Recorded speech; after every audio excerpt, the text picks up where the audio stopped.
Chapter 78. As night fell, all of Chong and was shrouded in darkness. Because of the curfew, all the streets were dark except for the brothels. After dinner, the people of Chong and went to bed. The entire city seemed to have fallen asleep, but some people were still awake. The Taiji Palace in the Imperial Palace was still brightly lit. Since the dynasty had just been established, there were many things that Li Er needed to decide. He would read memorials until very late every night.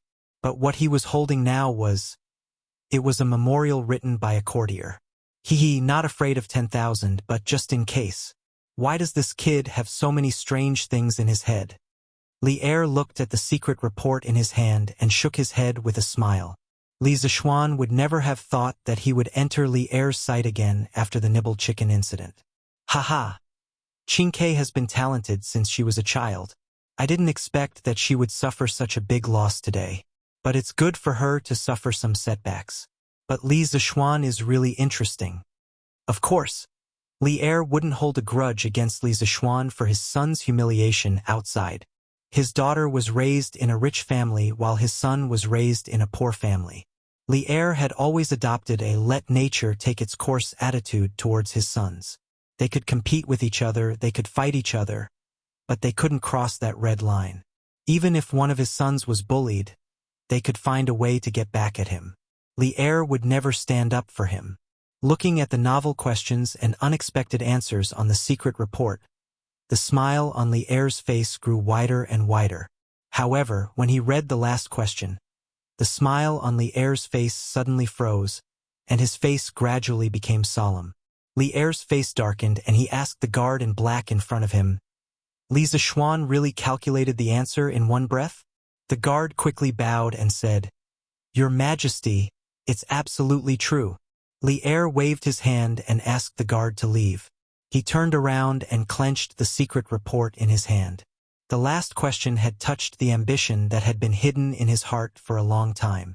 After the incident at the Xuanwu Gate last year, the Great Tang was in a state of turmoil. The Turkic Khaganate sent out an army of 100,000 and took advantage of the situation to invade. Like a hot knife through butter, the Turkic Khaganate actually managed to reach Jingyang, which was only 40 li away from Chang'an, shaking the entire capital. At that time the enemy was strong and we were weak. Li Er was forced to set up a deceptive tactic. He personally led Gao Shilian, Fang Xianling and the others 6 riders to the Wei River and spoke with Shelley across the Wei River. In the end, the Turks retreated. Not only did they take away 30,000 Han slaves, they also received the promise of non-aggression from Emperor Li Er.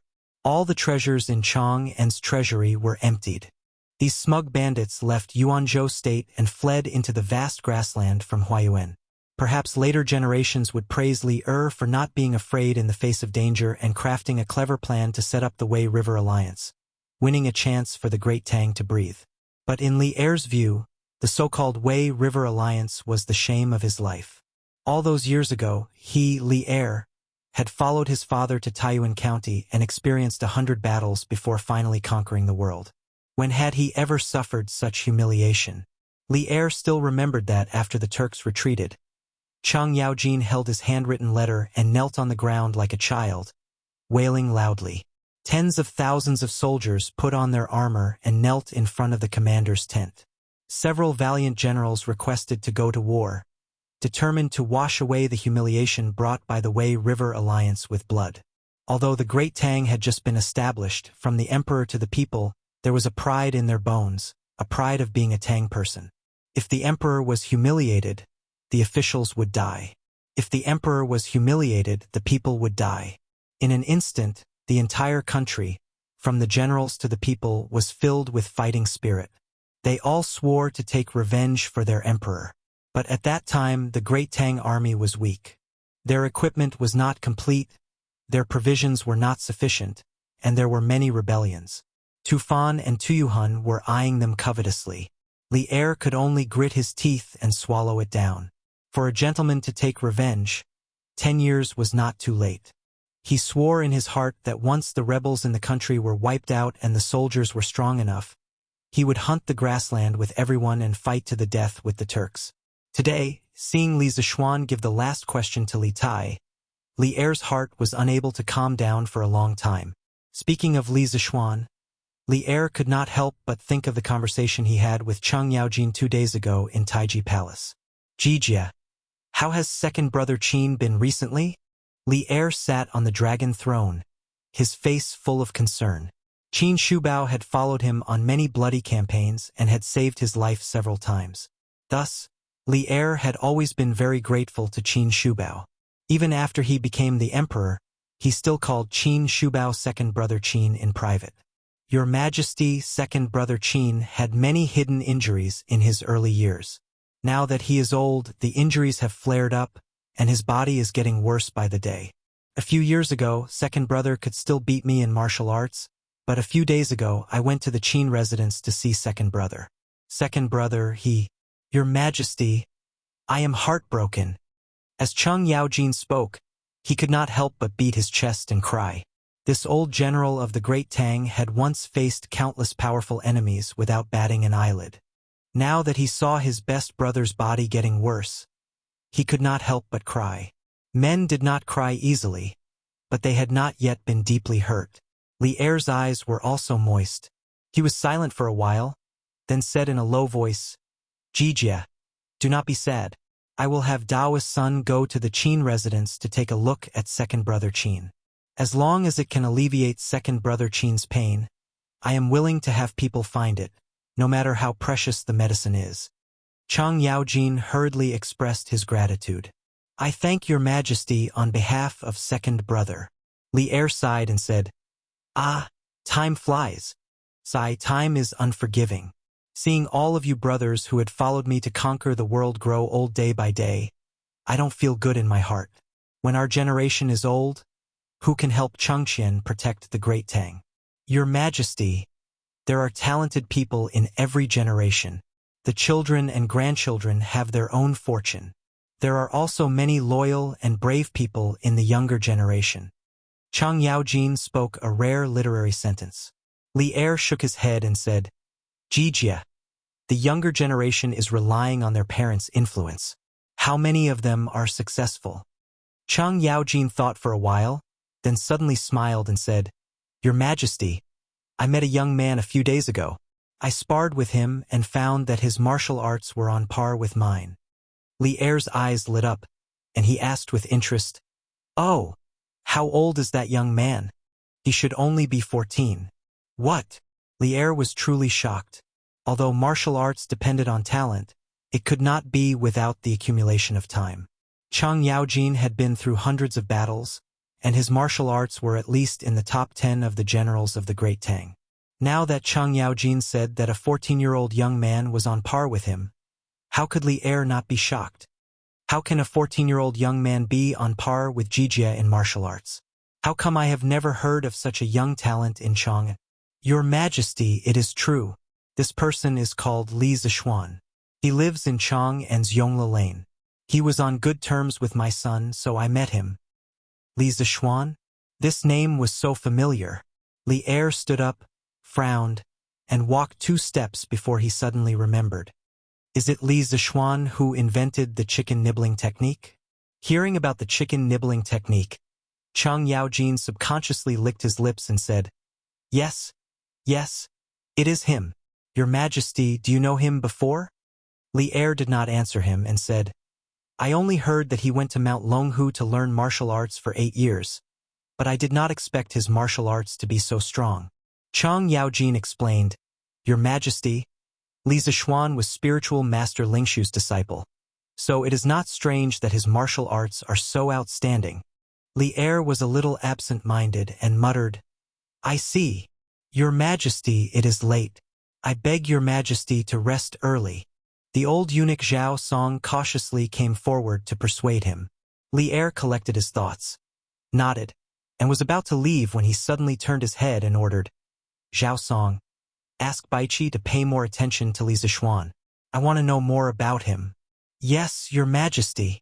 This young man's martial arts were strong, but he was also very smart. He was quite accomplished in mathematics. If he was a talented general, then he should be nurtured. The younger generation of the empire needed a leader. Even if he was not a talented general, he could be transferred to the army as a clerk. If he was in charge of the allocation of provisions, it would probably reduce a lot of losses on the journey. It was time to find an opportunity to transfer this young man into the army and train him well. Li Er thought so. Chapter 79. The next day, Li Zishuan didn't laze around in bed. He got up early. He still had to go to the Han village to deliver the plow today. As for the business of Chitsu Pavilion, Li Zishuan had already told his father last night to send a reliable shopkeeper to take care of it today.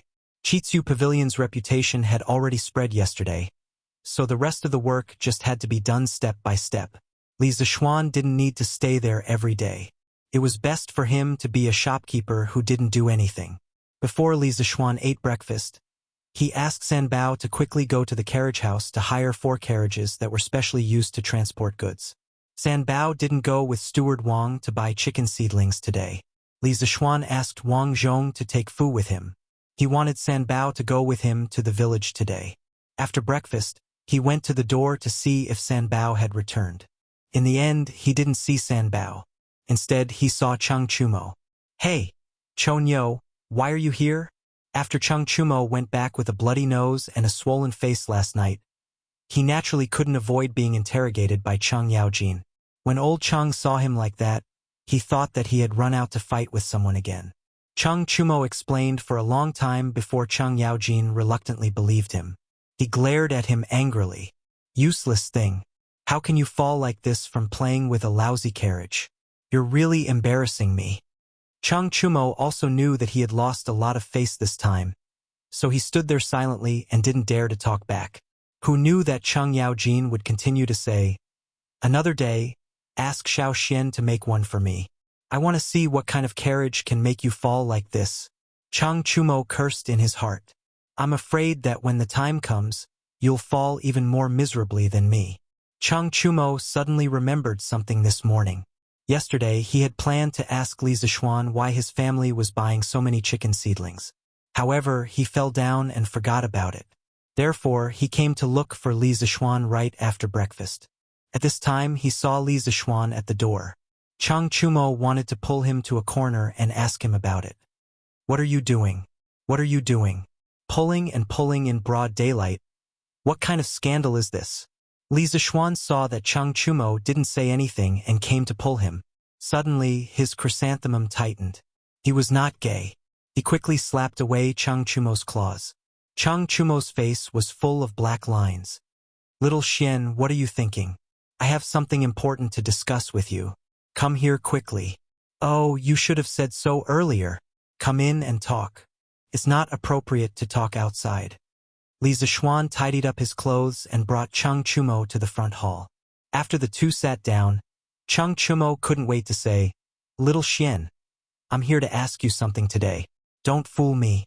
Li Zishuan took a sip of tea and said casually, "What's the matter?" Cheng Chumo leaned over and asked in a low voice, "Little Xian, why did your family buy so many chicken seedlings yesterday? How do you know?" Li Zishuan was shocked and asked hurriedly, "Hey, there are only so many things happening in Chong, and all year long. How can you hide such a small thing?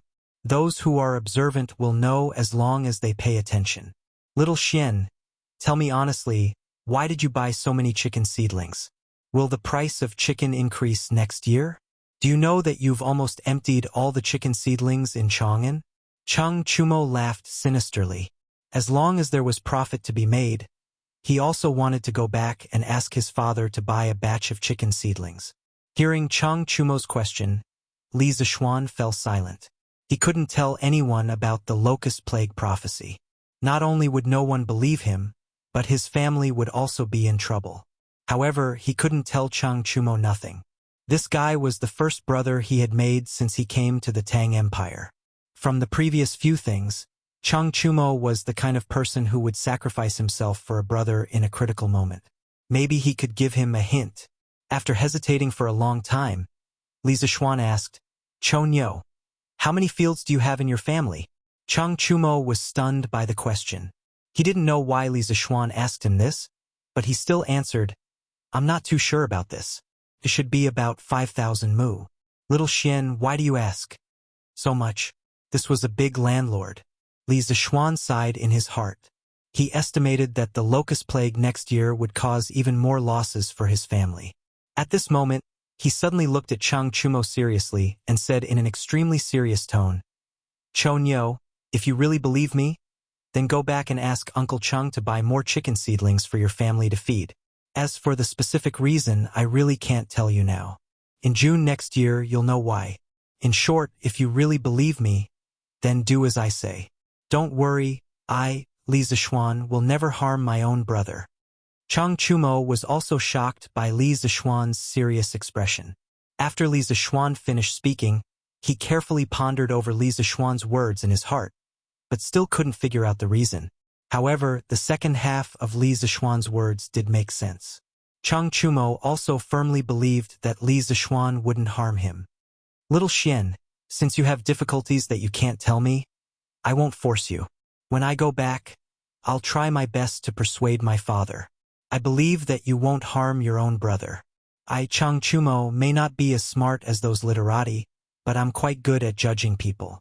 Li Zishuan smiled. "Thank you for your trust, Chonyo. In June next year, you'll definitely be rewarded generously. Young Master, the carriages are here.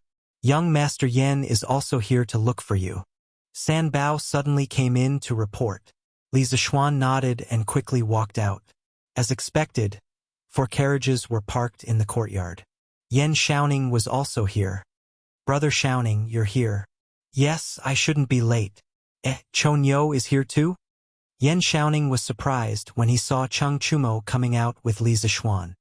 "Little Xiaoning, where are you guys going with so many carriages?"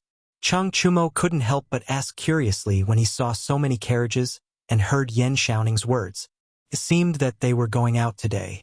Li Zishuan explained to Chang Chumo since there was nothing to hide about the curved shaft plow. "Little Xian, is this curved shaft plow really as amazing as you said?" "No, I'll go with you guys today. If it's really that amazing, Little Xian, you have to take care of me first. My family's farmers also complained that they didn't have enough cattle this year. Some of them might miss the spring plowing." "No problem. Let's go to the workshop now to pull the curved shaft plow." Since Chang Chumo wanted to go with them, Li Zishuan naturally wouldn't reject him. Li Zishuan let the 4 coachmen drive the carriages while he, Chang Chumo, and Yen Xiaoning rode behind them. The group rushed to the workshop. What surprised Li Zishuan was that he actually saw a few naughty kids on the road. They were riding on scooters and racing with each other. The other naughty kids around them were looking at them enviously. Li Zishuan smiled knowingly. All of this was within his expectations. The naughty kids who bought the scooters would spontaneously promote the Strange Taste Pavilion. In the following period of time, the sales of the Strange Taste Pavilion scooters would snowball and experience an explosive growth. The title should be Persuading People to Buy Chickens. I'm too lazy to change it now. It should be more interesting this way. I don't care if you guys believe it or not. I believe it. This isn't a clickbait, right? Chapter 80. After Li Zishuan and the others got the plows from the workshop, they brought Faubert to the Han village. Han Lijing remembered that Li Zishuan said that he was going to give them a new type of plows 2 days ago. Early in the morning, he brought Old Hu to the village entrance. The 2 men stood there and looked forward to it. A villager passed by and asked Old Hu what they were waiting for. Old Hu said that the young master was going to give them a batch of better plows today. When the villager heard this, although they didn't believe that there was a better plow in the world than the current straight plows, they thought that the young master had brought a series of benefits to the village recently. There was no reason for him to lie to them. Therefore, the villager who had nothing to do in the morning accompanied Han Lijing and Old Hu to wait at the village entrance. They looked forward to the stars and the moon, and they were about to turn into amethyst stones. Finally, a group of carriages came into their sight. The person in the lead was Li Zishuan. Han Lijing quickly led the others to welcome them. "Young master, you must have had a hard journey." Li Zishuan smiled and said, "Uncle Han, it's okay. You guys came at the right time. I brought a total of 20 new plows. Help me move them to Uncle Han's house first." Li Zishuan stopped the carriage at the village entrance and called a few villagers to move the plows. He also introduced Chang Chumo, Yen Xiaoning, and Faubert to Han Lijing. Han Lijing was shocked and quickly greeted the three of them. They exchanged greetings for a while. When Li Zixuan saw the eagerness in Yan Xiaoning and the other's eyes, he said, "Uncle Han, leave one of the plows. We'll go to the field now and see if the new plows are good or not. Uncle Hu, let's go to your family's field and try it out." Old Hu grinned and said, "All right, young master. I Old Hu used to be a blacksmith. I Old Hu will be able to use your plow after studying it for a while. I'll try using this new plow later." Everyone followed Old Hu to the edge of the field. At this time, a farmer had already brought over an ox. Li Zixuan gave Old Hu a brief introduction of the use of the curved plow. Old Hu had been a blacksmith before, and he was also good at farming, so it didn't take him long to understand. He couldn't wait to tell Li Zixuan, and then he took the curved plow and led the cattle to the field. Old Hu tied the reins of the curved plow to the ox. He held the plow with one hand and drove the ox with the other. Old Hu was taken aback the moment he started the plow. It was obviously more effortless than before. It was completely different from the previous plow, which had to plow the land with a lot of potholes. If it weren't for the fact that it was his own field, Old Hu would have suspected that someone had filled the field with water before. It was too easy to plow. When he reached the end of the field and was about to turn, Old Hu experienced another benefit of the curved plow. At this moment, Old Hu gently turned the shaft of the plow, and the entire plow easily turned around. It was not like the long and straight plow in the past, which had to be tilted and expended a lot of effort to turn around. It was obvious that the curved plow was more flexible, effortless, and time-efficient. Old Hu was so excited that his hands were trembling.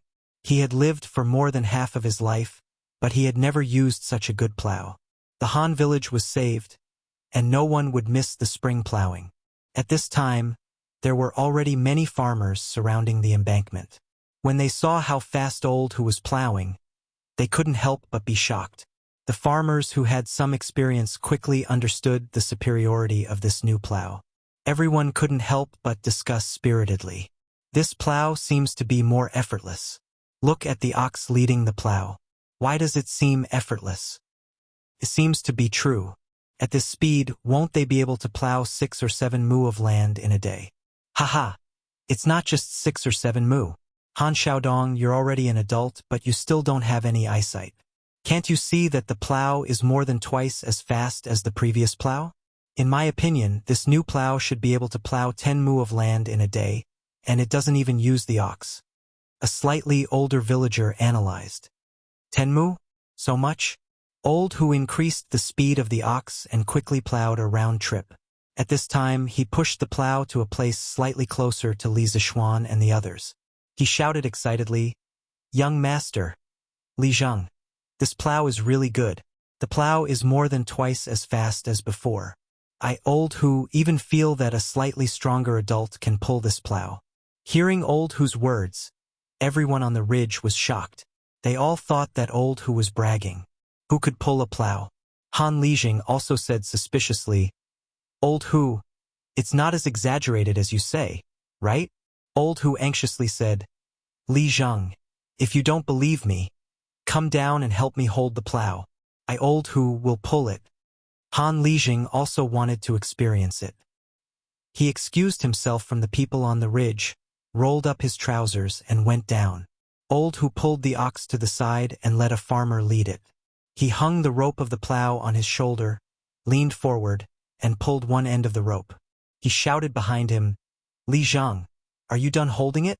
Han Lijing replied, "Yes, you can start." Everyone held their breath and stared at Old Hu without blinking. In history, they had never heard of people pulling the plow. At this time, the muscles on Old Hu's arm bulged. Old Hu shouted, and the plow began to move slowly. It moved, look, the plow actually moved. It's true, it's actually true. God, what kind of plow did young master bring us? An old farmer trembled as he knelt on the ground and muttered, "A divine plow, a divine plow.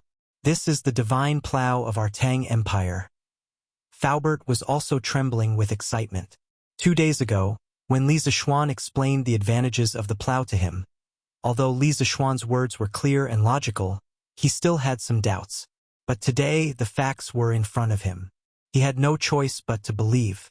The plow in front of him was even better than what Li Zishuan described that day.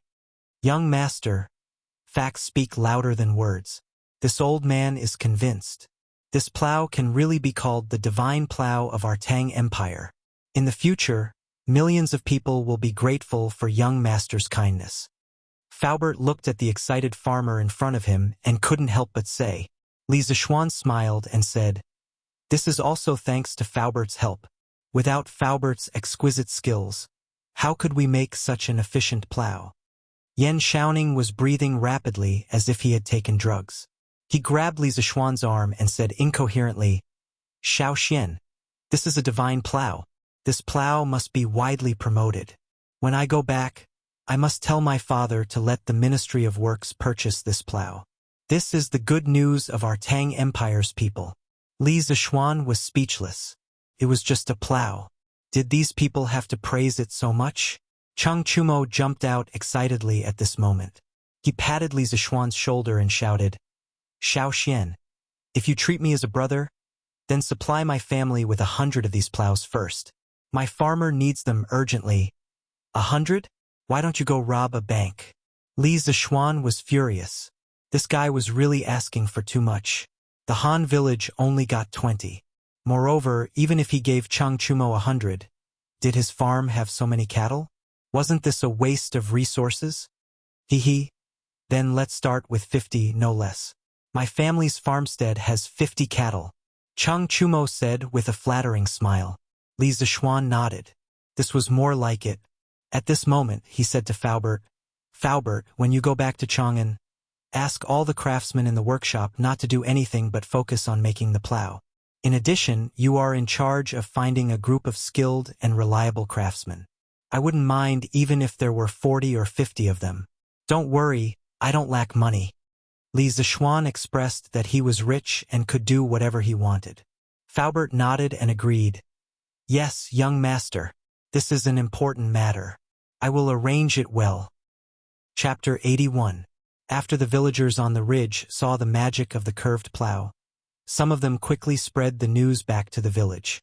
One person spread to 10, 10 spread to 100, and then the entire Han village was in an uproar.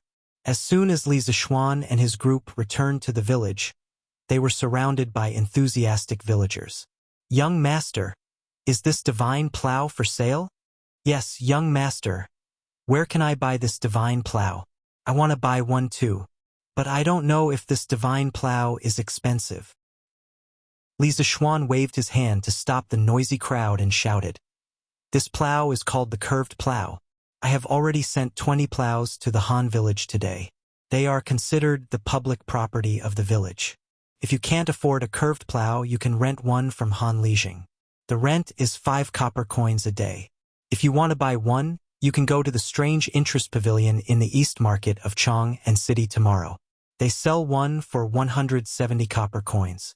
If you want to buy one, please come early tomorrow. The other villages don't know about this plow yet, so no one will fight with you." The cost of a curved plow was about 150 copper coins. Li Zishuan didn't want to earn money from these poor villagers, so he set the price very low. He only wanted to earn money for his hard work. He didn't want the villagers to be grateful to him. He only wanted to feel at ease. As soon as Li Zishuan finished his words, the crowd started to discuss. "Master, it's only 170 copper coins. It's only 30 copper coins more expensive than the straight plow we bought before. Why don't we buy one too?" "Yes, it's better to buy one. You have to wake me up early tomorrow morning, or else we won't be able to buy it." "Xiaodong, is your family buying it?" "Of course, only a fool wouldn't buy such a useful plow. Didn't you hear what young master said? When the other villages know about it, you won't be able to buy it even if you want to." "Yes, that's right. Young master is really good to us villagers." "Of course." Li Zishuan walked out of the crowd with Cheng Chumo and the others when he saw that they were having a heated discussion. At this moment, Yan Shaoning and Faubert both said goodbye. Yan Shaoning had already achieved his goal of coming to the Han family manor today. Now, he only wanted to return home as soon as possible and report to his father how efficient it was to use the curved plow to plow the land. It would be able to solve the urgent problems of the imperial court to a large extent. Today, Faubert had witnessed the miraculous power of the curved shaft plow. He wanted to return to the workshop as soon as possible and recruit more craftsmen to mass-produce the curved shaft plow. Time waits for no man. If he builds one more curved shaft plow, there would be one less family missing the spring plowing. Faubert felt that his body was filled with passion for work. His waist was no longer sore, and his legs were no longer painful. His entire body was filled with energy. Li Zixuan saw that Chang Chumo seemed to want to leave in advance, so he hurriedly pulled him back and said, "Chonyo, don't go yet. I'll bring you to see the Han family Manor's chicken farm. If your family's farm also wants to raise chickens on a large scale, then do it like this. Otherwise, the chickens will easily catch the foul plague." Chang Chumo thought for a moment and nodded in agreement. "All right, then we'll listen to little Xian and go take a look." The two of them followed Li Zixuan to the back mountain of the manor. Compared to the first time Li Zixuan came, the back mountain had changed a lot. In the forest, the farmers had used bamboo or tree branches to form chicken farms one after another. Each farm was about half a mu of land. Moreover, there was a sign hanging at the door with the name written on it. Li Zixuan nodded in satisfaction and turned around to ask, "Uncle Han, how many chicken farms are there on this mountain now?" Han Lijing smiled and replied, "Young master, because the farmers know that these chicken farms are for themselves, and because young master is paying them wages, everyone in the manor is very motivated to work. In 2 days, we have already surrounded more than 20 chicken farms. Young master, the 8,000 chickens that you sent before have all been settled down. The farmers have all used their own hens to raise these chickens. Everything is going smoothly. Then I'm relieved. Uncle Han, follow me in to see the chicken coop." Li Zixuan chose a chicken farm next to him and directly pushed the door open. Chang Chumo and Han Lijing also followed in. They saw a few old hens and a few groups of chickens. There were about 300 to 400 of them. They were looking for food everywhere. The chicken farm was noisy and lively. There was also a row of neatly arranged chicken coop inside. It was spacious and airy. Li Zixuan nodded in satisfaction and said, "Uncle Han, this chicken coop is very well done. Uncle Han, this chicken farm is done very well. Just build the rest like this. You have to hurry up. Now, we've only delivered 8,000 chickens to you. There are still 72,000 left. Steward Wang will continue to deliver more to you in the next few days. Uncle Han, I suggest that you pick some people to manage the farm. It's best if you pick those who have learned the ability to control chickens. Let them get familiar with the chickens as soon as possible. These chickens are very important to me. Nothing must go wrong. Later, I will give you another 1,000 strings of cash. Go to Chang'an City and buy more quicklime. You have to sprinkle quicklime around the chicken coop regularly." Han Lijing nodded solemnly and said, "Young master, don't worry. I will arrange it well."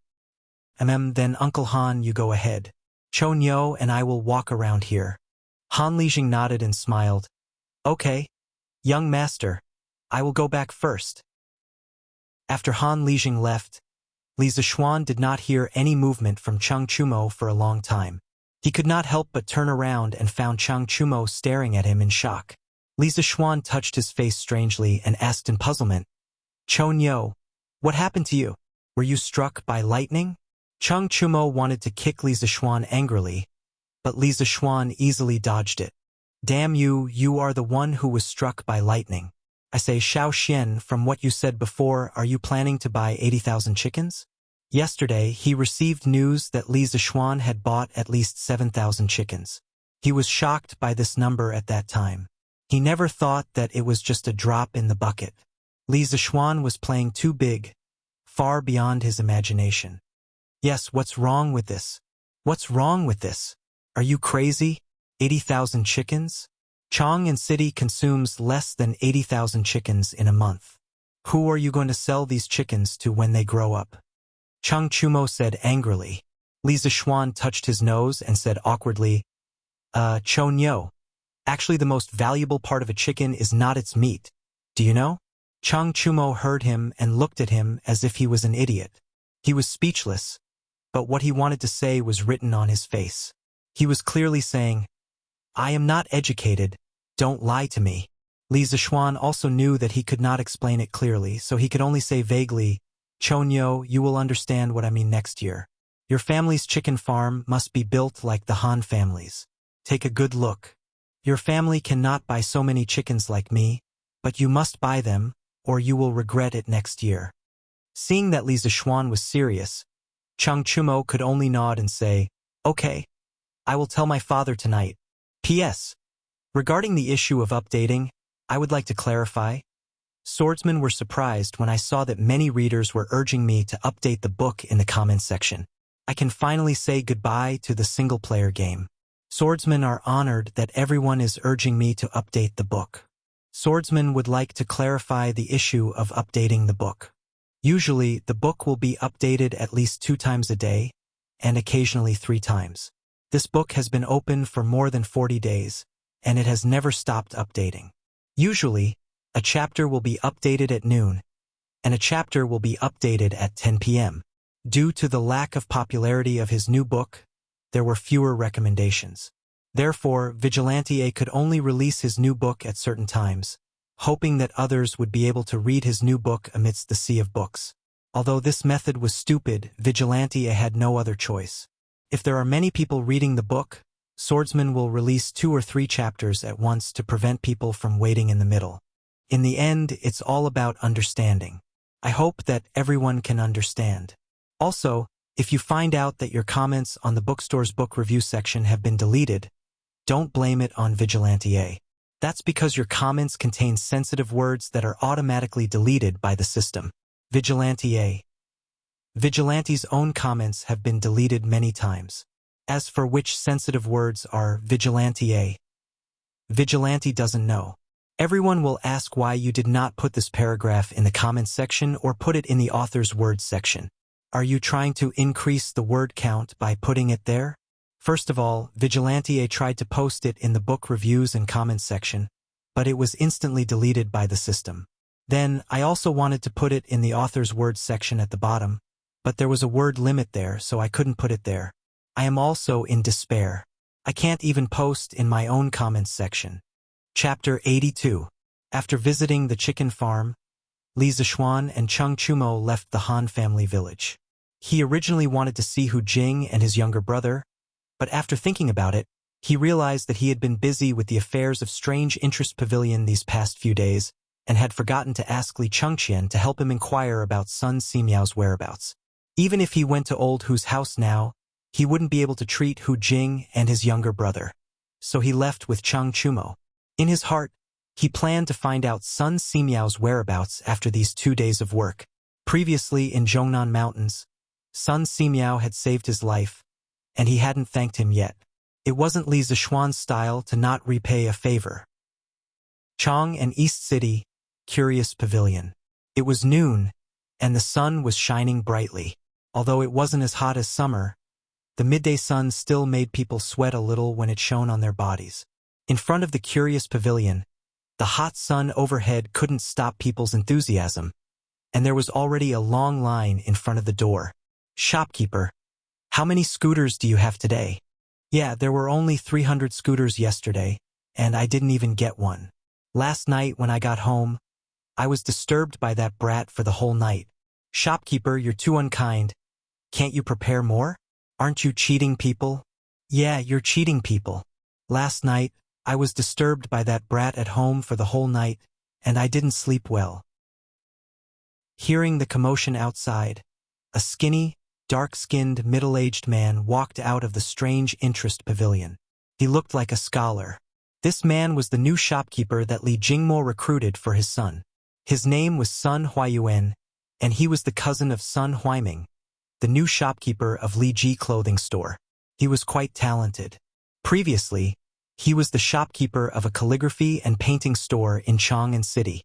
Later, because he offended the owner's son, he was fired and had been idle at home. Yesterday, when he heard that Li Jingmo wanted to recruit a shopkeeper for his son, Sun Huaiming strongly recommended his cousin. Li Jingmo had always been very satisfied with Sun Huaiming's performance in the clothing store, so he gave Sun Huaiming some face and let his cousin try out the Strange Taste Pavilion first.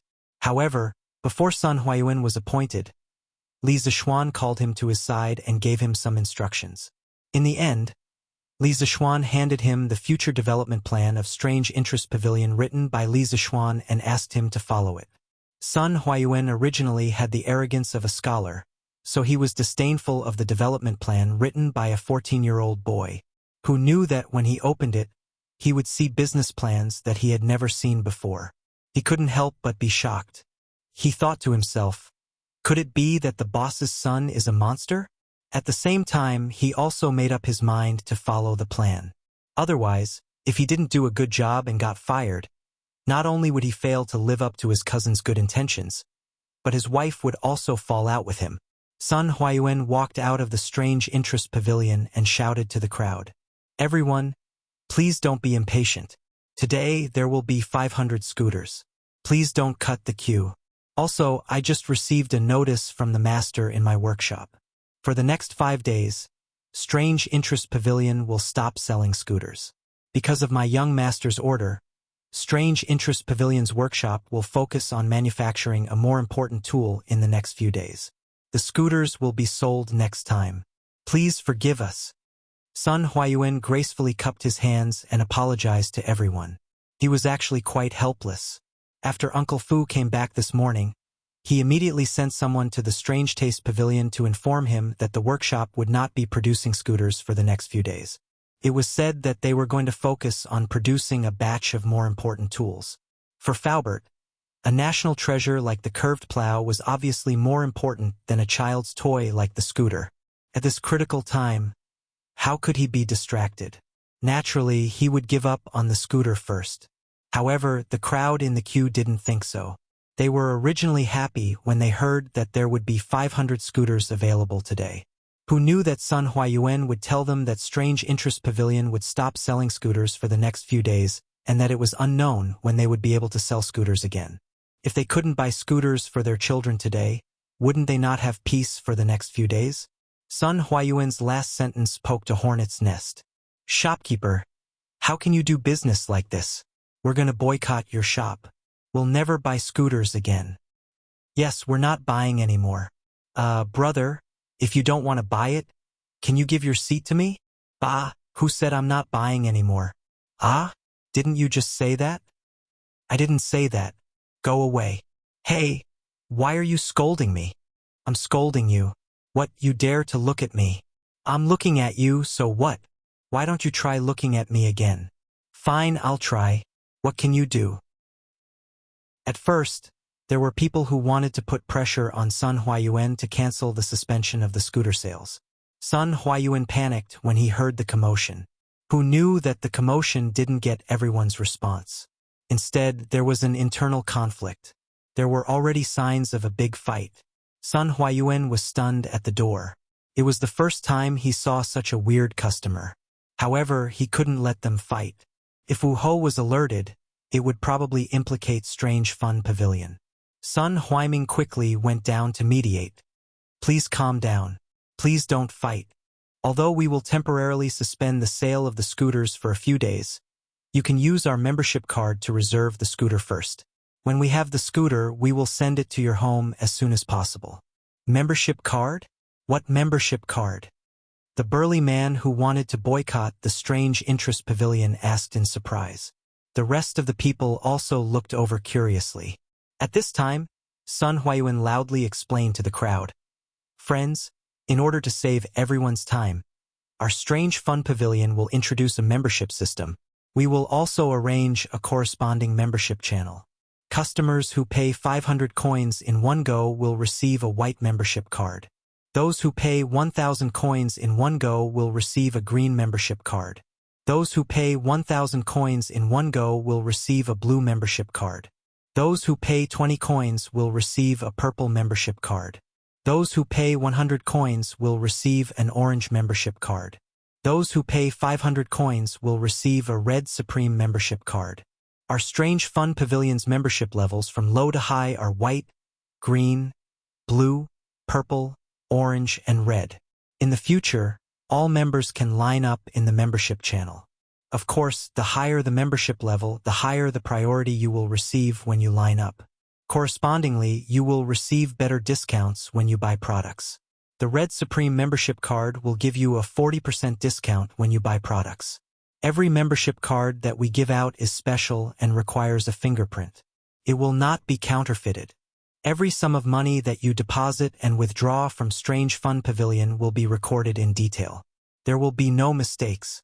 Friends who didn't buy a scooter today can apply for a membership card to reserve it. Everyone, don't miss this opportunity. Our Strange Fun Pavilion will have even more novel products in the future. There are only things that you can't think of. There is nothing that we can't do. Sun Huayuan introduced the business plan that Li Zixuan had written for him to the crowd. Li Zixuan had used the color of the character cards and equipment from the online games in his previous life to Strange Fun Pavilion's membership cards. He wanted to tell the people of the Tang Dynasty that life was like playing an online game. If you want to be awesome, you have to spend money. It was just like the online games released by a certain company in his previous life. If you don't spend money, you won't be able to play. The audience was stunned by this membership system that they had never heard of before. The people who bought the scooter yesterday were secretly glad. They only spent 360 copper coins yesterday, and they actually got a white membership card that was worth 500 copper coins. This wave of people did not suffer a loss. Most of the people in front of the line were watching. They were in front of the line and should be able to buy a scooter today. Therefore, they were not in a hurry. They were waiting to see if anyone was willing to apply for a membership card. However, the people at the back of the line could not sit still. Shopkeeper, I want to apply for a green membership card. I want to use your members channel. I also want a green membership card. Green was the color that protected the environment. Everyone liked it. Behind the crowd, there was an elegant young man wearing white clothes and holding a folding fan in his hand. He was looking at the noisy crowd. The corners of his mouth were raised into a meaningful smile. He ordered the manservant beside him, "Don't worry, Lu Yun. Go and apply for a Red Supreme membership card for this young master." "Ah, young master, this..." The servant suspected that he had misheard. The white-clothed young master frowned. He naturally had a dignified aura. He did not want to repeat himself. "Yes, young master. This servant will go now." Seeing the young master frown, Lu Yun was so scared that he did not dare to ask any more and went to apply for a membership card. Only then did the white-clothed young master relax his frown. He muttered to himself, "Strange Fun Pavilion. How interesting." Chapter 83. Outside of Strange Interest Pavilion, there were dozens of people crowding around Sun Huayuan to register for a membership card. Sun Huayuan hurriedly helped these people register, but he was pleasantly surprised. He didn't think that there would be so many people willing to buy a membership card. These people would most likely become loyal customers of Strange Interest Pavilion in the future. At this moment, some of the people at the front of the line couldn't sit still. Originally, according to the order, they would be able to buy a scooter today, but now there were so many people who wanted to buy a membership card. According to the membership system that Manager Sun had just introduced, these members could use the member channel to cut the line. If this was the case, then the people at the front of the line would most likely not be able to buy a scooter today. Thinking that if they couldn't buy a scooter today, they would definitely be disturbed by their naughty children for several days. These people couldn't help but shiver and clench their teeth. "Isn't it just a membership card? I'll buy it." Thus, more and more people wanted to buy a membership card. Seeing this, Sun Huayuan smiled like a flower and quickly called a few employees to help him register. In fact, most of these people wanted a green membership card. Sun Huayuan had been registering for a long time, but the highest number he saw was 10 blue membership cards. There wasn't a single purple membership card. People were greedy. At first, Sun Huayuan was worried that no one would be willing to buy a membership card, but now he was hoping that someone would buy a few purple membership cards. He was disappointed in his heart when he heard a young man's voice. "Manager, buy a Red Supreme membership card for my family's young master." Shwa! The noisy crowd instantly quieted down and looked at the person who spoke. Sun Huayuan also suspected that he had misheard and asked with uncertainty, "Dear customer, what kind of membership card did you say you wanted? I'm not the one doing it. I'm just doing it for my family's young master. He wants a red Supreme membership card. Manager, hurry up, we're in a hurry. This is the membership fee, see if it's enough. Lu Yun tossed 5 golden pancakes to shopkeeper Sunday. After all, 500 strings of copper coins could be pulled by an ox cart. It was really inconvenient to carry them when going out. In the Tang dynasty, gold could be used for large transactions, but silver could not be used. In fact, there was silver in the Tang dynasty, but before the Song dynasty, most areas in China did not use silver as currency. In the Tang dynasty, the annual production of silver was only 15,000 taels. At that time, for ordinary people, there were only 3 sources of silver. The first was a reward from the emperor, the second was a bribe from local officials, and the third was the payment from foreign merchants. Regardless of the source of the silver, no one would use it for trading. In large transactions, gold chains and gold pancakes were more commonly used. That's enough, that's enough. I'll handle it for you right away. After Sun Huayuan confirmed that he didn't mishear, he quickly took the golden pancake and weighed it in his hand. Then, he wiped the sweat on his forehead and began to register. May I know your young master's name? We need to register and press our fingerprint. Sun Huayuan raised his head and asked. Lu Yun frowned and said, It's inconvenient to reveal the identity of my young master. You can just write the word Wang, and I'll press the handprint. As Sun Huayuan was a little confused. This was the first time he encountered such a situation. However, this person wanted to apply for a red card, so he should take care of him. He could only nod and say, Okay, we'll do as you say. The 500 scooters of the Strange Interest Pavilion were all sold out in 4 hours. Those who applied for a membership card had all bought one. Many people in front of the line who thought that they would be able to buy one didn't. They couldn't help but beat their chests and stomp their feet. They definitely wouldn't have a good time in the next few days. Including the scooters that were sold yesterday, there were currently 800 scooters in Chang'an City. The naughty kids who owned scooters naturally formed groups and began to show off in all kinds of fancy ways in Chang'an City. They were all risking their lives. For a moment, the streets and alleys of Chang'an City were filled with naughty kids on scooters chasing each other. Naturally, all kinds of accidents were caused. The entire Chang'an City was in chaos. People and horses were thrown off their feet. Yongxing City. Nay. A coachman suddenly pulled the reins tightly. The horse raised its front hooves high and neighed. The speeding carriage behind suddenly stopped. The people in the carriage staggered and almost fell out of the carriage. Lai Fu, what happened? There was a hint of anger in the middle-aged man's voice. He had just come out of the palace and was thinking about the deeper meaning of Emperor Li Er's words.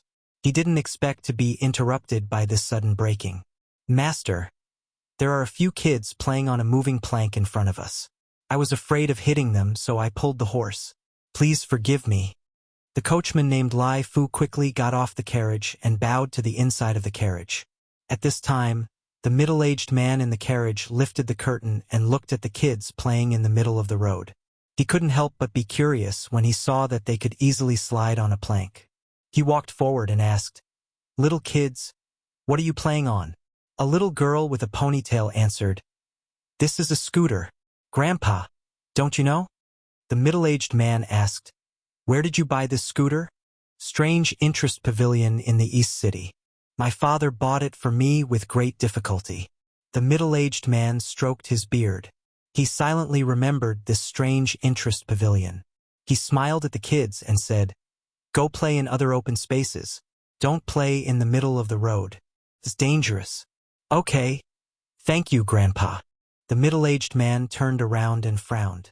He muttered to himself, Strange Interest Pavilion.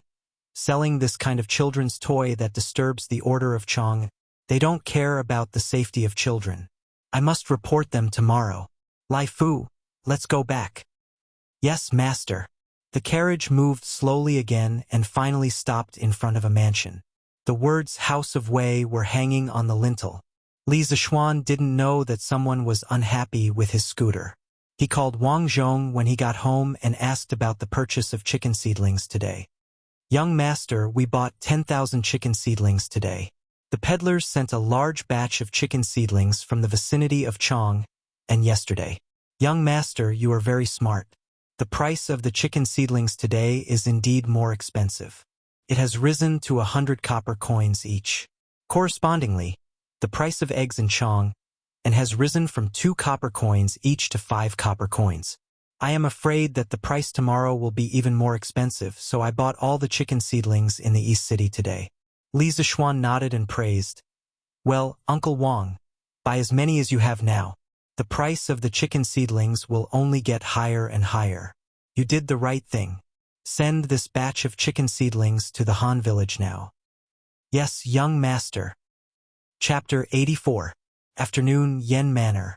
Yen Xiaoning was pacing in the front hall, anxiously waiting for something. Young master, master is back. A servant in green rushed in and shouted. That's great. My father is finally back. Yen Xiaoning walked out of the door quickly and arrived at the front courtyard. He saw Yen Lide had just entered the residence. Father, you're finally back. When he returned to Chang'an with Faubert this morning, he wanted to tell his father about the curved yuan plow. However, the old butler said that his father went to the morning court and had not returned yet. Yen Xiaoning could only wait anxiously. The curved yuan plow belonged to Chitsu Pavilion and he had a share in Chitsu Pavilion. Thinking about it, the curved yuan plow must be related to him. He knew that the court was thinking of a solution for the people's spring plowing. Although Yen Xiaoning had some strange ideas in the past, they were just for fun. Now that the curved yuan plow was born, he could help his father. Thinking of this, Yen Xiaoning could not help but feel excited. Ning you're looking for me? Yes, father. It's very important. Please follow me to the study. In the study. Ning tell me. Why are you looking for me? You look like you're in a hurry. After Yen Lide sat down, he asked curiously. Although this son of his wasn't like the other hedonistic sons who played cockfights, walked dogs, and loitered in brothels, he didn't do any proper work and spent all his time researching strange things. He really didn't know why his son was in such a hurry to find him today. Father, has the court been thinking of a solution for the spring plowing near Chong, and recently? Yen Lide sighed. Yes, a few days ago, His Majesty was planning to bring in a batch of cattle from Bing province to Chong and to solve the urgent problem. However, there was an urgent report today that a group of bandits in Bing province had robbed the cattle prepared by the court. His Majesty was furious. However, the most important thing now was not to eliminate the bandits, but to solve the spring plowing problem for some farmers. After the morning court, His Majesty asked Minister Fong, Minister Wei, and me to stay behind to discuss this matter. That's why I only came back at this hour. Ning when did you become interested in court matters? Yen Xiaoning smiled. Father, I already have a solution for the spring plowing problem. What? Ning this is a serious matter. You can't joke about it. Yen Lide widened his eyes in disbelief. Yen Xiaoning saw that his father didn't believe him, so he told Yen Lide about the invention of the curved shaft plow and the effects he saw with his own eyes when he went to the Han family village today. After Yen Lide heard this, he stood up in shock and muttered to himself, A divine plow has descended. The heavens are truly protecting my great Tang. Father still underestimated Li Zishuan. Ning you've helped the imperial court a lot this time. Father will report to His Majesty tomorrow and ask for a reward for you. The next day, at the first glimmer of dawn, there were already a dozen farmers in coarse linen clothes on the path outside Chang'an City, rushing towards Chang'an City. Oh, isn't this brother-in-law? Why are you so early today? A quick-witted young man saw that the person in front of him looked familiar and quickly sped up to catch up. When he realized that it was his brother-in-law, he greeted him. Hey, so it's you, Xiaodong. I heard that the price of eggs in Chang'an City has risen recently. Your sister asked me to get up early today and sell the eggs at home. Later, I can buy a new set of clothes for my son. The man carried a wicker basket and answered when he saw that it was his brother-in-law. The quick-witted young man was Han Xiaodong from the Han family manor. Today, his father had woken him up early in the morning and told him to go to the Strange Interest Pavilion to buy a curved plow. A few years ago, his elder sister had married into the Plum Village. This man was his brother-in-law. His name was Mei Jun, but he was big and burly, not handsome at all. Usually, the two families had a good relationship and they visited each other frequently. Well, I also heard about this. It said that eggs in Chong and City are sold for 5 coins each.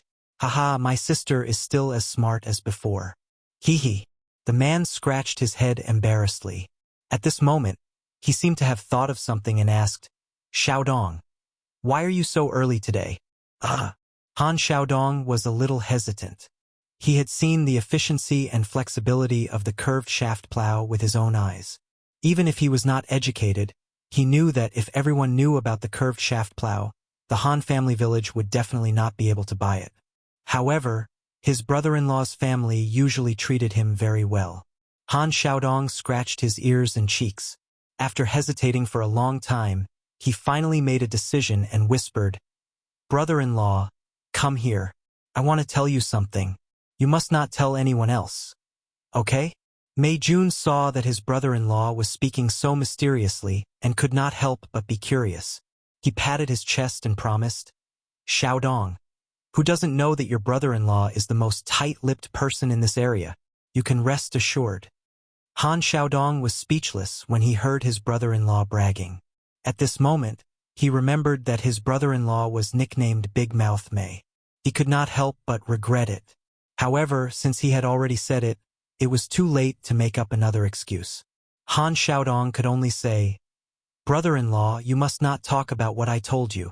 Otherwise, I will ask my sister to punish you by making you kneel on the washboard. I came to Chong and today to buy a curved shaft plow at the Strange Taste Pavilion in the East Market. Let me tell you, this curved shaft plow is awesome. It can increase the speed of plowing by at least 3 times. Yesterday, my young master personally brought a batch of curved shaft plow to our village to do an experiment. The speed of plowing was witnessed by everyone in our village. My young master also said that the curved shaft plow will be sold at the Strange Taste Pavilion today for only 170 copper coins. Almost everyone in our village will come to buy it today. Now, other villages do not know about it yet.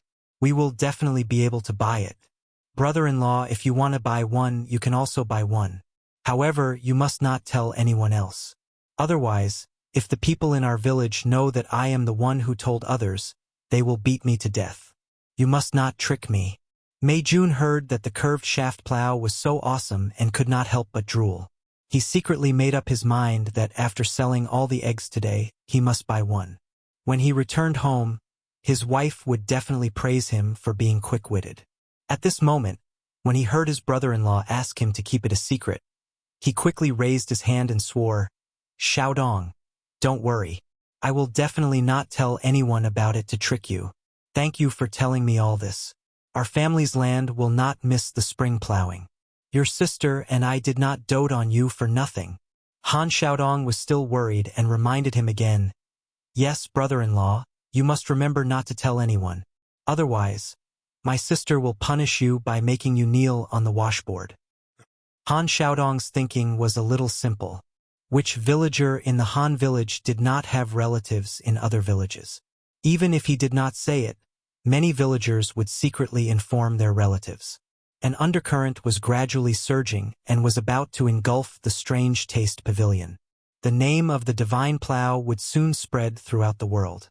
Chapter 85. The morning drum of Chong and City finally sounded. The soldiers on the city walls opened the city gates and let the peddlers in. However, the general guarding Yangxingmen was surprised to see that most of the people entering the city were farmers in linen clothes. In the past, when the city gates opened, it was mostly peddlers from outside the city. He didn't expect so many farmers to come in today. Didn't the farmers need to plow in spring? After entering the city, the farmers went straight to the East Market. They asked around and finally found the Strange Interest Pavilion. The gate of the Strange Interest Pavilion was not open yet, but many farmers were lining up in front of the gate. So this is the Strange Interest Pavilion. This is the first time I've seen it. It's so cool. Old Hu also came today. His wife thought that it was more convenient and cost-effective to buy a curved plow than to rent one in the village, so she urged him to come and buy one. Hey, Old Hu, I heard from my daughter that the things in the Strange Interest Pavilion are very expensive. 2 days ago, they were selling something called a scooter. It's just a wooden board with a few small wheels under it. One scooter costs 400 coins. Oh, then we have to thank the young master. This curved plow is so easy to use, but it only costs 170 coins. I guess the young master didn't make any money from us. That must be it. I Han Er admire the young master. It's a pity that I don't have a daughter. Otherwise, I would definitely send her to the young master as a concubine. Li Zishuan got up early today to check on the preparation of the curved plow. He didn't expect to hear Han Er's silly words as soon as he arrived. He almost fell to the ground. Han Er's first sentence reminded Li Zishuan of a classic joke from his previous life. I admire you even if you don't help me when I go to the toilet. As for Han Er's last sentence, Li Zishuan automatically ignored it. Even if Han Er had a daughter, Li Zishuan wouldn't dare to have her. Hey, the young master is here. Greetings, young master. Old Who saw Li Zishuan coming. He hurriedly greeted him. Young master. Greetings, young master. When the villagers heard Old Who's words, they hurriedly greeted Li Zishuan warmly. They were grateful to this young master from the bottom of their hearts. Li Zishuan nodded to everyone and entered the strange interest pavilion. Shopkeeper's son, how many curved plows did the workshop send today? After Li Zishuan entered the room and greeted Sun Huayuan, he went straight to the point. He had also read the report on the number of members that Sun Huayuan had submitted for the first day yesterday. He was very satisfied with Sun Huayuan's ability. Sun Huayuan no longer dared to belittle this 14-year-old youth in front of him. His performance yesterday was all in accordance with the business plan that Li Zishuan had given him. At this moment, he bowed and replied, Young master, the workshop sent 150 curved plows today. It is said that they have recruited nearly 40 craftsmen. The production speed of the curved plows will only get faster and faster. Li Zishuan nodded his head. 150 was more or less enough. The Han family village only had a total of about 200 households, so it was impossible for every household to buy a curved shaft plow. The number of curved shaft plows today should be enough to supply the Han family village's households. Coincidentally, the other villages had not received the news today, so no one would fight with the Han family village. Li Zishuan was not a saint. If there were benefits, he would give them to his villagers first. Hey, father, didn't you say that the strange interest pavilion would not be selling scooters today? Why are there so many people queuing up today? A father and daughter walked past the strange interest pavilion. The little girl saw the long queue in front of the pavilion and stopped to ask her father. Yesterday, the shopkeeper did say that they would not be selling scooters for the next few days. Yuan, let's go and ask your father. The father and daughter pair found a burly man with a rough appearance. Brother, the strange interest pavilion is not selling scooters today. Why are you queuing up here? Old Who woke up before the sun rose. He was standing in the queue and was about to fall asleep when he heard someone talking to him. He opened his eyes and looked at the person in front of him. The person was well-dressed and had a polite attitude. Old Who bowed and said, Brother, we are not here to buy scooters today. We can't afford those things. Then what are you here to buy? Old Who looked around and whispered, We are here to buy plows. Judging from your attire, you are definitely not a villager. Let's leave quickly. Mei Jun hurriedly sold the eggs in the East Market and was about to go to the strange interest pavilion to buy the curved plows. Hey, isn't this big mouth Mei? You sold out so quickly. Are you going home? At this time, a skinny old man came over with a basket of eggs. He seemed to be here to sell eggs as well. Hey, Second Master Lu, why are you here to sell eggs personally today?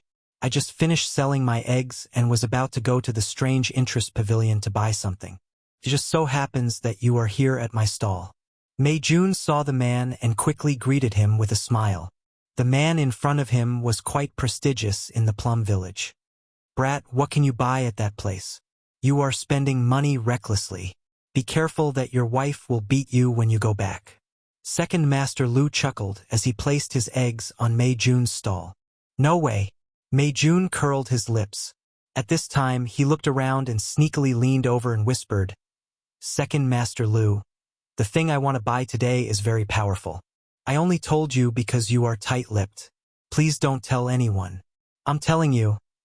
Okay, Second Master Lu, I have to go quickly.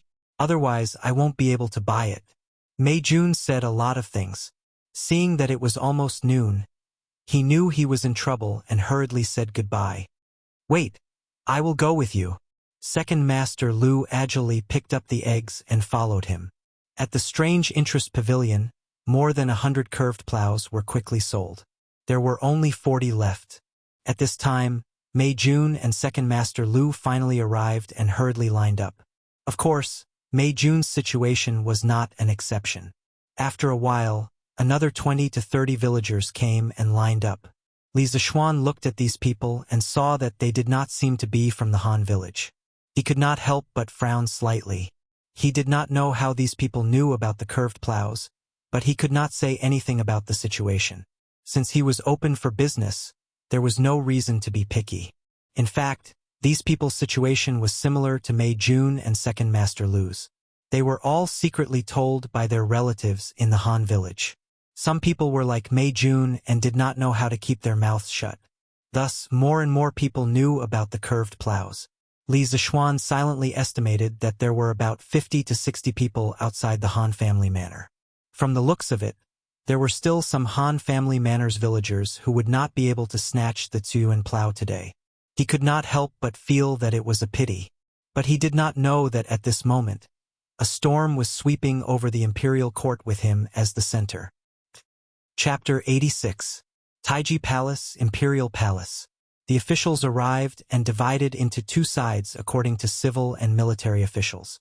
Li Er put down a memorial and looked at a young official in the civil official line. He asked, Minister Yuan, do you want to impeach the son of Li Jingma, a wealthy merchant in Chang'an? The young official hurriedly stepped out and bowed. Your Majesty, I do want to impeach Li Zishuan, the son of Li Jingma. According to the East Market Bureau, this person has been buying chicken seedlings in Chang'an for the past 2 days. Not only has the price of chicken seedlings skyrocketed, but the price of eggs has also more than doubled. This person has disrupted the market and driven up prices. I implore your Majesty to punish him severely. This person was the Taifu Temple's Vice Minister Yuan Wendao. The Taifu Temple was one of the 9 temples of the Tang dynasty's central government. The chief minister of the Taifu Temple was a secondary 3rd-rank official. The vice minister of the Taifu Temple was a secondary 4th-rank official. Taifu Temple was in charge of the country's finances and government decrees. It was in charge of the officials in the 4 cities of Jingdu, Pingzhuan, Zhuozong, and Chongping. In addition to managing the country's finances and treasury, it directly led the 4 cities of Jingdu and Pingzhuan in the market management. It provided macro guidance and used measurement and balance to implement specific regulation. The East Market Bureau was only a 6th-rank official. Of course, he was not qualified to attend court. He could only report the abnormalities in the East Market to Yuan Wendao. Li Er curiously asked, This Li Zishuan is just a commoner. Why didn't Taifu Temple directly punish him? Your Majesty, according to my investigation, this Li Zishuan has a close relationship with the eldest son of Duke Lu and the Crown Prince. I don't dare to make a decision without your Majesty's permission. Yuan Wendao originally wanted to arrest Li Zishuan directly, but then the East Market Bureau reported to him that Li Zishuan had a close relationship with Cheng Chumo and Li Chengqian. Yuan Wendao was not sure about their relationship, so he directly reported it to Li Er. When Li Er heard this, he looked meaningfully at Li Chengqian, who was standing below. At the same time, he was somewhat dissatisfied with Yuan Wendao. This person held a high position, yet he was so timid. When interrogating someone, he actually treated them differently based on their status. He was really unqualified. Li Chengqian hurriedly lowered his head, not daring to look at Li Er. Yen Lied, who was in front of the civil officials, was shocked when he heard that someone was impeaching Li Zishuan. Just as he was about to defend Li Zishuan, he heard an angry shout. Bullsh*T, you're full of nonsense. Is it illegal for Li Zishuan to spend his own money to buy things?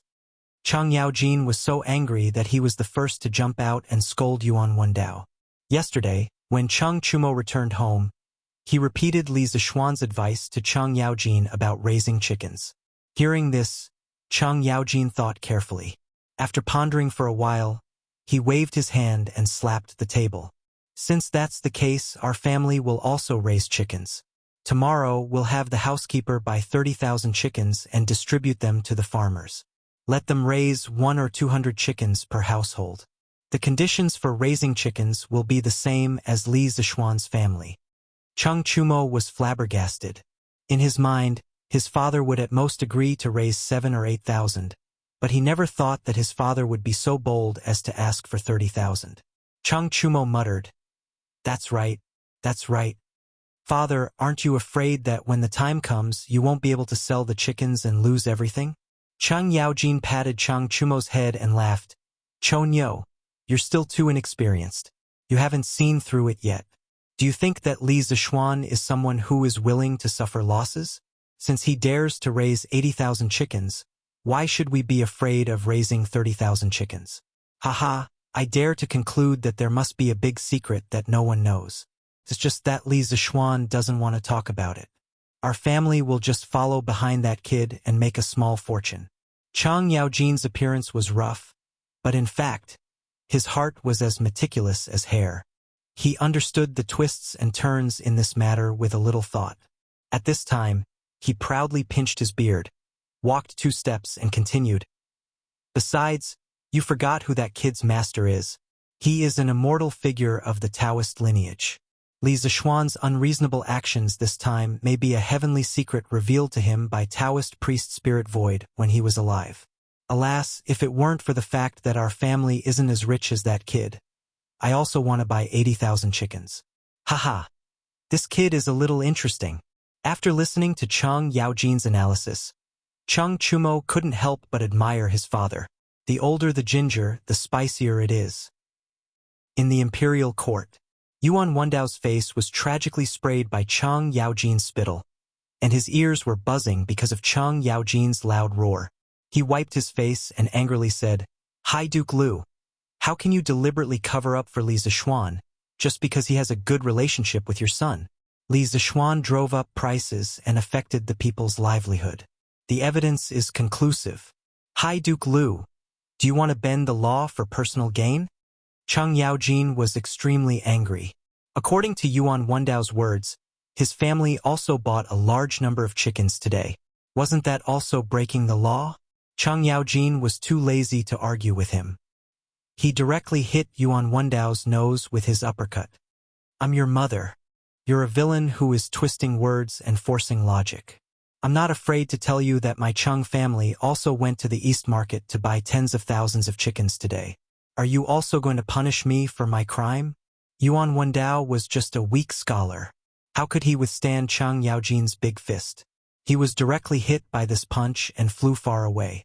His nose was bleeding and he almost fainted. At this time, he knelt down to Li Er and cried, Your Majesty, High Duke Liu maliciously hurt people in the imperial court. He also intended to protect the suspect. Your Majesty, please punish him. Cheng Yaojin was furious and wanted to come up and beat him again.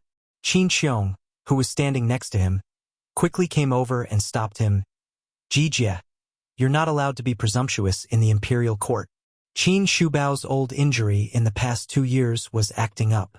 His legs and feet were not very good. Cheng Yaojin did not dare to struggle. Only then did he calm down and looked at Li Er pitifully. Your Majesty, I was rude in front of you just now. Your Majesty, please forgive me. Li Er was angered by this reckless guy. Cheng Jijia, why didn't you think of asking me to forgive you when you hit people before? In the imperial court, you actually hit a minister. It's really outrageous. Qin Shubao quickly bowed and begged for mercy. Jijia was just confused for a moment. Your Majesty, please forgive me. Nyojinda Yuchigong and the other generals in the army also pleaded for mercy for Cheng Yaojin. Although Li Er had a good relationship with Cheng Yaojin, Qin Shubao, and the other old generals in private, he could not disappoint the other ministers. He shook his head and said, Cheng Jijia, your salary will be deducted for 3 months. We will see what happens next. Well, he had taken out so much money to buy chicken seedlings. Now his salary was gone. It seemed that he would have to tighten his belt in the future. But Cheng Yaojin also knew that this punishment was very light. Cheng Yaojin bowed and thanked him. Your Majesty. Li Er looked at Yuan Wandao and asked, Shao Qing Yuan? You said that Li Zixuan was driving up prices. Did he use this to make profits? Yuan Wandao covered his nose and replied in a muffled voice, Your Majesty, I didn't notice this. Li Er muttered. Since he didn't use this opportunity to make profits, then he didn't disturb the market. But he needs to explain why he bought such a large number of chicken seedlings. Guards! A big Han general immediately walked in from outside the hall and bowed. This general is here, Li Er ordered. Go to Yongla Lane and bring Li Zixuan here. Yes. Although the big Han general did not know Li Zixuan, he still bowed and hurried out to find Li Zixuan. Chapter 87. Chang'an City, East Market. As the last curved plow was sold, there was a commotion outside the Strange Taste Pavilion. That's it? I haven't bought it yet. Who asked you to come so late? Nyodahai, you should have come earlier. Those who came early today have already bought the curved plow. I guess old Nyo woke up late because he was sleeping with his wife at home? Haha. A man beside him said in a wretched manner. Nyodahai's face turned red. He pushed the man and said angrily, Bulsh *T, I went to sell eggs just now. I thought only people from our village would buy the curved plow, so I didn't rush to buy it. But now it seems that many people here are from other villages. How did they know about young master's curved plow? Sigh, I'm also puzzled. I saw a few people from Plum Village and Liujia Village just now. I asked them where they got the news from, but they didn't want to tell me. It must have been someone from our village who leaked it out. What a traitor. If Old Ox knew who leaked it out, I would definitely beat him up. Nyo Dahai waved his fists and said angrily. At the side, Han Xiaodong shrank his neck and quickly slipped away with his tail between his legs. Get out of the way, get out of the way. At this time, a burly general in full armor and a group of soldiers squeezed into the crowd. Beside the general was a servant. Young master, His Majesty sent someone to bring you into the palace. San Bao shouted as she entered the Strange Taste Pavilion. Today, the young general brought people to the Li mansion to find Li Zixuan. Li Jingma and Mrs. Li were shocked. They quickly asked the general if their son had caused any trouble. The general shook his head and explained, His Majesty didn't punish him. His Majesty is not here to condemn anyone. He just has something to ask of your son. Would Master Li please ask your son to come out and follow me into the palace? Li Jingma and Mrs. Li were relieved. They let San Bao bring them to the Strange Taste Pavilion. Li Zixuan was chatting with Sun Huayuan in the Strange Taste Pavilion. He found that Sun Huayuan's style of conversation was quite good. He wanted to chat with him. At this moment, he heard San Bao shouting outside that Li Zixuan wanted him to enter the palace. Li Zixuan subconsciously clamped his legs together to protect his balls. He did not want to enter the palace and become a eunuch. Sun Huayuan was quite knowledgeable. He looked at Li Zixuan and said, Young master, it should be someone from the palace. You'd better go out and have a look. Li Zixuan had no choice but to walk out of the Strange Interest Pavilion. Along the way, he glared at San Bao, who didn't know how to speak. Are you Li Zixuan, young master Li? The young general stepped forward and asked. Li Zixuan saw that this man was tall and burly. His posture was tall and straight, and his lower body was steady. He had an imposing appearance. He was dressed in Mingguang armor. When the sun shone on him, he almost blinded Li Zixuan's titanium alloy eyes. This man's kung fu was probably not weak. Li Zixuan quickly cupped his hands and said, That's me. How should I address you, General? I am Dugu Mao. Since you are Li Zixuan, please follow me to the palace to have an audience with His Majesty. Dugu Mao? Li Zixuan was a little familiar with this name, but he couldn't recall it. However, people with the surname Dugu were usually more powerful. Therefore, he learned from the TV dramas in his previous life. He quickly took out a golden biscuit from his sleeve and stuffed it into Dugu Mao's hand.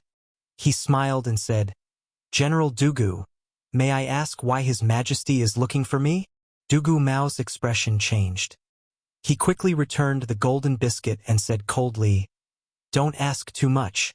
Follow me to the palace." Alright, it seemed like this man wasn't greedy. Li Zishuan had no choice but to follow Dugu Mao to the palace with a worried heart. At this moment, a loud shout was heard. "Hold on, General. What crime did our young master commit? Why are you arresting him?" Niu Dahai stopped Dugu Mao and asked loudly, "Yes, you can't leave. Our young master didn't commit any crime. Let go of our young master." When the surrounding Han family manors villagers heard Dugu Mao's cold words, they thought that he had brought people to arrest Li Zishuan. They all came out to stop him. Although commoners were afraid of officials at this time, the villagers of the Han family manor still stood out bravely. Young Master had shown great kindness to their Han family manor. Young Master could show kindness without asking for repayment, but they couldn't be ungrateful. Otherwise, they would be criticized behind their backs by the villagers. Dugu Mao's expression changed drastically when he saw the villagers rushing over. He pulled out the saber at his waist and shouted, "His Majesty has ordered to summon Li Zishuan. Are you trying to rebel by obstructing me?" Li Zishuan hurriedly pulled Dugu Mao back and said anxiously, "General Dugu, please hold on. General Dugu, please wait. These villagers don't have that intention. Please allow me to speak with them." Li Zishuan was truly moved by the villagers' actions. In this feudal era where imperial power reigned supreme, they dared to stand up for him. As for him, he had only done something insignificant for them. What a simple and honest people. Li Zishuan naturally didn't want to see them get hurt because of him. Dugu Mao put away his saber and shouted, "Hurry up! His Majesty and the ministers are waiting." Li Zishuan nodded and walked towards the villagers, shouting, "Fellow villagers, His Majesty isn't here to punish me. He just summoned me for something. Uncles, please go home quickly." Niu Dahai shouted, "Young Master, is it really okay? If His Majesty really wants to punish you, I, old Niu, will kneel in front of the palace gates and plead for young Master's innocence. I believe that His Majesty wouldn't wrong a good person like young Master." "I want to go too." "Me too." A bunch of voices echoed from the side. Li Zishuan said helplessly, "Uncle Niu, it's really okay. Hurry up and bring the villagers back to the village." After calming everyone down, Li Zishuan followed Dugu Mao to the palace. After passing through the Vermilion Bird Gate and entering the palace, Li Zishuan looked around curiously. In his previous life, he had been to the Forbidden City in Beijing a few times. However, he had never been to the ancient Chong, an imperial palace in Xi'an. Furthermore, even if he went, he wouldn't be able to see it. At the end of the Tang dynasty, when Zhu Wen attacked Chang'an, he burned the entire city to the ground. Although the later generations repaired it, it was definitely impossible to restore it to its original state. As such, it was really not easy for Li Zishuan to see the original Tang dynasty imperial palace. Although Li Zishuan didn't know why Li Er had called him here, it was useless to worry about such things. It was better to look at the scenery of the palace. Furthermore, if Li Er really wanted to find trouble with him, the person who came would definitely not be Dugu Mao, but the officials from the Supreme Court. After a while, Dugu Mao brought Li Zishuan to the outside of Taiji Palace. Taiji Palace was built on top of 36 stone steps. Standing at the bottom of the steps, one could only see the upturned eaves. The auspicious beasts on the eaves, Xieji and Xieji, looked majestic under the faint sunlight.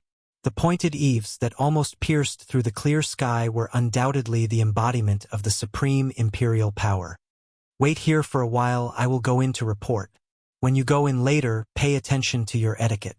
Don't forget what I just taught you." Dugu Mao instructed. "Thank you, General Dugu, I will pay attention."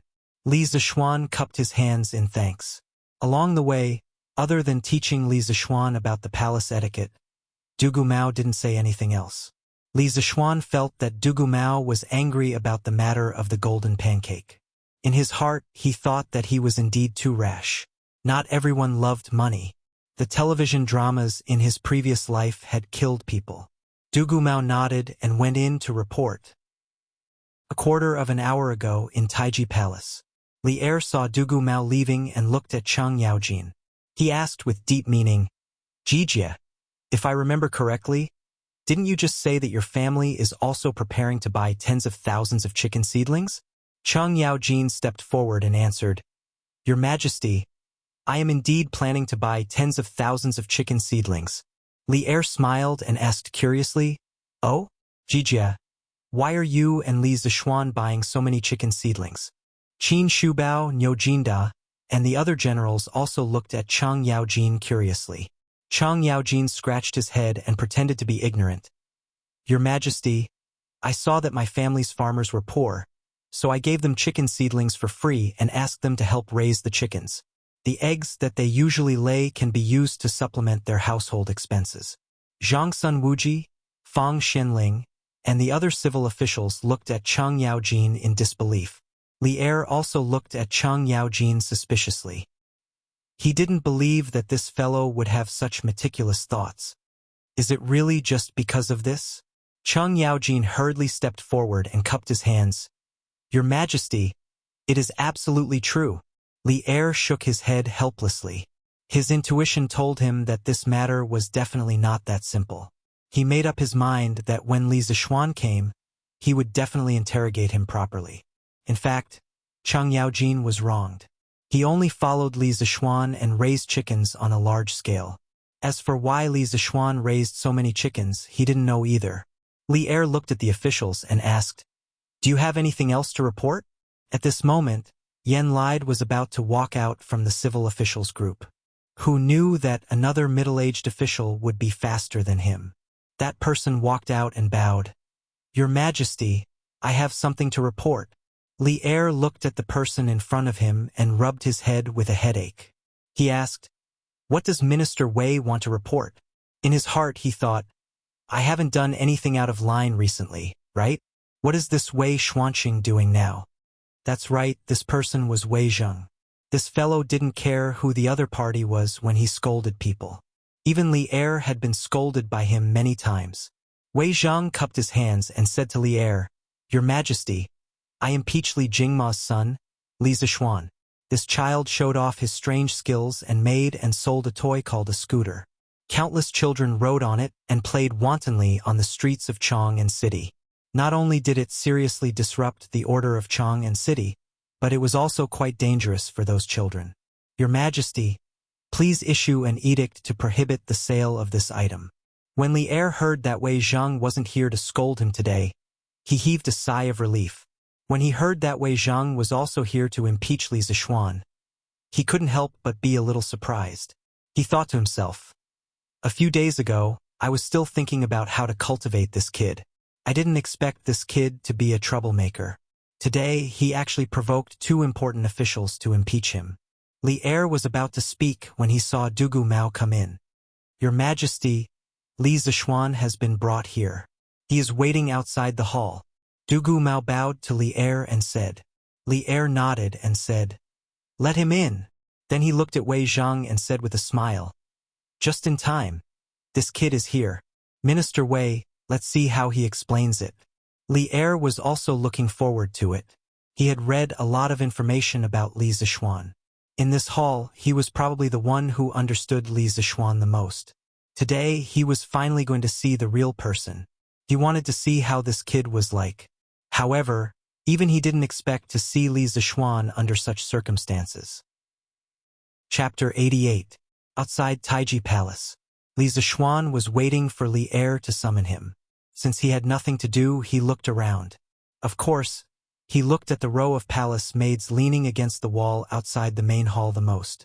These palace maids were mostly young and beautiful, and they were all wearing pink low-cut dresses. Li Zishuan had divine skills, so his eyesight was very good.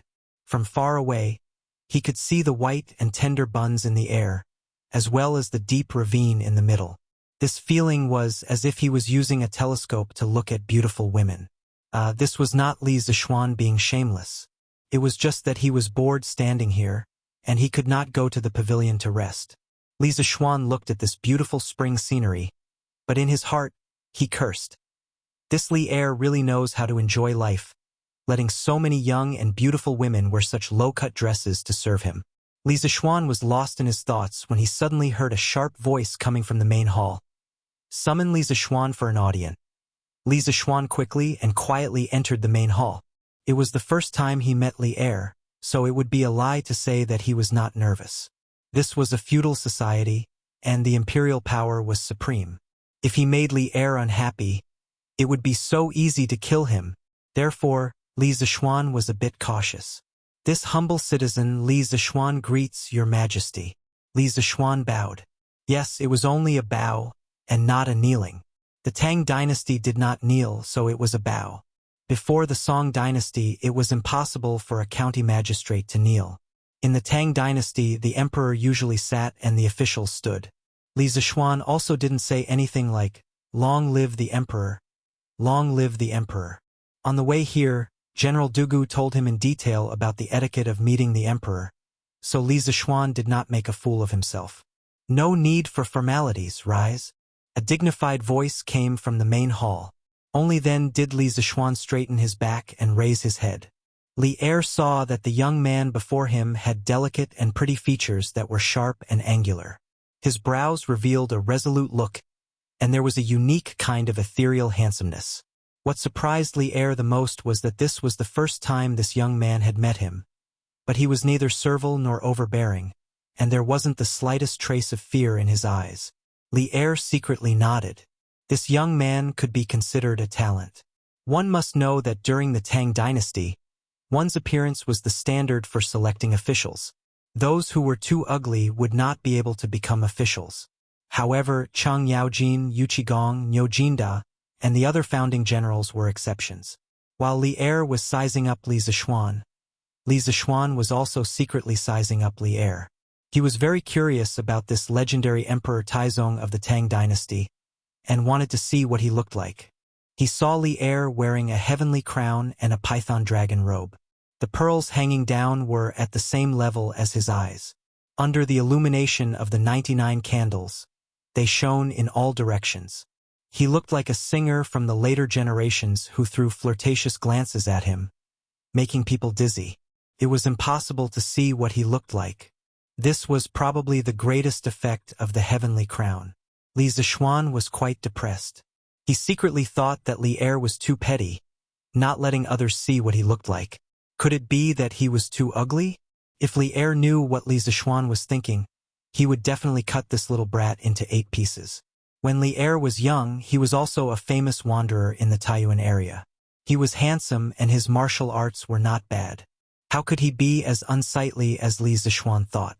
Li Er said in a deep voice, "Li Zixuan, do you know why I asked you to come here today?" "I don't know." Li Zixuan's mouth twitched. He secretly thought, "How would I know? That cold-faced General Dugu Mao didn't tell me. How would I know?"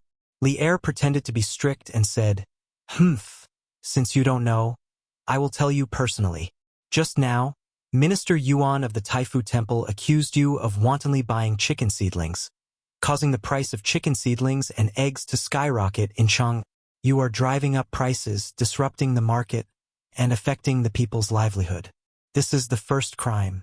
In addition, Minister Wei accused you of showing off your skills and selling scooters. This scooter disrupts the order of Chang and affects the safety of children. This is the second crime. Li Zixuan, do you have anything to say?" Li Zixuan was shocked. He really didn't expect that the minister would make an issue out of these two matters. He thought quickly. After a moment, he stepped forward and bowed to Li Er. "Your Majesty, I have something to say." Li Er nodded and said, "Say it." At this time, Li Zixuan cupped his hands and asked the minister next to him, "May I ask which one is Minister Yuan?" At this time, Chang Yaojin pointed to Yuan Wandao, whose face was covered with blood, and said with a smile, "This is Minister Yuan." Li Zixuan glanced at Chang Yaojin. Chang Yaojin nodded at him meaningfully, making him feel at ease. Yuan Wandao stood up and said, "I am the minister of the Taifu Temple. What do you want?" Li Zixuan smiled and said, "Minister Yuan accused me of driving up prices. I have something to say. I need chicken seedlings, but the quantity is a bit large. I use my own money to buy what I need in the East Market. Minister Yuan, which law of the Tang Empire did I violate? Is there a law in the Tang Empire that the people can't buy chicken seedlings wantonly? Yuan Wandao quibbled. You are hoarding, driving up prices, and disrupting the market. You have raised the price of chicken seedlings and eggs so high. How can ordinary people afford it? Li Zishuan walked to Yuan Wandao, looked into his eyes and said, Minister Yuan, chicken seedlings are not like grain and fodder. They are strategic materials. How can you say that they are hoarding? The so-called market is just supply and demand. The supply is less than the demand, so the price will naturally rise. Do you think that when I need something, I have to consider whether it will cause the price to rise after I buy it? If so, what is the benefit of this market to the people? What's more, Minister Yuan, you only see the price of chicken seedlings and eggs rising. The people can't afford eggs. But why don't you see that because of the rising price of chicken seedlings and eggs? There are tens of thousands of farmers near Chong, and who make extra profits by selling their own eggs. The world is full of profit. Where the supply is less than the demand, the market will naturally balance the supply and demand through the mutual circulation of goods in different areas.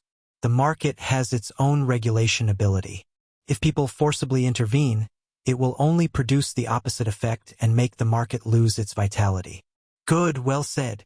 Although Cheng Yaojin didn't understand these market theories, he felt that Li Zishuan was very good at what he said.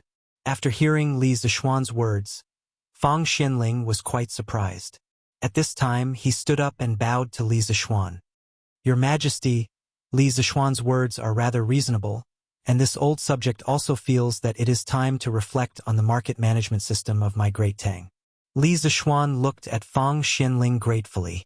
Although he didn't know the official in front of him, he was able to see the limitations of the current market system. Li Zishuan was grateful and admired him. The market in the Tang dynasty as a commodity trading place could not spontaneously form because of the certain development of the commodity economy in a certain place. It was also not a natural product or inevitable result of economic development. In the Tang dynasty, the right to set up and abolish the market was clearly owned by the government.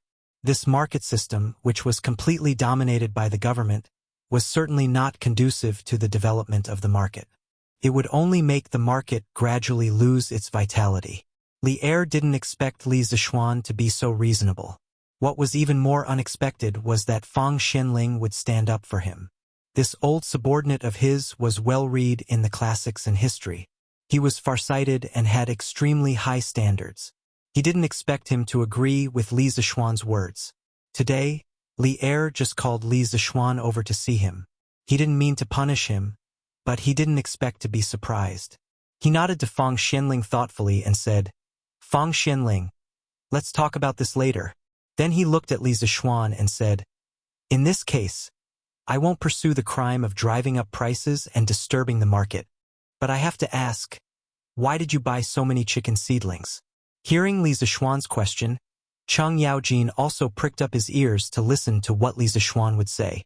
He was also very curious. Li Zishuan's heart skipped a beat. The question he didn't want to answer the most had come. Chapter 89. Taiji Palace. Li Zishuan and the other officials all looked at Li Zishuan. Li Zishuan immediately felt the pressure. If he wanted to convince Li Zishuan, he had to think of a proper reason. He could not be as vague as he had been in front of Cheng Chumo. Li Zishuan quickly searched for all kinds of suitable reasons in his mind. Suddenly, he had an idea. He stepped forward and bowed. He bowed and said, reporting to your Majesty, there are two main reasons why I bought so many chicken seedlings. First, I saw that my family's farmers were living in poverty. They didn't even have enough meat to eat twice a year. The children in the village might not even have new clothes to wear during the new year. So, by providing the farmers with chicken seedlings and reducing their annual rent, I asked them to help me raise the chickens. Moreover, the eggs that the chickens lay can be used to supplement their household expenses and improve their lives. Second, my family opened a restaurant called Drunken Immortal. A month ago, they released a chicken that was very popular with the people of Chang'an. I presume that all the officials already know about it. Next year, I plan to release 128 dishes with chicken as the main ingredient. These include braised chicken, stewed chicken with mushrooms, beggar's chicken, roasted chicken, sliced hibiscus chicken, multicolored shredded chicken, crispy chicken, spicy chicken, kung pao chicken, boiled chicken, roasted chicken wings, fried chicken, salt-baked chicken, fragrant concubine chicken, sweet and sour chicken, 3-cup chicken wings, honey ginger chicken, apple pineapple chicken, 100-flower phoenix wings, white cut chicken, shredded chicken, cold shredded chicken, chicken, skewers, iron plate chicken, chicken stir-fried rice, and so on. Li Zishuan quickly announced the names of the dishes in a fancy way. Chang Yaojin, Nyojinda, Yuchigong, and the other old generals listened with wide eyes. Although they had never eaten before, just hearing the names of these dishes made them salivate. This was especially true for the generals who had not eaten breakfast. It was almost noon and the court had not yet been dismissed. At this moment they were hungry. When they heard Li Zishuan's fancy list of dishes, they all stood where they were and swallowed hard. The civil officials were not much better. There were quite a few foodies among them. When they heard the names of these dishes that they had never heard of before, they closed their eyes and imagined how delicious these dishes would be. For a moment, the hall was filled with gulping sounds. Li Zishuan was also a little hungry after hearing what Li Zishuan said, but his mind was still clear. He frowned and asked, Li Zishuan, if you want to launch these famous dishes, you can just go to the East Market and buy chicken. Why do you have to go through so much trouble and raise chickens yourself? Li Zishuan was already prepared. He replied, Your Majesty, the dishes I mentioned have high requirements for the quality of the chicken. Previously, I had set up a very large chicken farm on the mountain behind my family's farmstead. The chickens that this humble one bought will all be raised on this mountain, allowing them to feed on the grass, insects, and rice bran on the mountain. Compared to the chickens raised by the villagers themselves, the free-range chickens on the mountain were more lively and active, and their ability to fly was stronger. This will lead to the compact muscle structure of free-range chickens, less fat, more fragrant taste, better nutrition, and better taste. In fact, there was one point that Li Zishuan did not mention in his heart. The free-range chickens could fly better, and their efficiency in catching locusts would naturally be higher. Li Zishuan had never raised chickens before. He was stunned by Li Zishuan's theory. In the end, he asked suspiciously, Are free-range chickens really as good as you say? Li Zishuan was still confident about this. He nodded and said, Your Majesty, it's absolutely true. Chang Yaojin swallowed his saliva and stepped forward to help. Your Majesty, I can testify about this. When I was still in Wagong village, I caught a few chickens that escaped from the villagers in the mountains. Those chicken wings were obviously longer, and the taste of the chicken was better. Li Er nodded and said, Well, Li Zishuan, you have passed the first test. How do you explain Minister Wei's impeachment of you? Li Zishuan first heard about Wei Zheng from Han Yushi. He heard that he liked wine and was a master winemaker. On the other hand, there were many stories about Wei Zheng and Li Er. In the end, Wei Zheng became a famous minister and was ranked in the Lingyan Pavilion. Li Zishuan did not expect that the first time he met Wei Zheng, he would be scolded by the Tang dynasty's biggest troll. He turned around gloomily and looked at the civil officials, wanting to ask which one was Wei Zheng. No need to ask. I am Wei Zheng. What I said about the impeachment is true. What do you have to say?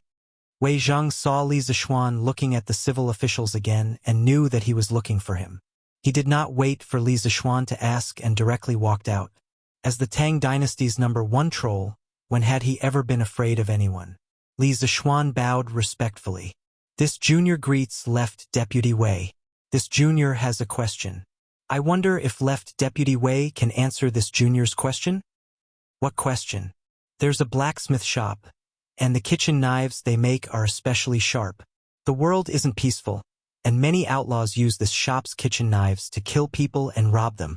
May I ask Left Prime Minister Wei, should the authorities punish the criminal or the blacksmith? Li Zishuan told Wei Zheng a story about whether it was a crime to kill or sell a knife. Wei Zheng said, Of course, the murderer should be punished. Before he finished, he realized that something was wrong. Li Zishuan did not give him a chance to change his words. He smiled and said, Minister Wei, you are right.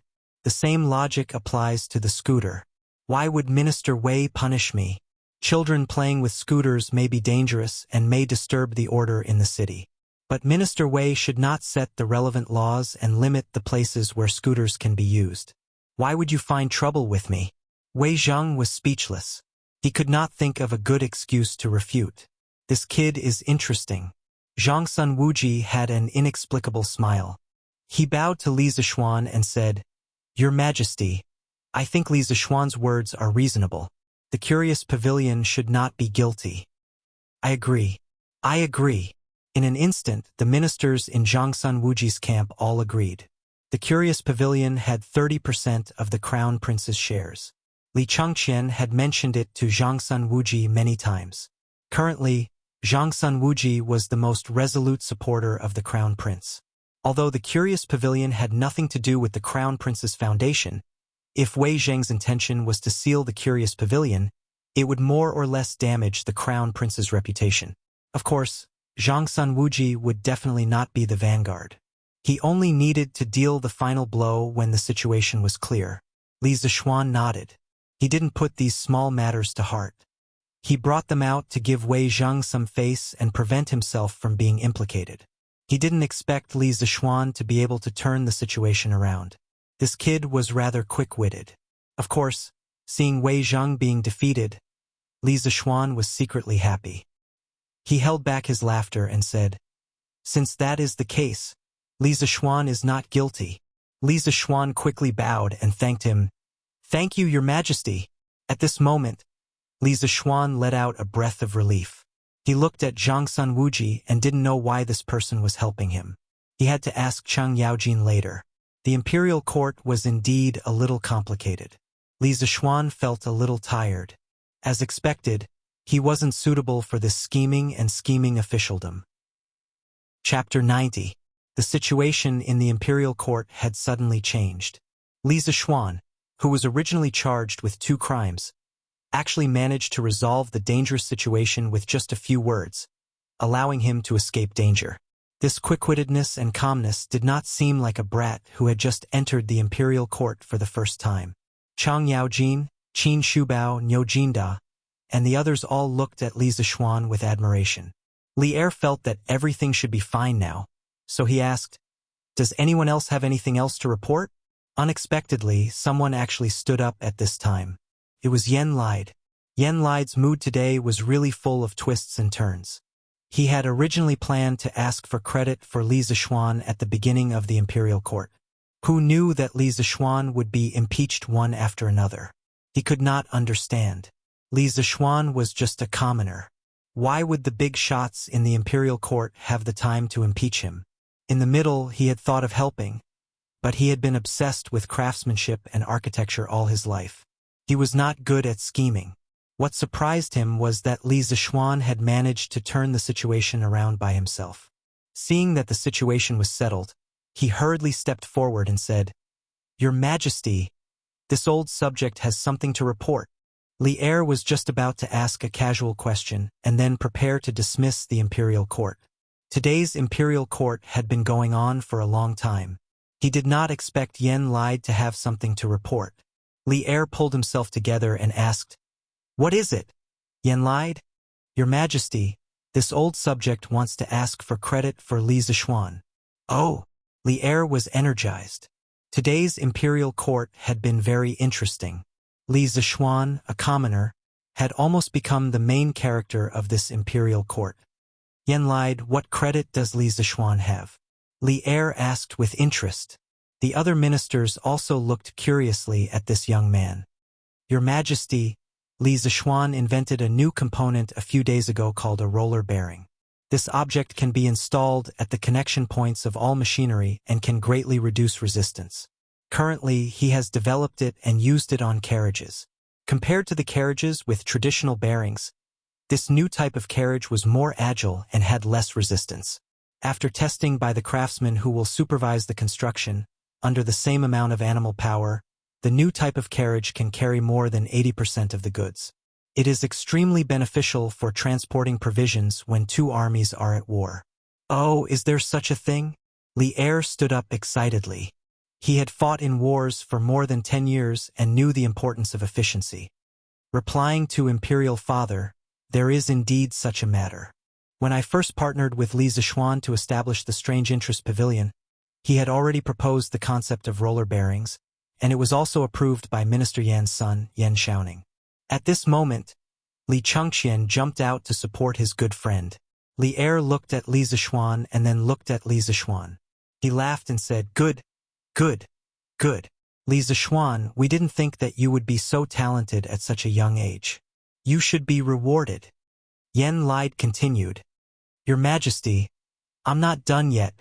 3 days ago, Li Zishuan invented a new type of plow called the curved shaft plow and produced a batch yesterday. Not only does this plow save more energy, it is also more agile. After testing it yesterday, it has been proven that the curved shaft plow is at least 3 times faster than the long shaft plow we used before. I believe that the Imperial Court should promote the curved shaft plow to solve the problem of the lack of cattle in Tang." Emperor Li Er, who had always been calm, could not remain calm at this moment. He said in disbelief, "Official Yen, is there really such a magical plow in this world?"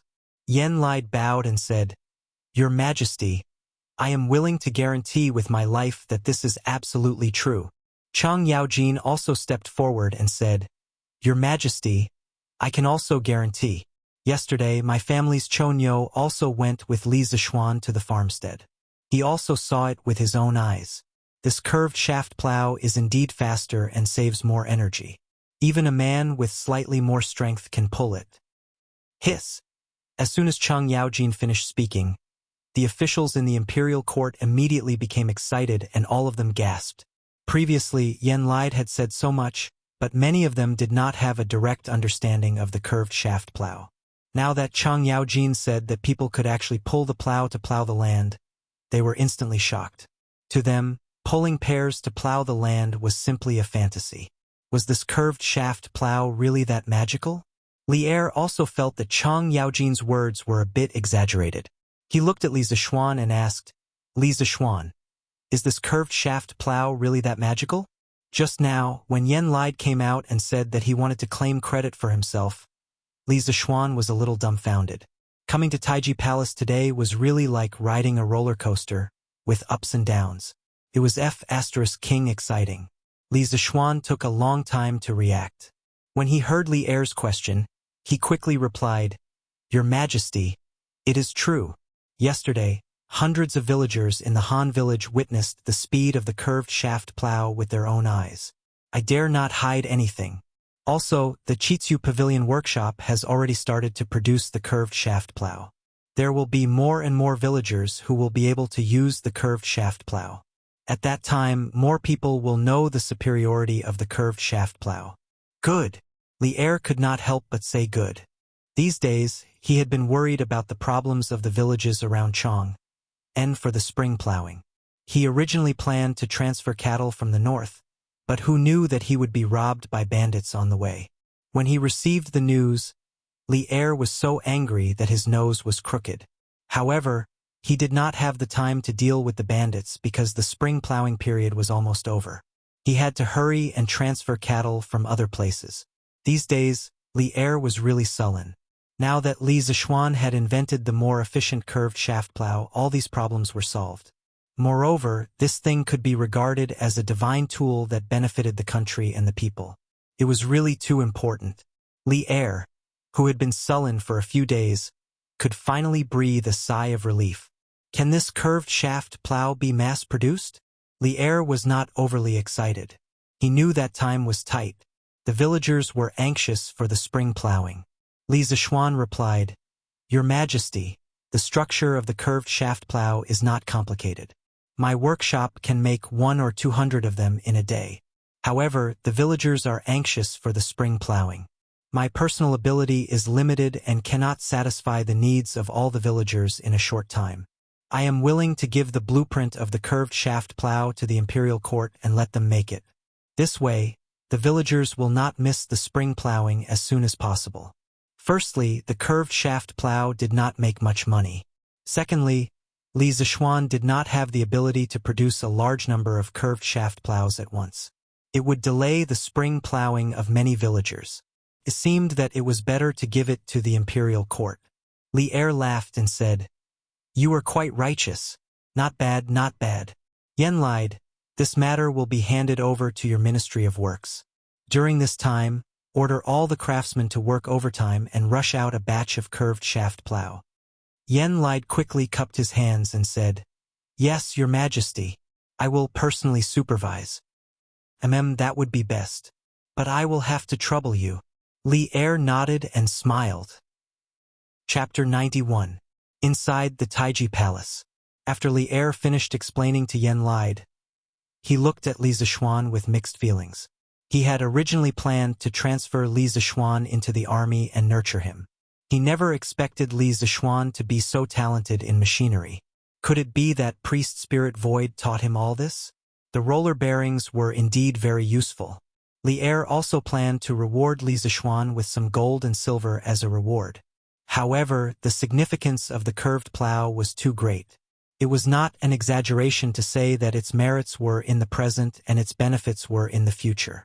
In a feudal society, the rulers attached great importance to agriculture. If he only rewarded some gold and silver for this merit, it would seem that Li Er was stingy. Li Er pondered for a moment and said to Li Zixuan, "I heard from Jijia that you learned martial arts from Priest Spirit Void when you were a child. Recently, you even created a strange object like the roller bearings. This is one merit. Today, you presented the technique of making the curved plow, so that countless farmers would not miss out on the spring plowing. Your merits are in the country and its benefits are in the future. I am very grateful. This is the second merit. In the imperial court, rewarding merits and punishing faults, making the best use of people's talents. This is the right that the heavens have bestowed upon me. It is also my life's ambition." Li Zixuan, "Tell me, what do you want? I will satisfy you." Damn, as long as one's IQ was not lacking, they would be able to tell that there was a trap in Li Er's words. "If you really want to reward me, why don't you just say it out loud? Why do you need me to say it myself? If I say too much, you'll definitely be unhappy. If I say too little, won't I suffer a huge loss?" Li Zixuan thought for a moment and simply pushed the question to Li Er. "Your Majesty, my livelihood is in the Tang Empire. I have already deeply fallen in love with this land. These small contributions are what I should do. I really do not dare to covet your Majesty's reward." When Cheng Yaojin heard this, he anxiously glared at Li Zixuan from the side. He secretly cursed that his brain was rusty. He actually did not want to reward such a good opportunity. Li Er frowned and said, "How can I not reward a merit? If this were to spread out, how would the commoners view me? How about this, Li Zixuan, are you willing to work under Minister Yen at the Ministry of Works?" Yen Lide's eyes lit up. He also had the same idea. With Li Zixuan's talent, it would be a pity if he didn't join the Ministry of Works. Li Zixuan immediately shook his head like a rattledrum. He didn't want to enter the imperial court and fight for power. Looking at the fate of Zhangsun Wuji, Fang Xinling, Du Ruhui, Wei Zheng, and the others who fought bravely in Jingguan's court, according to the records of later generations, these people committed suicide, had their properties confiscated, their families exterminated, and their corpses whipped. These people were all godlike figures, and they couldn't avoid a tragic end. As a newbie in the bureaucracy, it was better for him to shrink his head and be an honest tortoise. Making a fortune in silence was the right thing to do. It would be best if he could get a position with a high rank, less responsibility, and no management. If he went to the Ministry of Works, not only would he suffer, but if he offended someone, he would probably fall into a trap. He was very envious of Cheng Yaojin's unscrupulous personality. He often made a scene in the imperial court, making everyone think that he was a simple-minded boor. As long as they didn't provoke him, he would be harmless to them. Therefore, he was able to be a free and unfettered duke during Jingguan's reign. This was why he was so awesome. Great wisdom disguised as stupidity. He never showed his talents, but he lived for 100 years. After his death, he was conferred the title of Longevity Lu Wang. He lived a rich life and survived for emperors. He could be said to be a weirdo in the bureaucracy. Li Zishuan saw Li Er's glare and quickly considered his words before explaining. Your Majesty, I'm used to being lazy. I'm afraid that going to the Ministry of Works will delay Minister Yan's matters.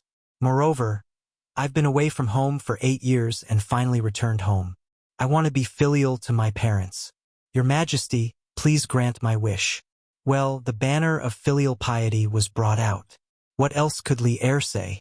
Even if he was the emperor, he didn't dare to openly disobey filial piety. Li Er pondered for a while and said, if that's the case, then forget it. However, you have contributed to the country and can't not be rewarded. How about this? I'll confer you the title of Lantian County Baron and give you 200 households. How about that? Li Er had spent a lot of money. Everyone in the imperial court was shocked. The imperial court's nobility was divided into 5 ranks: Duke, Marquis, Count, Viscount, and Baron. Li Zishuan was conferred the title of Baron this time. It was a leap from a commoner to a lord. Under the general trend of the country, the conferment of nobility was extremely cautious. The entire imperial court was thinking about how to reduce the number of nobles and reduce the rank of nobility. Li Zishuan was actually conferred the title of Baron with a mere curved plow. Chang Yaojin hurriedly gave Li Zishuan a look, telling him to quickly agree. He was really afraid that Li Zishuan would be stupid and refuse again. Li Zishuan didn't pay attention to Chang Yaojin's message. However, when he heard Li Er's words, he was overjoyed. He thought to himself that he had leaped from a commoner to a noble. There was no reason for him to refuse. He hurriedly bowed and thanked the emperor. I thank your Majesty for your kindness. Li Er nodded with satisfaction and said, if there's nothing else, the imperial court is dismissed. All the ministers bowed and saluted. We respectfully send your Majesty off. Haha, this old man really didn't misjudge you. You're promising. As soon as they left Taiji Palace, Chang Yaojin excitedly patted Li Zishuan's shoulder and laughed. After that, he looked at Qin Shubao and smiled proudly. How is it, Brother Qin? I told you before that this kid isn't a fish in a pond, right? Haha, I old Chang have a good eye for people. Qin Shubao laughed and shook his head. He looked at Li Zishuan and said, this old man heard from Jijia that your master is spiritual master Ling Su. Your martial arts are excellent and not below Jijia. However, I didn't expect you to be able to make such a thing that benefits the country and the people. His Majesty has granted you the title of Baron. Since you are greatly indebted to the country, you should serve the country well in the future. However, this old man has no chance to meet such an immortal like your master. It is a great regret in my life. When Li Zishuan heard Chang Yaojin call the person in front of him as Brother Qin, he had already guessed the identity of this person. At this time, when he heard Qin Qiong instructing him in the tone of an elder, Li Zishuan knew that he was treating him as a nephew for the sake of Chang Yaojin. He was moved and bowed respectfully to Qin Qiong. This must be great General Qin. In the past, when I was in the mountains, I often heard my master say that General Qin seized 3 passes in the day and 8 strongholds at night. Your martial arts are rare in the world and you are the first pillar of our Tang Empire. I will remember General Qin's teachings and will not forget His Majesty's kindness. Qin Shubao was somewhat delighted. I didn't expect your master to know this old man. Haha, this old man will call you Xiao Xian for the time being. Since Jijia regards you as his nephew, you should also call this old man uncle to avoid estrangement. Li Zishuan hurriedly went along with it and called out to Uncle Qin. Chang Yaojin looked at Qin Qiong's sallow face and sighed. Alas, little Xian, it would be good if your master was still here. In the past, everyone in Jianghu knew that spiritual master Ling Su not only had great achievements, but also had great medical skills. He was not below Dr. Sunday. If he was still here, he might be able to cure Brother Qin's illness. When Li Zishuan heard this, he also looked at the unparalleled hero in front of him. Now he was stooping and coughing from time to time, thinking that, according to the track of history, this old man probably only had less than 10 years to live. He was really a hero past his prime. For a moment, Li Zishuan's eyes were also a little wet. Qin Qiong waved his hand magnanimously and said with a faint smile, Jijia, You are thinking too much. Life and death are predestined. Riches and honor are in heaven. I have been in the military all my life and killed countless people. Perhaps this is the retribution that I, Qin Xiong, should suffer. Chapter 92. In front of the stairs outside the Taiji Palace. Hearing Qin Shubao's words, Chang Yaojin's eyes instantly turned red. How can you say that?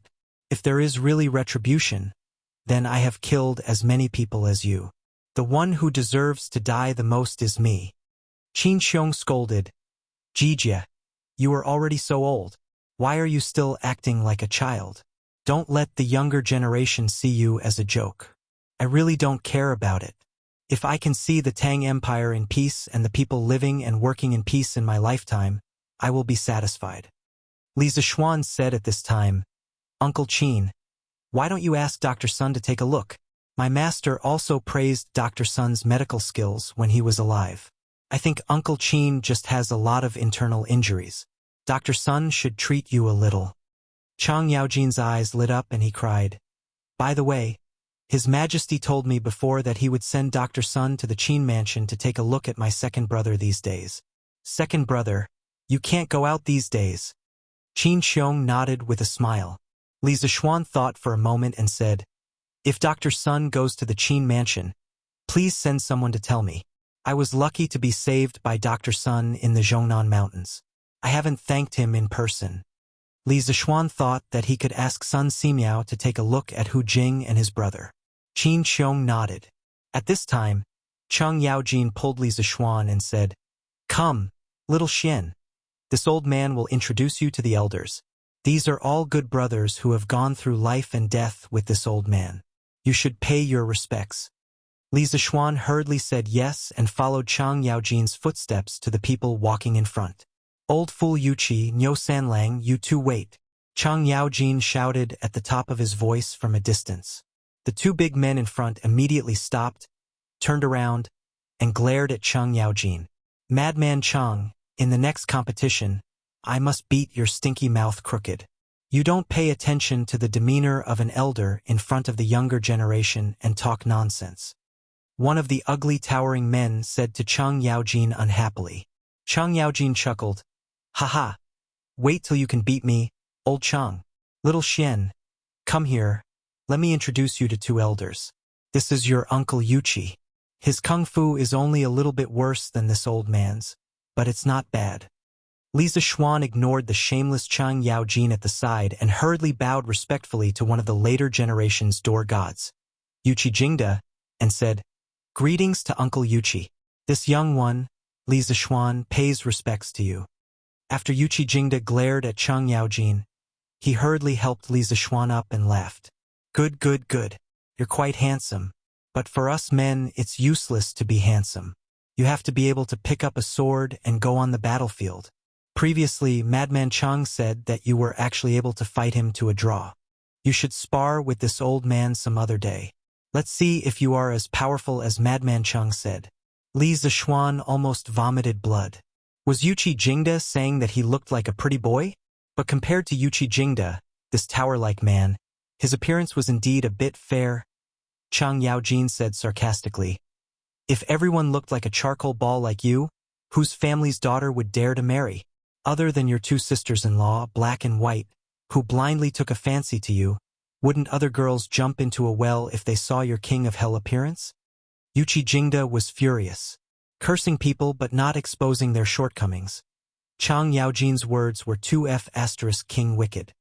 Madman Chang, you old thing, your mouth doesn't speak human language. Come and fight 300 rounds with this old man. As he spoke, he was about to go up and fight. On the side, Niu Jinda hurriedly pulled him back. The younger generation is still here. What's with the two of you messing around like this? At this time, Chang Yaojin chuckled and pulled Li Zishuan over. Pointing at the dark-skinned, muscular man who was pulling Yuqi Jingda, he introduced, this is your Uncle Niu. In the past, we went through fire and water together many times. His battle formation skills are quite exceptional. You kid must follow him and learn well. Of course, Li Zishuan had heard of Niu Jinda's great name. This was one of the few fierce generals of the Great Tang. Li Zixuan respectfully bowed and said, "Greetings, Uncle Niu." Niu Jinda was obviously more composed than Chang Yaojin and Yuqi Jingda. He twirled his beard and smiled. "Good kid, no need to be so polite. You are truly a young talent. You were able to invent the curved plow, so you can be considered the great benefactor of all the farmers in the world. Old Niu was also a farmer in the past. I know the severity of missing the spring plowing. With your curved plow, who knows how many fewer people will starve to death."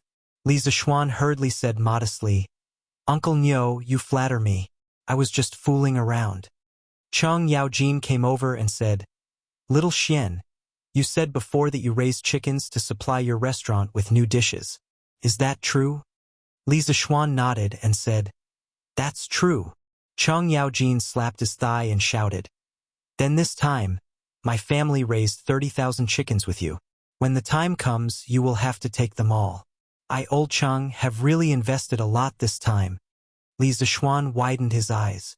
He did not expect Chang Yaojin to trust him so much that he directly wanted to raise 30,000 chickens. This was such a big gamble. But this was also good. When the time came, the Chang family's farm would not have to fear the plague of locusts. Thinking of this, Li Zixuan smiled meaningfully and said, "Uncle Chang, when the time comes, you may find that the most precious part of your chickens is not the meat. You may not be willing to sell your chickens." "What do you mean?" Chang Yaojin was confused. "Heaven's secrets cannot be revealed. Uncle Chang will naturally know when the time comes," Li Zixuan said with a smile. Yuqi Jingda could not help but scold Chang Yaojin. "You shameless old man, you actually want to take advantage of the younger generation. You've really lived like a dog all these years. Little Xian, you don't need to pay attention to him. This old man is actually very interested in the 128 new dishes that your drunken immortal restaurant will release next year. When the time comes, you have to let this old man taste them in advance." "Yes, this old bull is also interested in these new dishes. The chicken that your drunken immortal restaurant released before is really the most delicious thing this old bull has ever eaten. When the new dishes come out, you have to send some to this old man to taste in advance." Li Zixuan hurriedly nodded and agreed. "Two uncles, don't worry. When the time comes, I will definitely send some to your residences. And this old man, you can't forget the old when you have a new person." Chang Yaojin immediately jumped out and added. Qin Xiong, who had just rushed over, was speechless. "Jijia, how come you don't know how to pay attention to the demeanor of an elder at all?" Inside the imperial palace. "Your Majesty, I heard that you conferred Li Zixuan the title of Baron today?"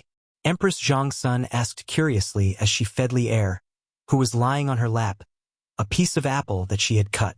Li Er smiled gently and said, "What? Does Guanin's servant think that my reward is inappropriate?" Zhongsun hurriedly said, "I wouldn't dare. I was just asking casually." Li Er sighed. "Perhaps many people think that my reward is a bit too heavy. Haha.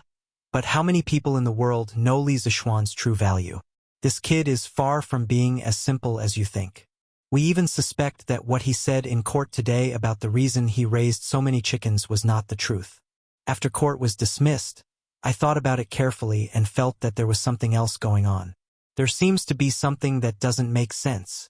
It had to be said that Li Er's eyes were very sharp. He was almost close to the correct answer. Zhongsun didn't understand and asked, "I heard Changqian say before that Li Zixuan invented the gnawing chicken and wrote Journey to the West. Now, this book has spread throughout the palace. However, this child is only 14 years old. Is he really worth a baron?" Li Er stood up and frowned with his hands behind his back.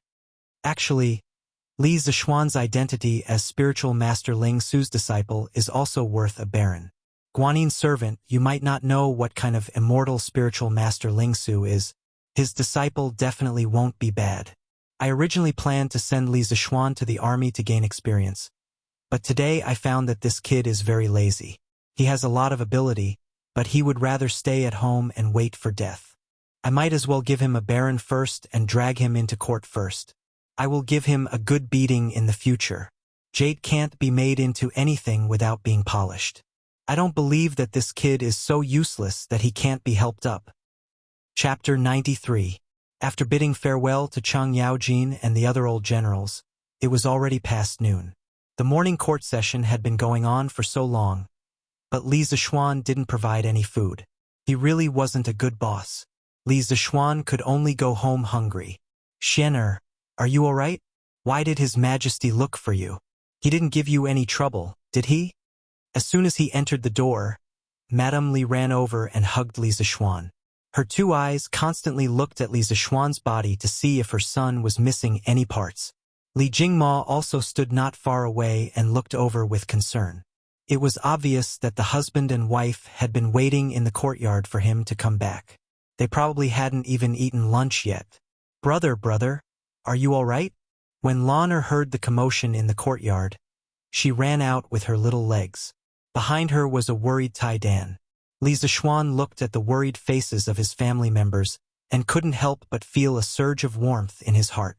Although he hadn't been in this world for long, he had received too much love and care from this small family. Mother, I'm fine. His Majesty didn't make things difficult for me. Let's go in and eat lunch. I haven't eaten yet. Front hall. Li Zixuan briefly told the two elders about what happened in the morning court session as he ate. Of course, he didn't mention the matter of Yuan Wendao and Wei Zhang impeaching him. Since it was already in the past, there was no need to mention it and make everyone worry. Even so, the few people in the family were so shocked that their jaws dropped. Xianer, you're saying that His Majesty made you a baron? Madame Li excitedly pulled Li Zixuan's arm and asked in disbelief. Li Jingma was also a little short of breath.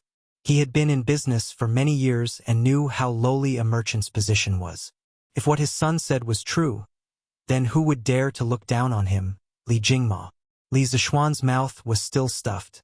Seeing his mother constantly urging him, he hurriedly said, "It's true, mother.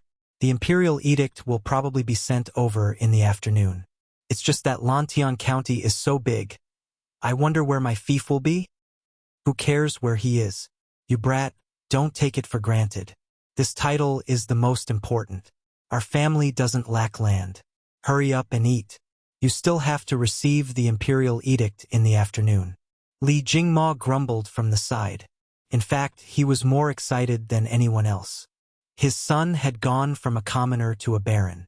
When the time came, the entire Li family would rise along with him. They would not be far from becoming a wealthy family. It was just that he couldn't bear to see Li Zixuan act like he was the victim of a bargain. So he couldn't help but say a few words. "Dad, aren't you going to the shop in the afternoon?" Li Zixuan asked curiously. In the past, at this time, Dad Li would usually be busy with his business. Li Jingma glared at him and said, "Why do you still care about business at a time like this?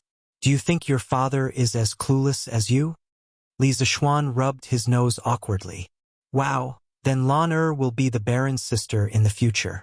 Does that mean she's also a high-ranking official?" Lan'er cheered at this time. Madame Li couldn't help but laugh and said, Yes. Our Lan'er will also be a high-ranking official in the future." Iron Egg congratulates Master on receiving the title of Baron. Iron Egg at the side also very sensibly bowed and congratulated him. Li Zixuan smiled and nodded. He asked casually, "Iron Egg, have you been slacking off these few days? How many words have you learned?" Lan'er rushed to say, "Brother, with Lan'er here, Brother Iron Egg doesn't dare to slack off. Lan'er has already taught Iron Egg more than 100 words these few days." Li Zixuan praised, "Not bad. In a few days I'll invite a teacher back. Lan'er, you should also learn some scriptures from Iron Egg. I don't expect you to become a scholar through scriptures, but I hope you can understand some principles of life from them." "Ah, why does Lan'er have to learn too?" Lan'er pouted her small mouth and said unwillingly. Li Jingma and his wife watched the siblings bicker and didn't interrupt. Since Li Zixuan returned, Lan'er didn't need to worry about them anymore. After the meal, Li Zixuan was urged by his mother to go back to the west courtyard to take a bath. She said that to receive the imperial edict, one had to take a bath and change clothes in advance to show respect to the emperor. Li Zixuan snorted at this, but there was nothing he could do. This era's deep-rooted ideology of imperial power was supreme, and no one could change it.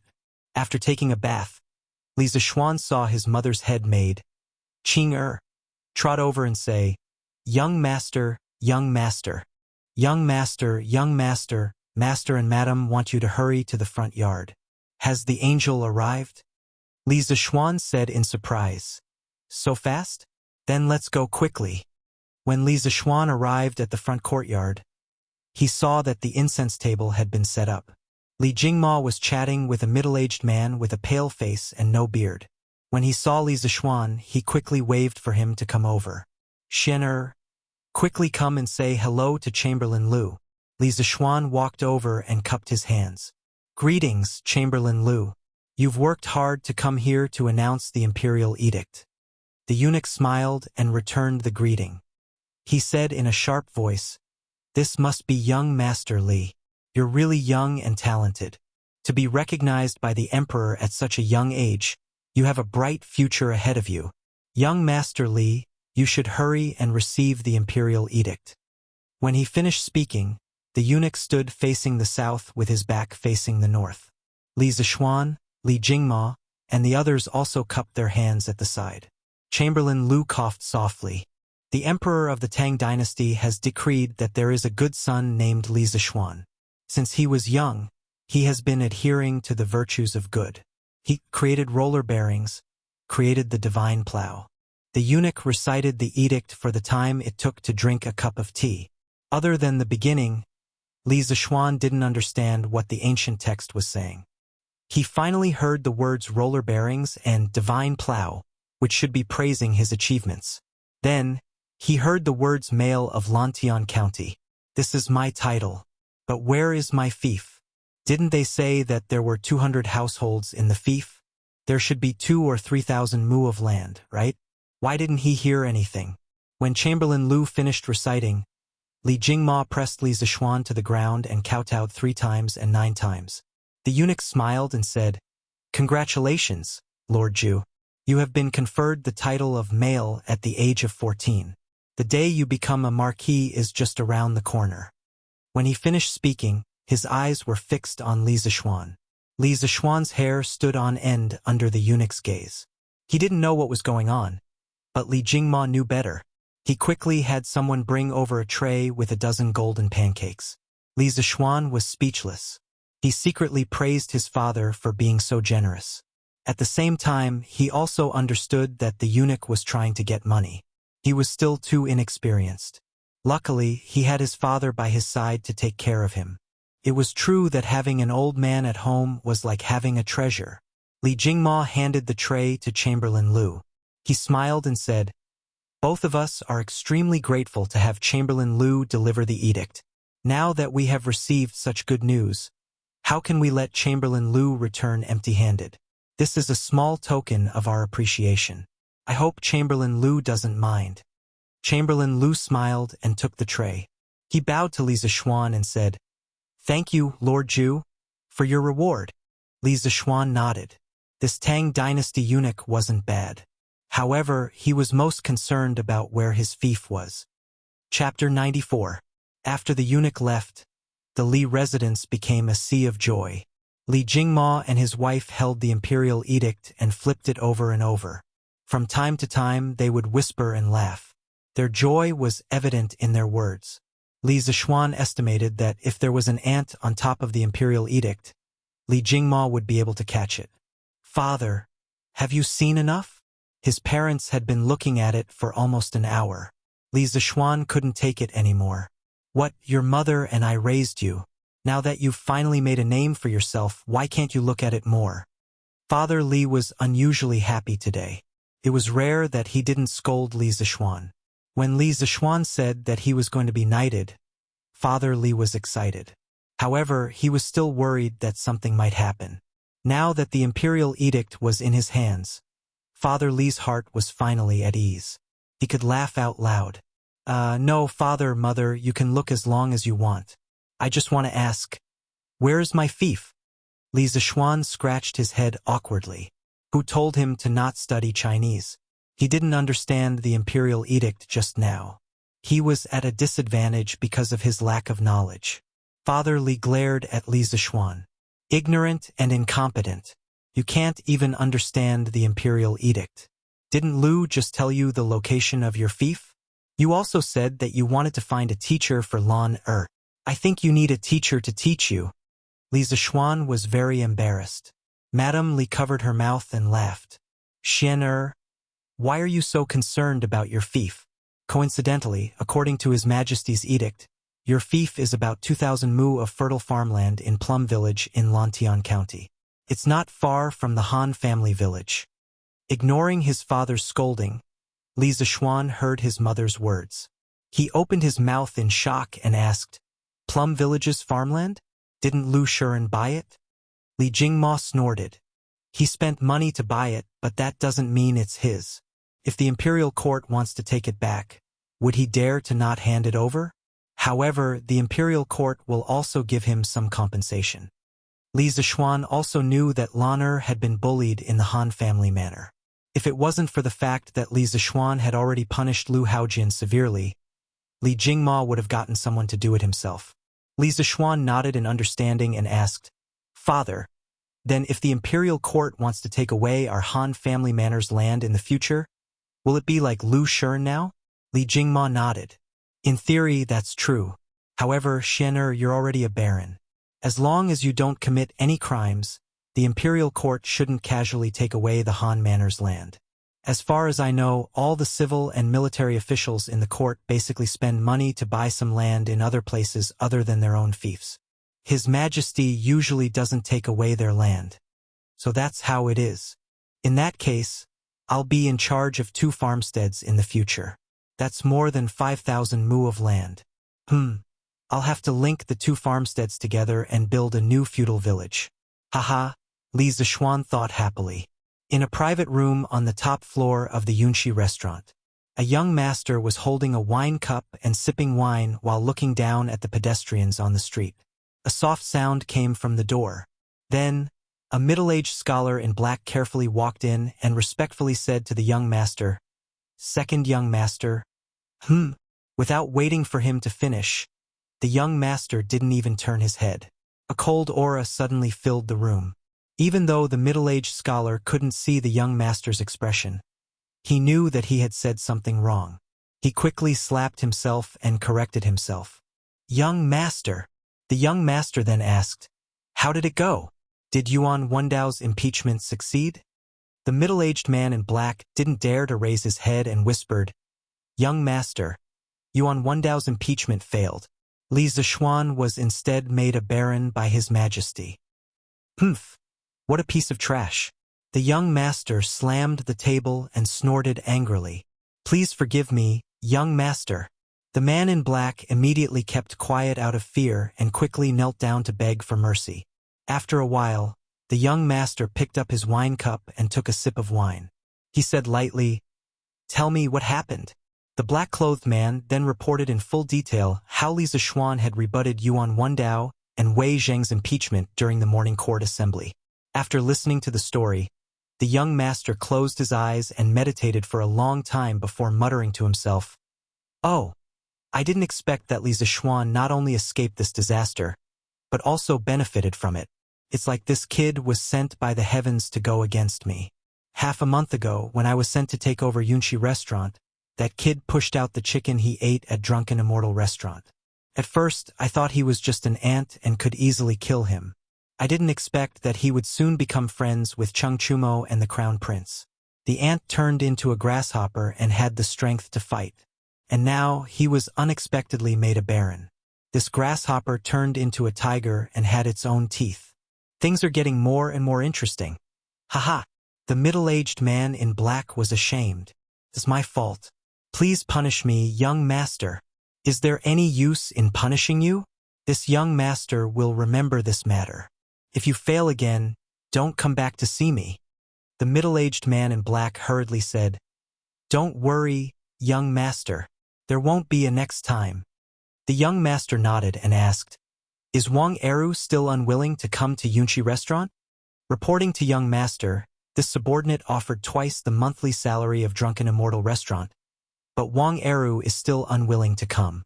Young master, this person doesn't know how to appreciate favors.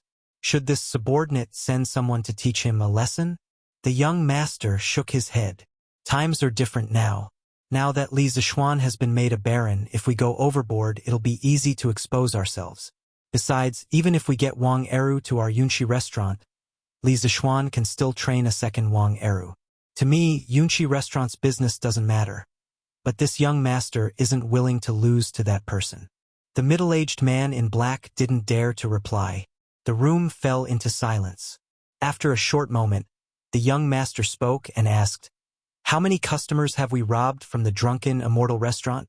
The middle-aged man pondered for a few breaths of time and answered, "About 30 to 40%. But I heard that the drunken immortal restaurant has started to lower their prices. Then we'll lower our prices as well." That's right. Did Li Zixuan explain why he bought so many chicken seedlings during the morning court assembly? The young master suddenly thought of something and asked. Reporting to young master, Li Zixuan said that he's raising so many chickens for the farmers to subsidize their expenses. Secondly, it's for the 128 chicken banquet that his drunken immortal restaurant is going to launch next year. It said that their new dish requires free-range chickens. Humph, do you believe that? The young master thought for a moment and snorted disdainfully. Young master, this lowly one feels that Li Zixuan's words are quite reasonable. The middle-aged man scratched his head and spoke in bewilderment. You're a pig's head.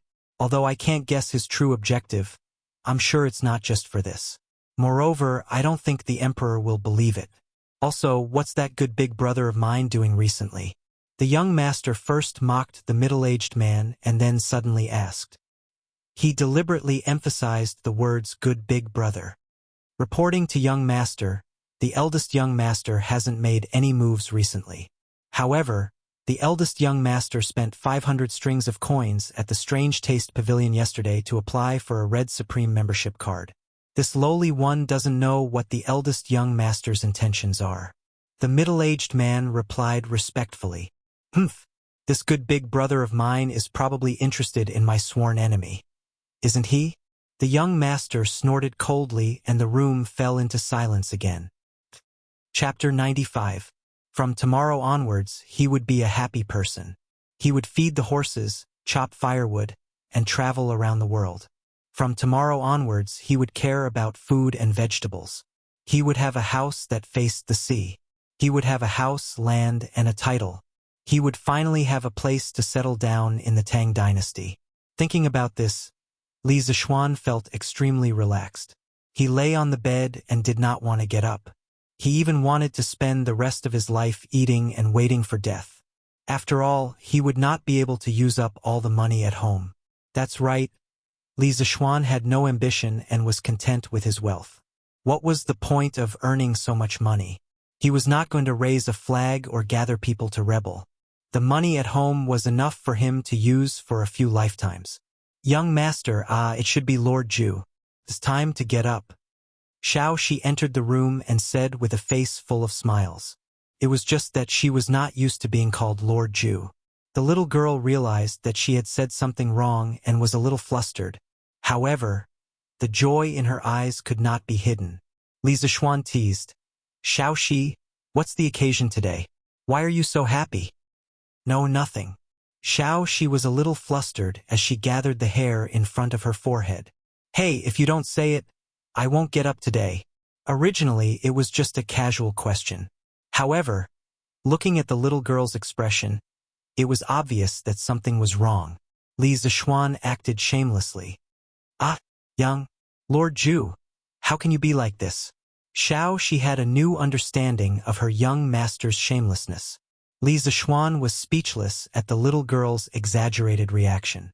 He was just teasing her and did not act like a hooligan. If you are not used to being called Lord Ju, then continue to call me young master. I feel uncomfortable hearing it. Xiao Shi, tell me quickly, what good thing did you encounter? Did you pick up some money? Xiao Shi hesitated for a moment before saying embarrassedly, Madam said this morning that all the servants in the residence will have their allowance doubled for the next 3 months to celebrate young master's conferment. Xiao Shi, you really picked up some money. Half of your extra allowance is due to me. Xiaoxi, you have to thank me. Xiaoxi also felt that the young master's analysis made sense, but she couldn't think of how to thank him. She said awkwardly, Young master, you don't lack anything. Xiaoxi can't think of how to thank you. Hearing this, Li Zishuan said sneakily, Who said that I, your young master, don't lack anything? I've lacked calcium since I was young, and I've lacked love when I grew up. After he finished speaking, he stared at the little girl's small chest with some bad intentions. TSK. It was really quite big.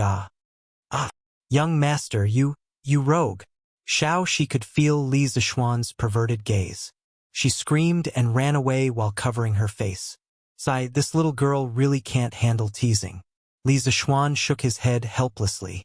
He could only get up and put on his clothes. Oh, Shopkeeper Lu is here today? Li Zishuan went to the front hall and was about to eat breakfast when he saw Shopkeeper Lu talking to Old Man Li. Greetings to Lord Zhu.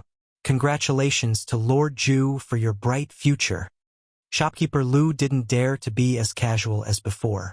When he saw Li Zishuan enter, he quickly stood up and respectfully bowed to Li Zishuan. Li Zishuan's current status was different from before. He couldn't be disrespectful. Hey, Uncle Lu, in any case we've worked together before. Why are you acting so distant now? Uncle Lu, you should just call me Young Master or Little Xian. There's no need to be reserved. My father and I remember the contributions you've made to the Drunken Immortal Inn. Li Zishuan could clearly feel that Shopkeeper Lu's attitude wasn't right today. However, he understood after thinking about it. He wasn't someone who liked to put on airs. Although he had a noble title now, to him, this title was just a coat to protect himself and his family. It wasn't a tool to put on airs. When Shopkeeper Lu saw that Li Zishuan's attitude towards him was still as cordial as before, he was very touched. One had to know how lowly merchants were in this society. Which noble would be willing to treat them as equals? Young master, I'm indebted to you for thinking so highly of this old man Lu. In the future, this old man Lu will definitely take care of the Drunken Immortal restaurant. Shopkeeper Lu's eyes became moist as he spoke. Li Jingma smiled and comforted him. Shopkeeper Lu, sit down and talk. Although my Xian is now a baron, our Li family is still the same Li family. Xian and I won't forget an old man like you who has contributed greatly to the Li family. Shopkeeper Lu cupped his hands and said, Old master is benevolent and righteous. Li Zishuan sat to the side and picked up the millet porridge his mother had prepared for him. Along with the pickled vegetables, he slurped down the porridge. As he ate, he asked, Uncle Lu, why did you come here today? Old man Li glared at Li Zishuan when he saw his rude eating manners. Shopkeeper Lu didn't mind at all. In his view, Li Zishuan didn't treat him as an outsider. Old man Lu was very pleased. When he heard Li Zishuan's question, Shopkeeper Lu hurriedly replied, Young master, Old man Lu is here today to discuss the Drunken Immortal restaurant with Old master. Oh, so what if it's the Drunken Immortal restaurant? Didn't I ask Uncle Lu to lower the price before? Li Zishuan curiously asked. Young master, we did lower the price of the chicken we ate as per your instructions. We also recovered 20% of the customers we lost. But today, the Yunxi restaurant lowered the price again. Their chicken is now only 450 copper coins per serving. Shopkeeper Lu said with a bitter expression. Li Zishuan frowned and muttered, They want to fight until the end. They want us to fight to the end. We can't lower the price of this chicken any further. There's no need to fight a price war with them anymore. Father, do you know who the owner of the Yunxi restaurant is? Li Jingma thought for a moment and said, I don't know who their owner is. I've never heard of their owner, but I do know their shopkeeper. His name is Xiaoying, and he's a nobody. He only became the shopkeeper of Yunxi Pavilion 2 years ago. However, the Yunxi restaurant seems to have some backing. In the past, there were quite a few local ruffians who made a scene there and drank and reneged on their debts. Li Zishuan's frown deepened. After pondering for a moment, he said, Seems like the Yunxi restaurant has some backing. Looks like this Yunxi pavilion has quite the background. Uncle Lu, don't bother about them for now. Just run your business as usual. I still have some matters to attend to. Once I'm free, I'll teach Wang Eru a few new dishes. While I'm at it, I'll also bring the Drunken Immortal restaurant a divine wine that no one has ever tasted before. Old Man Li glanced at his son suspiciously. Shopkeeper Lu, on the other hand, was abnormally excited. Since young master wants to take action, then this old man Lu is completely at ease. Oh right, there's one more thing. Wang Eru previously told me that the Yunqi restaurant wanted to poach him with a higher price, but Wang Eru didn't agree. Li Zishuan was angered to the point of laughing. The Yunqi restaurant is really pushing us hard. They're unscrupulous. Uncle Lu Eru is a good seedling. Don't mistreat him.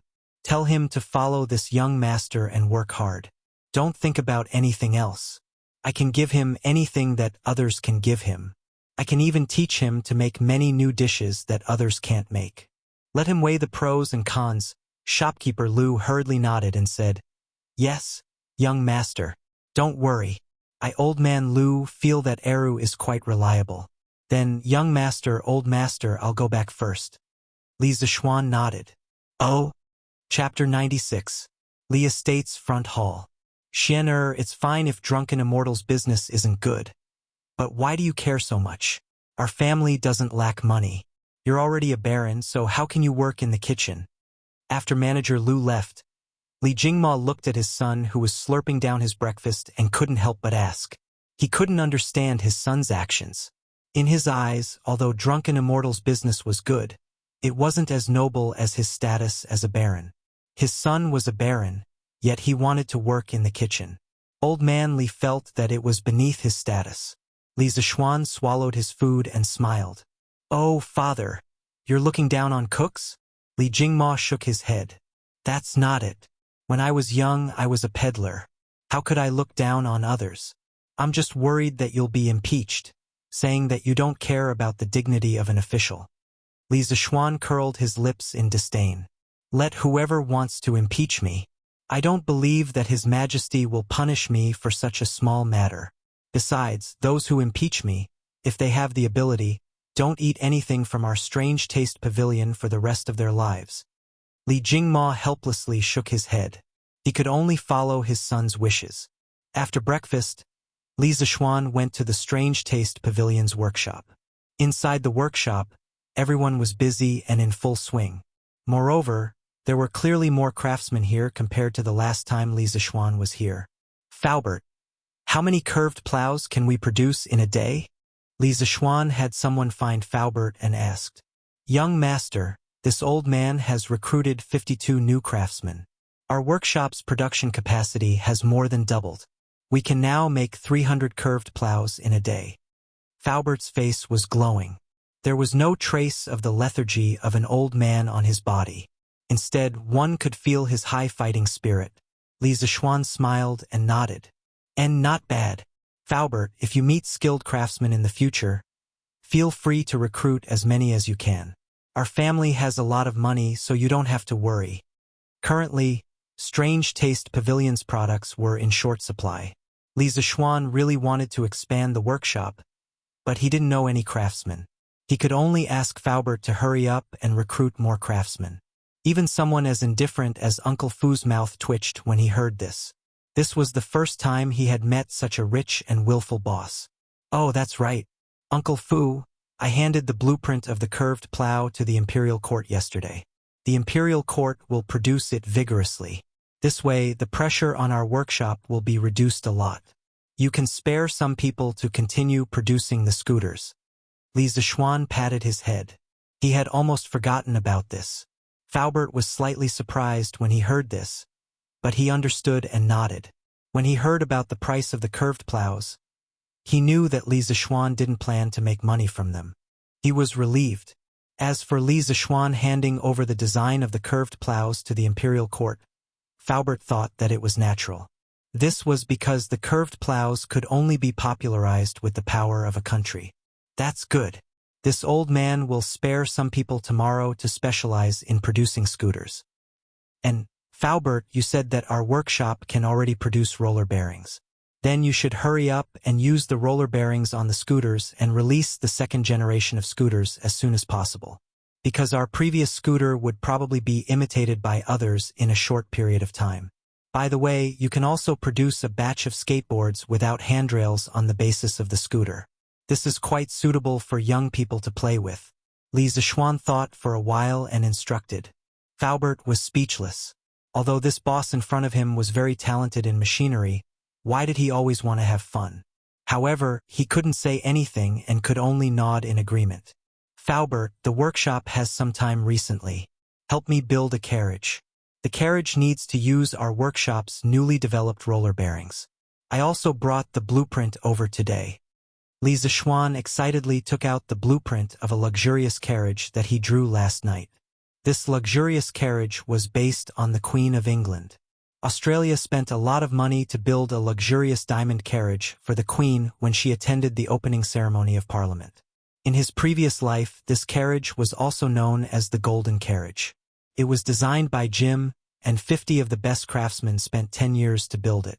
Of course, Li Zishuan abandoned the appearance of a nouveau riche. He used a low-key dark red color for the exterior of the carriage. For safety reasons, the carriage was sandwiched with iron plates.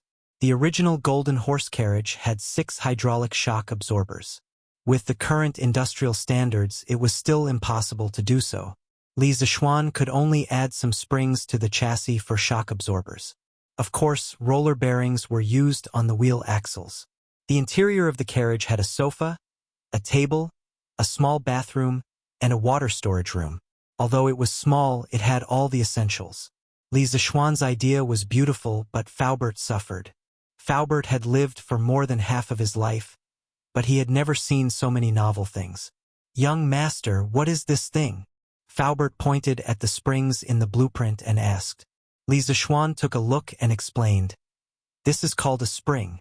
It is made by pulling an iron wire loop by loop. A large number of springs can be added to the chassis of the carriage to reduce the vibration of the carriage.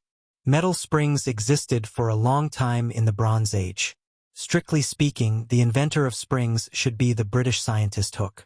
There were no metal springs left in ancient China, so let's just assume that there were none." With Li Zishuan's explanation, Faubert understood. He smacked his lips and sighed. "Young master, your idea is really ingenious. Then what is this?" "This is a sofa. In the future, we can also make it as a separate piece of furniture and sell it. The sofa is made of leather wrapped with springs and some soft padding. It is mainly used to reduce the vibration of the carriage.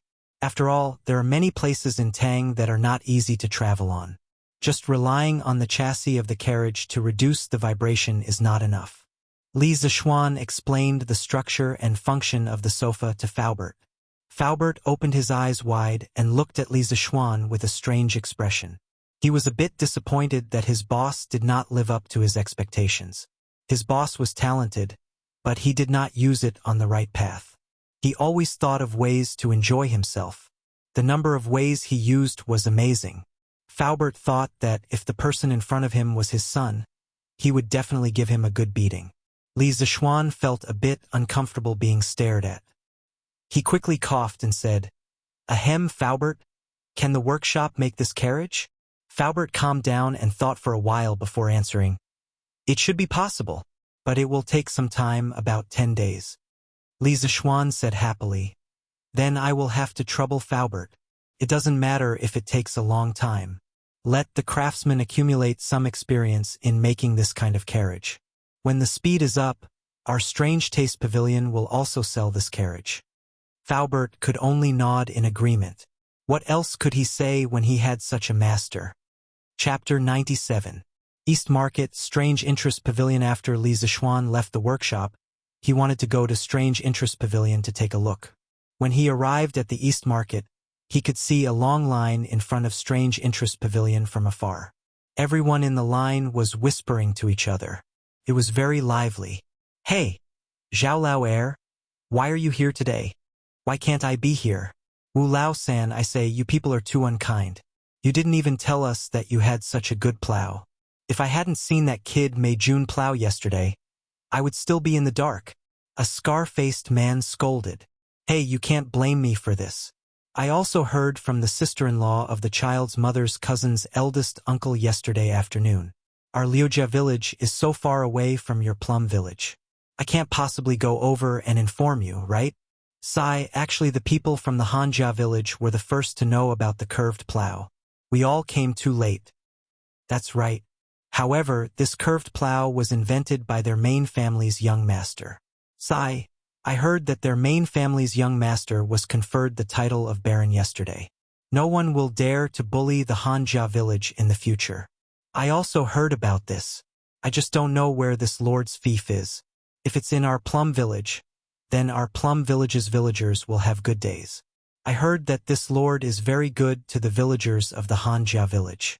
Not only did he pay them to help him brew fruit wine, he also provided them with free chicken seedlings to raise and reduce their rent. Bah, you're dreaming. Why don't you say that the lord's fief is in our Liujia village? Wu Lao San shouted. Sai Zhao Lao Air. I heard from my uncle who works in the yamen that Lord Li's fief is in Plum Village. The yamen has already sent people to your village's Liujia village to negotiate. They said that they want to take back the land and give it to Lord Li. A young man couldn't help but interrupt. Han ergo, are you telling the truth? Zhao Lao Air excitedly grabbed the young man's shoulder and shouted. Ouch, it hurts, it hurts. Second Uncle Zhao, let go of me first. Everything I said is true. It was my uncle who said it himself. The young man grimaced in pain and hurriedly promised. Zhao Air's face turned red. He put down Dog Han's shoulder, turned his head, and laughed at Wu Laosan. Haha, old third Wu, it's my turn to be lucky this time. I'm going to be Lord Ju's family's farmer in the future. When that time comes, you'll definitely not be as rich as me. Haha, are you envious? Jealous? Are you King going to bite me? His big face that was smiling like a chrysanthemum, coupled with the scar on his face, looked particularly terrifying and mocking. Wu Laosan shouted angrily, CK. Zhao Laosan, you King bastard. You're asking for a beating. Li Zishuan's hearing was very good. He could hear their conversation from afar. He shook his head with a smile and ignored them. He passed through the crowd and entered through the back door of Strange Interest Pavilion. There were very few people from the Han family manor in the crowd today, so no one recognized him. Oh, young master. No, it's Lord Ju. You're here? Sun Huayuan, who was busy at the front desk, heard the servants report. He quickly put down his work and ran up to the second floor. He greeted Li Zishuan enthusiastically. Li Zishuan nodded slightly and gestured for Sun Huayuan to sit down. Shopkeeper Sun, I'm sure you've heard that I've submitted the blueprint of the curved plow to the imperial court. From tomorrow onwards, half of the workshop will continue to manufacture the scooters. Shopkeeper Sun, when the time comes, you can set up another team to sell the scooters. Sun Huayuan was pleasantly surprised. That's great. Don't worry, Lord Ju. I'll arrange it well. Although the curved plow was popular, Strange Interest Pavilion didn't make much money. In comparison, Sun Huayuan was more willing to sell the scooters. This was a good performance. Li Zishuan continued. The workshop should be able to develop the second generation of scooters in the next 2 days. Compared to the first generation, the second generation scooter uses our workshop's exclusive technology. It's more flexible and faster. Shopkeeper Sun, you can have people copy some flyers tomorrow to encourage people to apply for a membership card. Later on, we'll introduce more comprehensive products. Sun Huayuan happily nodded. Yes, Lord Ju. Don't worry. I guarantee that when the time comes, everyone in Chong and will know about our second generation scooters. Li Zishuan nodded with satisfaction. After chatting with Sun Huayuan for a while, Li Zishuan thought that he had told him everything he needed to tell him, so he left the Strange Interest Pavilion and went home. Duke Lu's mansion. Master, the price of the chicken shoots in Chong and has risen to 115 coins. Should we continue to buy them? The old housekeeper of the Chong mansion worriedly reported to Chang Yaojin. So expensive? Chang Yaojin was also shocked. He secretly cursed the merchants in Chong and for being treacherous. Although he was a duke, he wasn't as rich as Li Zishuan. The Duke Lu's mansion didn't have any extra food. Facing the high price of 115 coins, Chang Yaojin was a bit hesitant. However, he couldn't help but think of Li Zishuan's meaningful words after yesterday's morning court. Uncle Cheng, when the time comes, you may find that the most precious part of your chickens isn't the meat. You may not be willing to sell your chickens. Cheng Yaojin frowned. Now he understood that Li Zishuan raised so many chickens. It wasn't as simple as what he said in court. There must be more to it. Cheng Yaojin thought of Li Zishuan's godlike master. He clenched his teeth and made a decision. Buy, continue to buy. Housekeeper Liang, when the gate of the Eastern Market opens, you go there. Bring more people with you and act separately. Li Zishuan got a new piece of land yesterday. I think he will continue to raise chickens on his land. The price of the chicken shoots will only get more and more expensive. Try to be ahead of them and buy all the chicken shoots in the Eastern Market. Try to get 30,000 chickens as soon as possible. Anyway, that kid's family doesn't lack money. Let them buy later. Haha. As Cheng Yaojin spoke, he burst into laughter. In his heart, he was silently praising himself for being quick-witted. Housekeeper Liang also felt that Cheng Yaojin's words made sense. He quickly bowed and left. It had to be said that Cheng Yaojin's speculation was very accurate. At this time, Li Zishuan was at home. He asked housekeeper Wang to continue buying chicken shoots. Uncle Wang, how many more chickens do we need from the 80,000 in the Han village?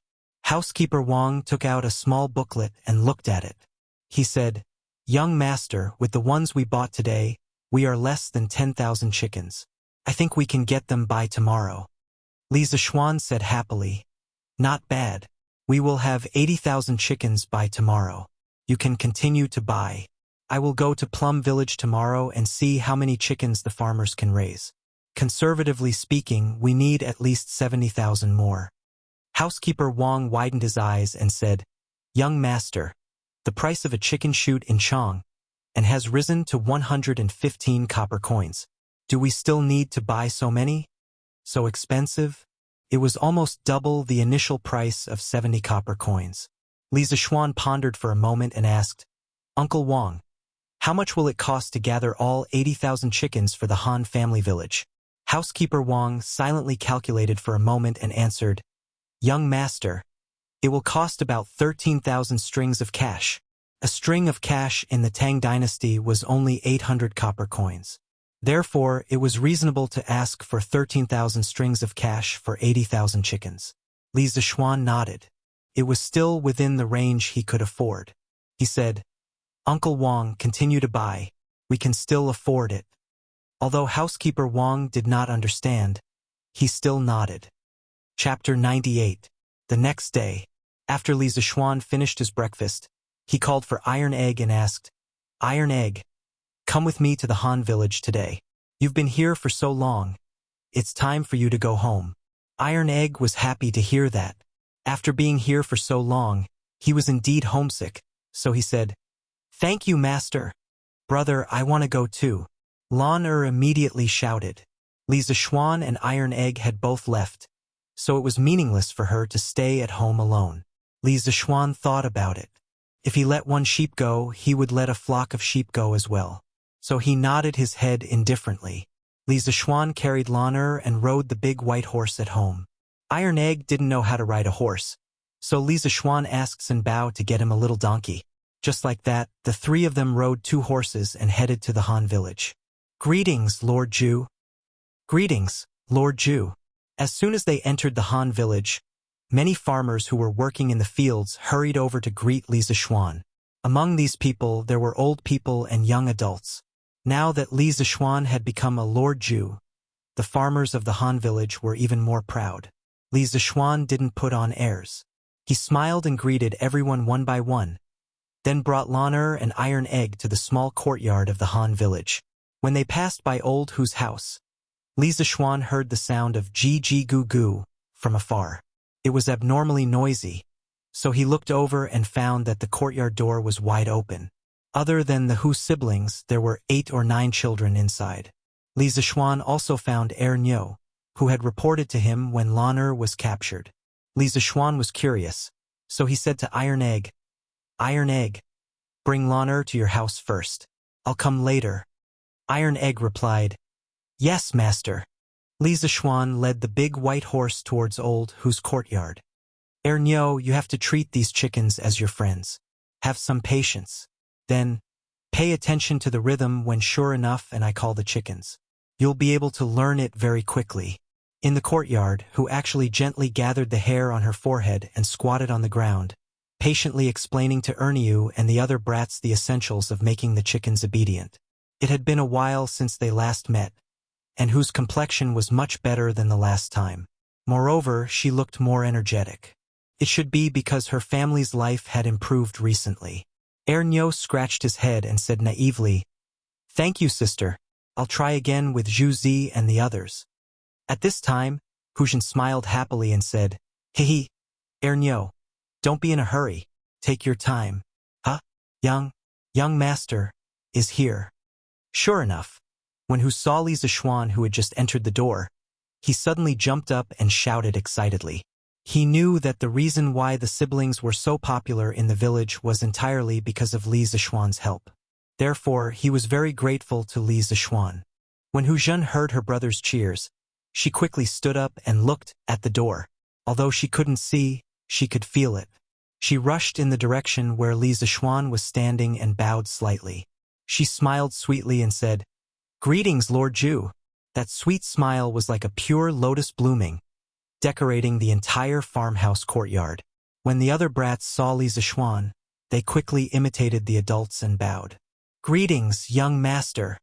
Greetings, young master. Greetings, Lord Zhu.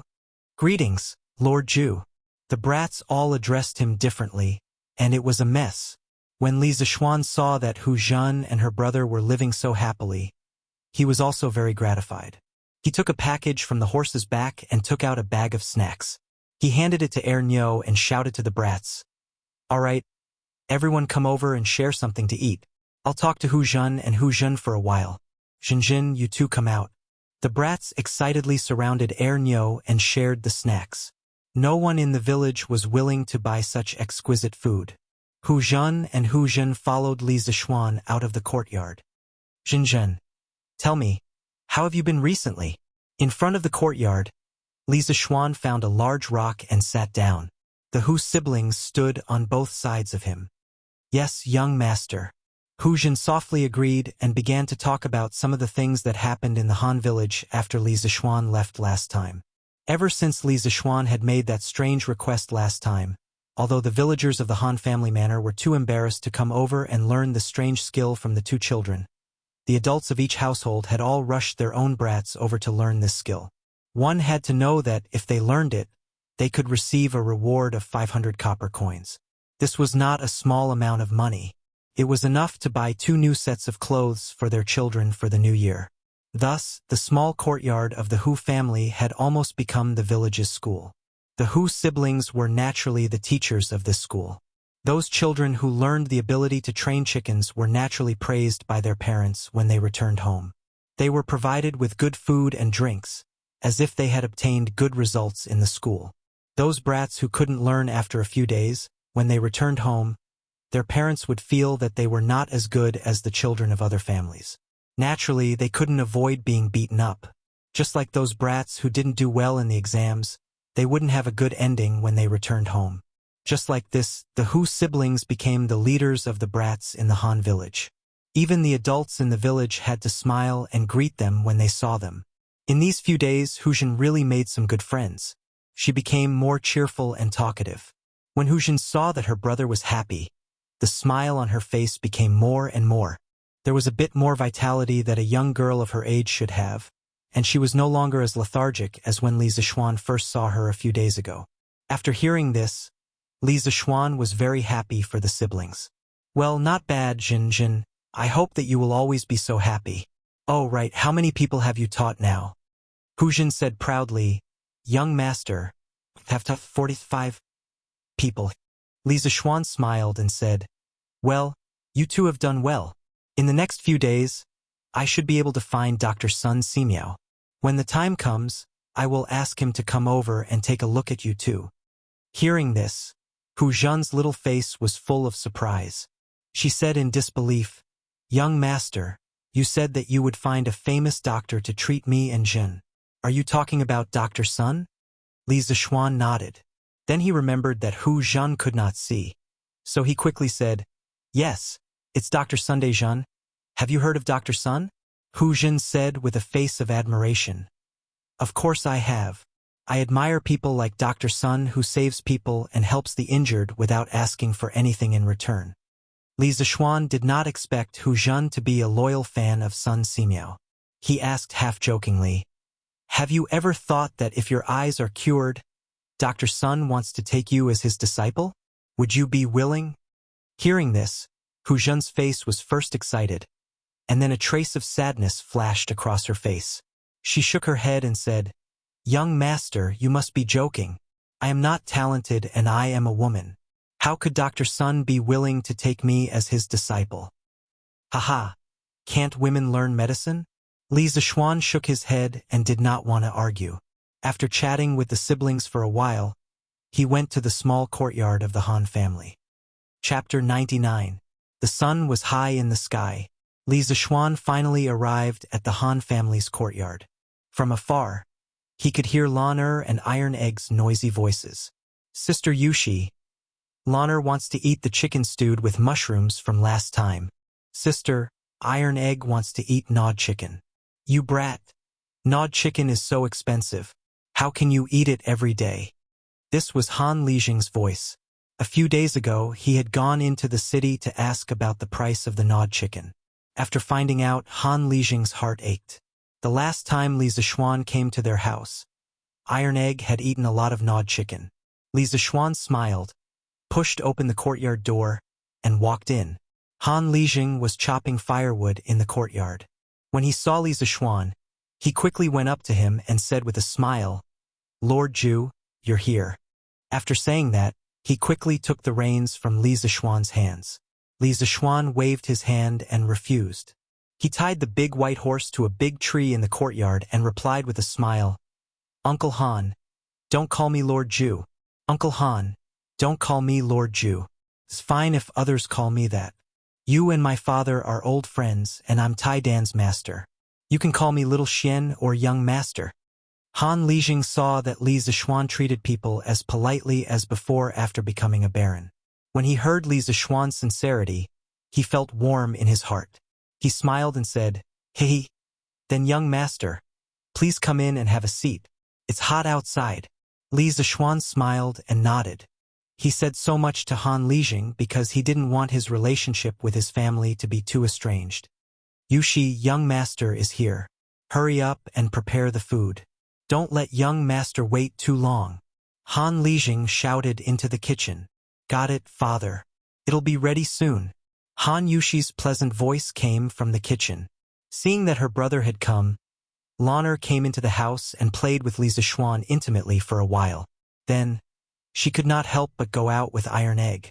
Once the little girl went to the countryside, she became even wilder. She felt that the farmstead was much more fun than Chang'an. Inside the house, Han Lijing saw Lan'er and Iron Egg go out. He sighed with emotion. Iron Egg's mother passed away a long time ago. This boy has been used to being wild since he was young and doesn't know any etiquette. He must have caused a lot of trouble for Master and Madam in young Master's house. This old man really feels sorry for him. Li Zishuan shook his head and said, Uncle Han, what are you talking about? Since I have already accepted Iron Egg as my disciple, my parents have long treated Iron Egg as one of their own. What trouble is there to speak of? Moreover, I see that Iron Egg has a good character. With a little training, he will be a promising talent. When Han Lijing heard Li Zishuan's words, he could not hide the smile on his face. Any father would be happy to hear someone praise their son. Ha ha! As long as that boy doesn't cause trouble for young master. Uncle Han, I came here this time because I want to go to Plum Village. You should know that the fief that His Majesty gave me is in Plum Village. How much do you know about Plum Village? After chatting for a while, Li Zishuan got down to business. Han Lijing nodded and said, Young master, we are all neighbors, so of course I know. Plum Village's Lu Qingfeng was a scholar in his early years. He can be considered a person of virtue and prestige in Plum Village. I have some friendship with him, The previous owner of Plum Village was Lu Shuren. Young master, you already know this. Lu Shuren was rich but heartless. He brought disaster to the village. Lu Qingfeng was angry with him, but he did not dare to say anything. Plum Village's farmers not only had to bear high rent, but they were also exploited. Although I don't like Lu Shuren's actions, I can't do anything about it. But this time, Plum Village has become young master's fief. I think the people of Plum Village will be overjoyed if they know about it. Li Zishuan was silent for a moment, then nodded and said, "Good and evil will happen. There is a cycle of reincarnation. Lu Shuren will receive the retribution he deserves. Uncle Han, take me to Plum Village in the afternoon. I want to see the situation there. Also, I plan to imitate the Han village and open a chicken farm in Plum Village. It can be considered as increasing the income of the farmers." Han Lijing sighed and said, "Young master is really benevolent. Father, young master, it's time to eat." At this time, Han Yushi's shout came from outside. Then Han Yushi walked in with a plate of dishes. Of course, she was followed by two little tails. After not seeing her for a long time, Han Yushi became more and more radiant.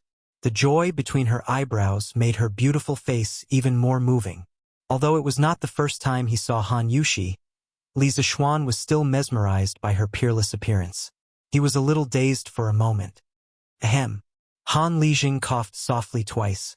Li Zishuan was instantly awakened and his face turned red in embarrassment. He was even caught staring at Han Lijing's daughter in front of him. No matter how thick-skinned Li Zishuan was, he still felt a little embarrassed.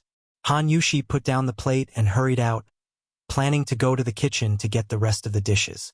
Just now, she also noticed Li Zishuan's stunned gaze and felt a little happy in her heart.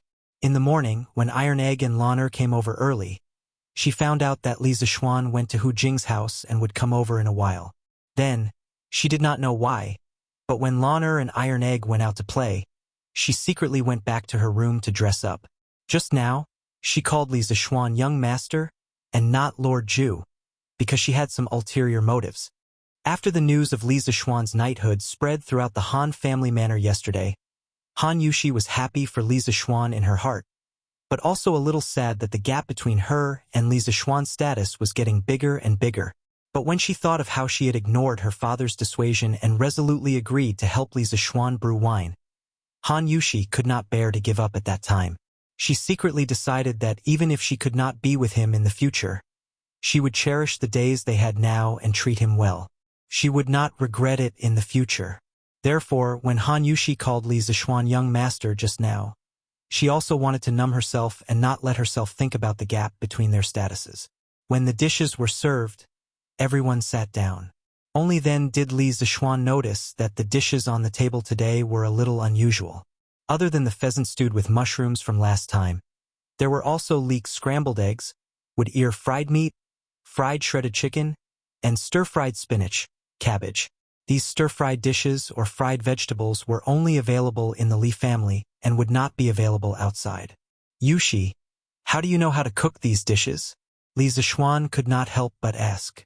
Han Yushi was a little embarrassed as she combed her hair and said softly, "The last time I stayed at young master's house, Yushi saw that the cooking method at young master's house was a little unusual. Out of curiosity, I went to ask your kitchen maid, Auntie Zhao, and only then did I know that you could cook in this way." So, Yushi went home and tried cooking a few times and found that the taste was not bad. Later, Yushi thought of some other dishes that could be stir-fried with a big fire. "Just nice, I can use these new dishes to treat young master today." Li Zishuan smelled the fragrance of these stir-fried dishes and gave a thumbs up. He praised, "Not bad, not bad. Just smelling this aroma is enough to stimulate one's appetite. Yushi, you are really clever." Han Lijing chuckled and said, "Young master, you don't know. When my Yushi cooked at home for the first time, Old Han almost swallowed my tongue. Cooking like this, the taste is really too good." Lan'er could not wait to pick up her chopsticks and try the leek scrambled eggs. The little girl immediately narrowed her eyes and exclaimed, "It's really too delicious. Brother, Lan'er doesn't even want to go home. I want to eat Sister Yushi's dishes here every day." Everyone was amused by these innocent words. Li Zishuan also picked up his chopsticks and started eating. He realized that Lan was not exaggerating at all. The taste of these stir-fried dishes was basically comparable to some of the big restaurants in his previous life. It was even more delicious than the ones made by Auntie Zhao at home. Han Yushi's culinary skills were simply superior. Li Zishuan tasted some of the flavors from his previous life in these dishes. For a moment, his appetite was stimulated.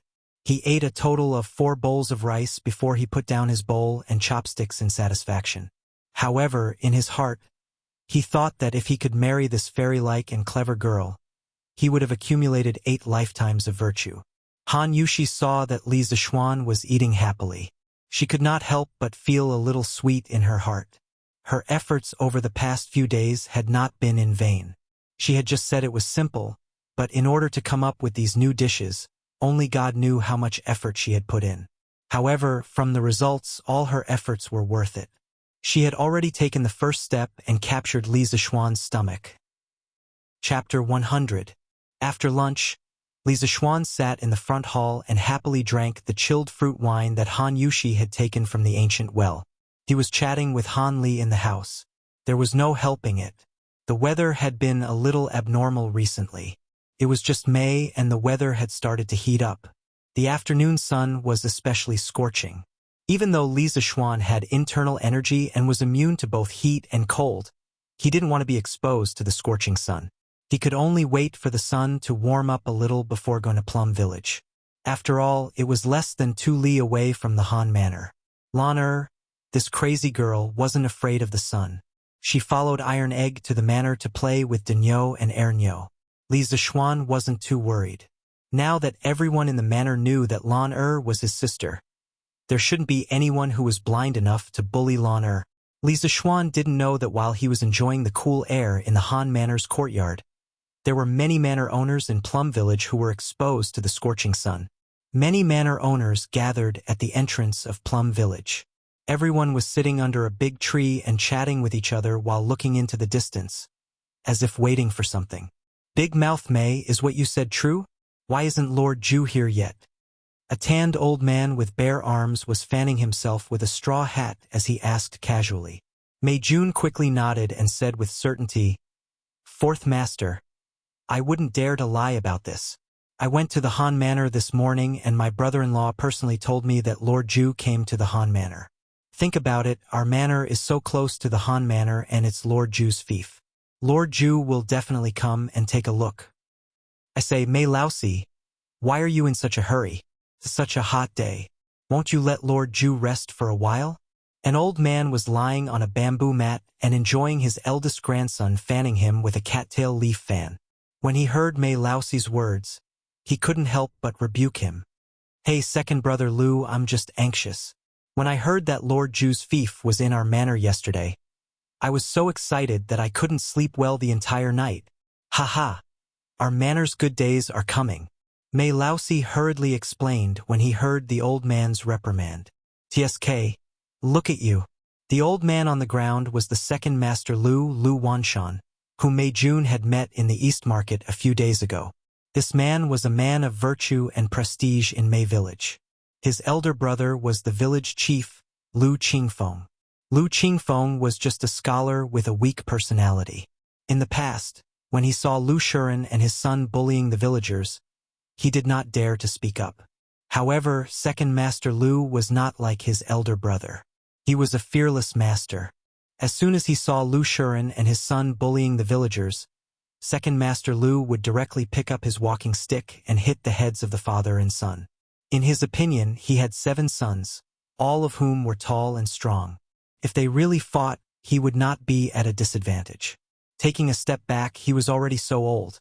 Could it be that Lu Shuren and his son could beat him to death? One had to know that in ancient society, people were very respectful to the elderly. If Lu Shuren really dared to beat second master Lu to death, it would be a very serious case. The father and son's lives would not be spared. Therefore, second master Lu's reputation in Mei Village was even higher than his elder brother, Lu Qingfeng.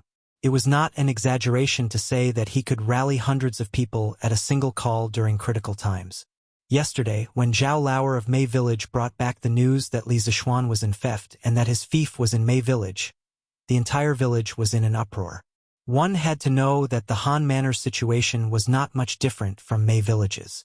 After the Li family took over the Han Manor, they reduced the rent. The Han Manor was able to provide for food and clothing. The overall situation was slightly better than Mei Village's. Recently, Li Zixuan had taken over the Li family's authority and personally managed the Han Manor. Not only did he increase the income of the villagers by purchasing wild fruits, he also reduced the rent by letting the villagers help raise chickens. Furthermore, the eggs that the chickens laid would belong to the villagers. It was said that, after the reduction, the annual rent of many villagers was only 10%. This was amazing. There was probably no other village with such favorable conditions in the entire Tang dynasty. As the neighboring village of the Han Manor, the villagers of Mei Village were envious. They secretly hated that they were not born in the Han Manor. Now, Mei Village had become Li Zixuan's fief. The entire village would probably be able to enjoy the same treatment as the Han Manor. When the news reached the village yesterday, Lu Wanshan was the first to jump out. Ignoring Lu Qingfeng's obstruction, he shouted in the village, "Lu Shiren, get out of Mei Village!" Lu Shiren's land was about to be taken away by the imperial court, so he, Second Master Lu, had nothing to be afraid of. He rolled up his sleeves and fought. If he did not vent this anger, he would not be satisfied even if he died. Second Master Lu's prestige in Plum Village was very high to begin with. With his shout, how could the villagers who were usually bullied by Lu Shiren hold themselves back? In an instant, hundreds of villagers responded to his call. Hundreds of villagers scrambled to follow him, majestically charging towards Lu Shiren's mansion. Lu Shiren, get out of Mei Village! Get out of Mei Village! Get out of Mei Village! Outside Lu Shiren's mansion, hundreds of villagers shouted in unison. Their shouts shook the heavens, frightening Lu Shiren and his son. The father and son hurriedly ordered their servants to block the door with all their might. However, they hid inside the house, trembling as they waited for the villagers to disperse when they were tired of shouting. Outside the mansion, Second Master Lu saw that Lu Shiren had become a coward. They could not pry open this turtle's shell, so he took the lead and threw stones at Lu Shiren's house. The other villagers followed suit, picking up things that were convenient for them and throwing them at Lu Shiren's house. What was strange was that someone even used leaves to wrap cow dung and threw it in. As night fell, the villagers could not stay there forever. They all dispersed, agreeing to come back the next day. Lu Shiren and his son hurriedly packed their belongings in the night, including the compensation given to them by the government. After packing the gold and silver into boxes, the father and son took a few guards with them. They did not even care about the dilapidated mansion and escaped through the night. When Second Master Lu brought people to the Lu residence this morning, they naturally did not find anything. Second Master Lu spat at the door of the Lu residence in disdain and left. When it was close to noon, there was news that Li Zixuan might come to Mei Village. Other than those who had worked today, all the villagers were excited to welcome the new master of Mei Village at the entrance of the village.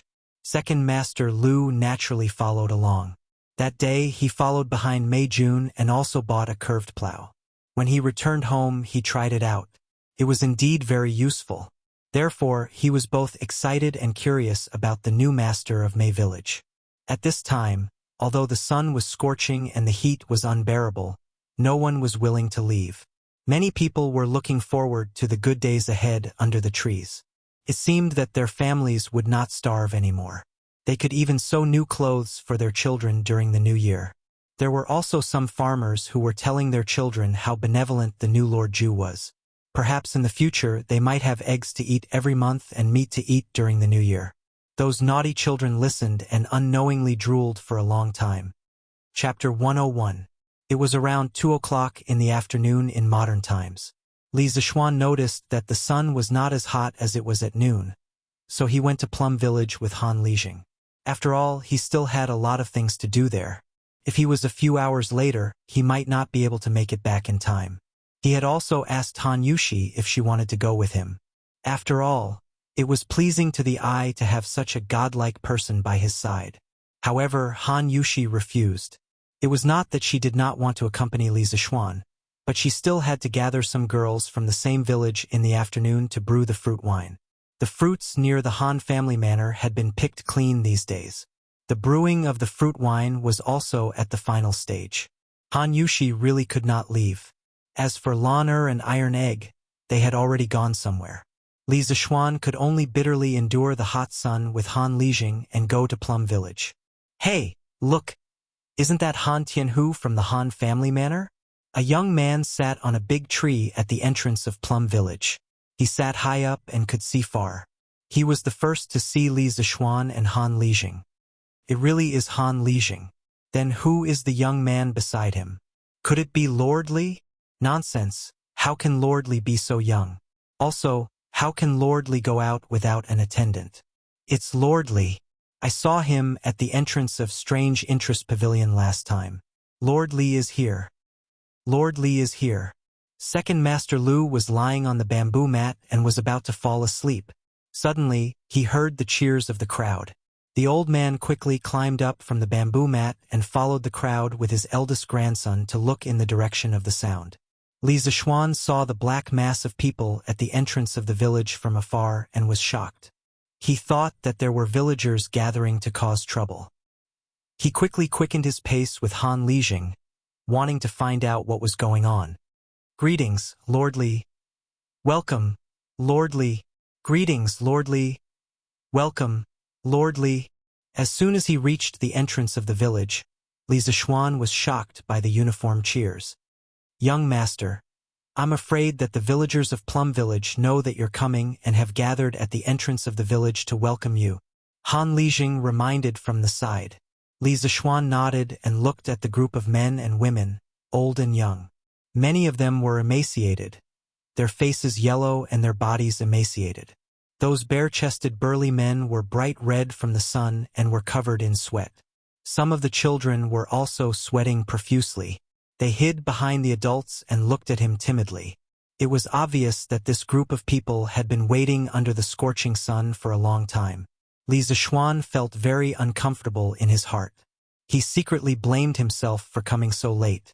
He didn't want to wait for others or make others wait for him in both his previous and current life, so he couldn't bear to have these villagers wait for him like this. He hurriedly walked forward. Uncles and aunties, sorry to keep you waiting. When Li Zixuan shouted, he used a bit of his inner strength, and the excited and noisy crowd immediately calmed down. Li Zixuan continued, I don't know how everyone knew that I was coming, but I don't want everyone to welcome me like this. I can't bear it. Seeing that many of you are sweating profusely from the sun, I'll make it short. Once you're done, you can go back to your own homes. Okay? Okay, Lord Zhu, please tell us.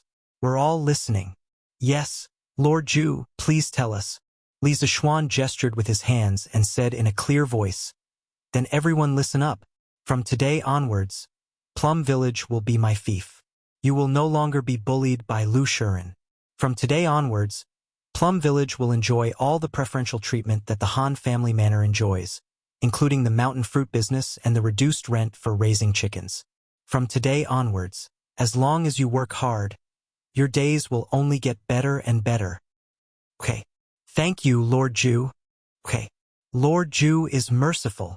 When the crowd heard the promise that they had been waiting for, they all cheered excitedly.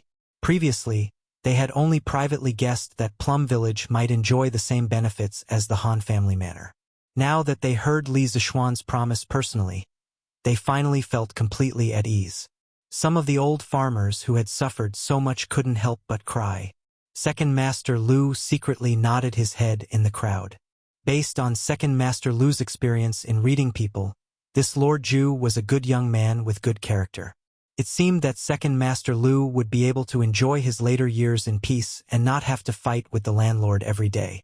Li Zixuan let them vent their emotions before continuing. Okay, that's all I have to say. Next, if there are any of you who don't understand the benefits of the Han family manor, you can come and ask Han Lijing, who is beside me. If you understand clearly, please go to Plum Village's Lu Lijing to register how many chickens you can raise in your house. I'd like to remind everyone to act according to their ability and don't simply report numbers. Is Lu Lijing here today? I'm here. Lord Zhu, I'm here. A frail old man with a crooked back walked out from the crowd. Li Zixuan frowned. This Lu Lijing had too much of the aura of a Confucian scholar and lacked the domineering aura of Han Lijing. It was no wonder that trash like Lu Shuren could ride on the necks of all the Plum Village's villagers and defecate and piss unscrupulously. Li Zixuan's tone was a little serious. Lu Lijing, I won't pursue the past matters. However, from today onwards, as the village chief, you must ensure that all the farmers in Plum Village will no longer be bullied by outsiders. Otherwise, there's no need for you to continue as the village chief. Lu Lijing's face turned red when he heard Li Zixuan's words. He cupped his hands and said, You're right, Lord Zhu. I was weak in the past and have indeed let these farmers down. Second Master Lu saw his elder brother being reprimanded and couldn't help but want to jump out and plead for Lu Qingfeng. However, after thinking about it, he held himself back. His elder brother's personality was indeed too weak and needed to be changed. Is Second Master Lu here today? Li Zixuan nodded and decided to give Lu Lijing a chance. Then he looked at the crowd and asked. On the way here, Han Lijing had also told him about the famous Second Master Lu in Plum Village. He admired and had a good impression of this Second Master Lu, who was somewhat chivalrous in Jianghu.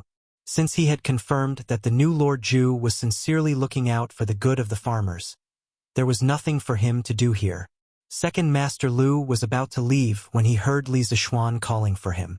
The crowd immediately opened up a path for Second Master Lu. This was Second Master Lu's unparalleled influence in Plum Village. Second Master Lu walked out and cupped his hands at Li Zixuan. This old man is not worthy of being called Lord Zhu. Lord Zhu, please call me Lu Wanshan. Although Second Master Lu had a tough personality, he was not someone who did not know what was good for him. If others respected him, he would respect them tenfold. Li Zixuan shook his head and smiled. I heard that Second Master Lu is chivalrous and often stands up for the farmers. I am very impressed. In the future, Second Master Lu will be the deputy village chief of Plum Village. I will report this to the imperial court. I hope that Second Master Lu can manage Plum Village with Lu Lijing in the future. Second Master Lu wanted to refuse, but seeing Li Zixuan's sincerity, he hesitated for a moment and finally nodded in agreement. Then I thank Lord Zhu for your trust. I will not let you down. Li Zixuan nodded and said to Lu Lijing, register the farmers now. I will go to the farms and take a look. Before I leave, give me the registration results. Lu Lijing quickly bowed and agreed. Yes, Lord Zhu. Li Zixuan then shouted to the crowd. Uncles and aunties, if you want to register, quickly come to Lu Lijing to register. After you are done, quickly go home. Don't get sick from the sun. Everyone agreed. Li Zixuan saw that there was nothing for him to do here, so he bid farewell to Han Lijing and entered the village alone. Chapter 102.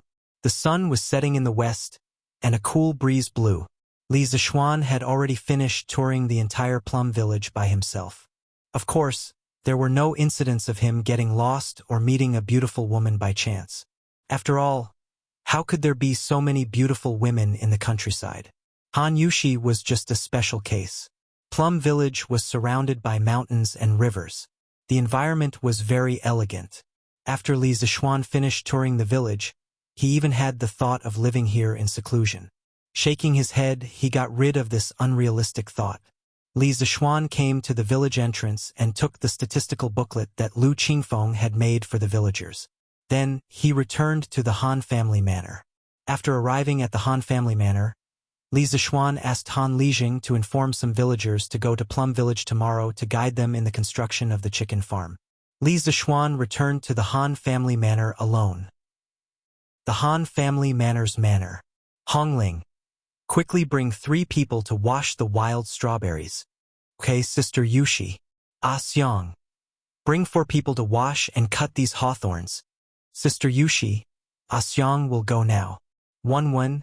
Go get some water, sugar, and distilled yeast. Okay. The moment Li Zixuan entered the manor, He felt as if he had come to a country of women.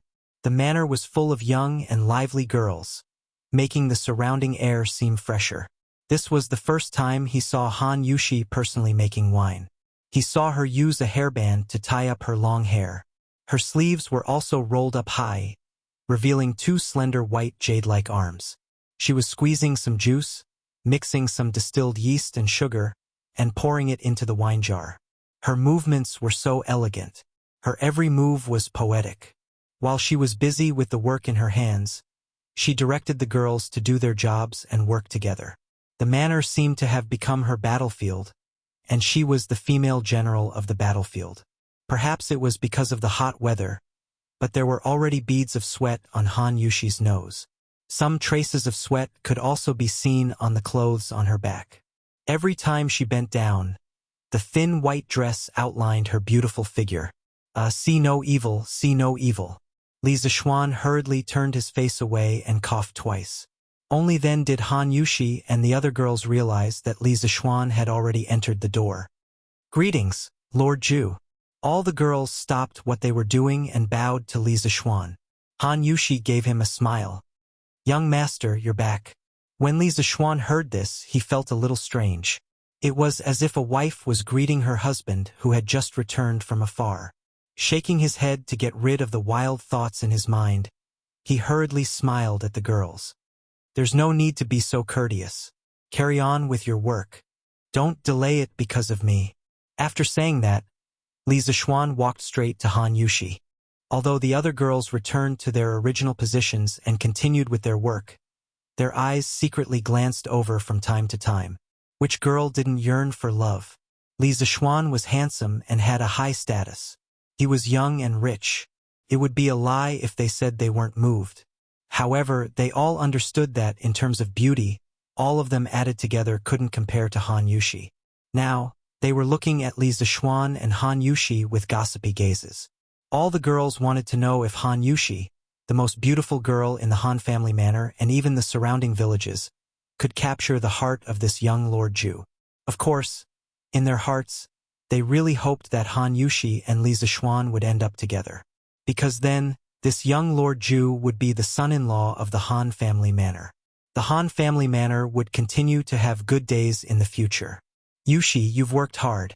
Come and wipe your sweat. Li Zishuan tenderly handed over a handkerchief. He wasn't used to wearing it on his body.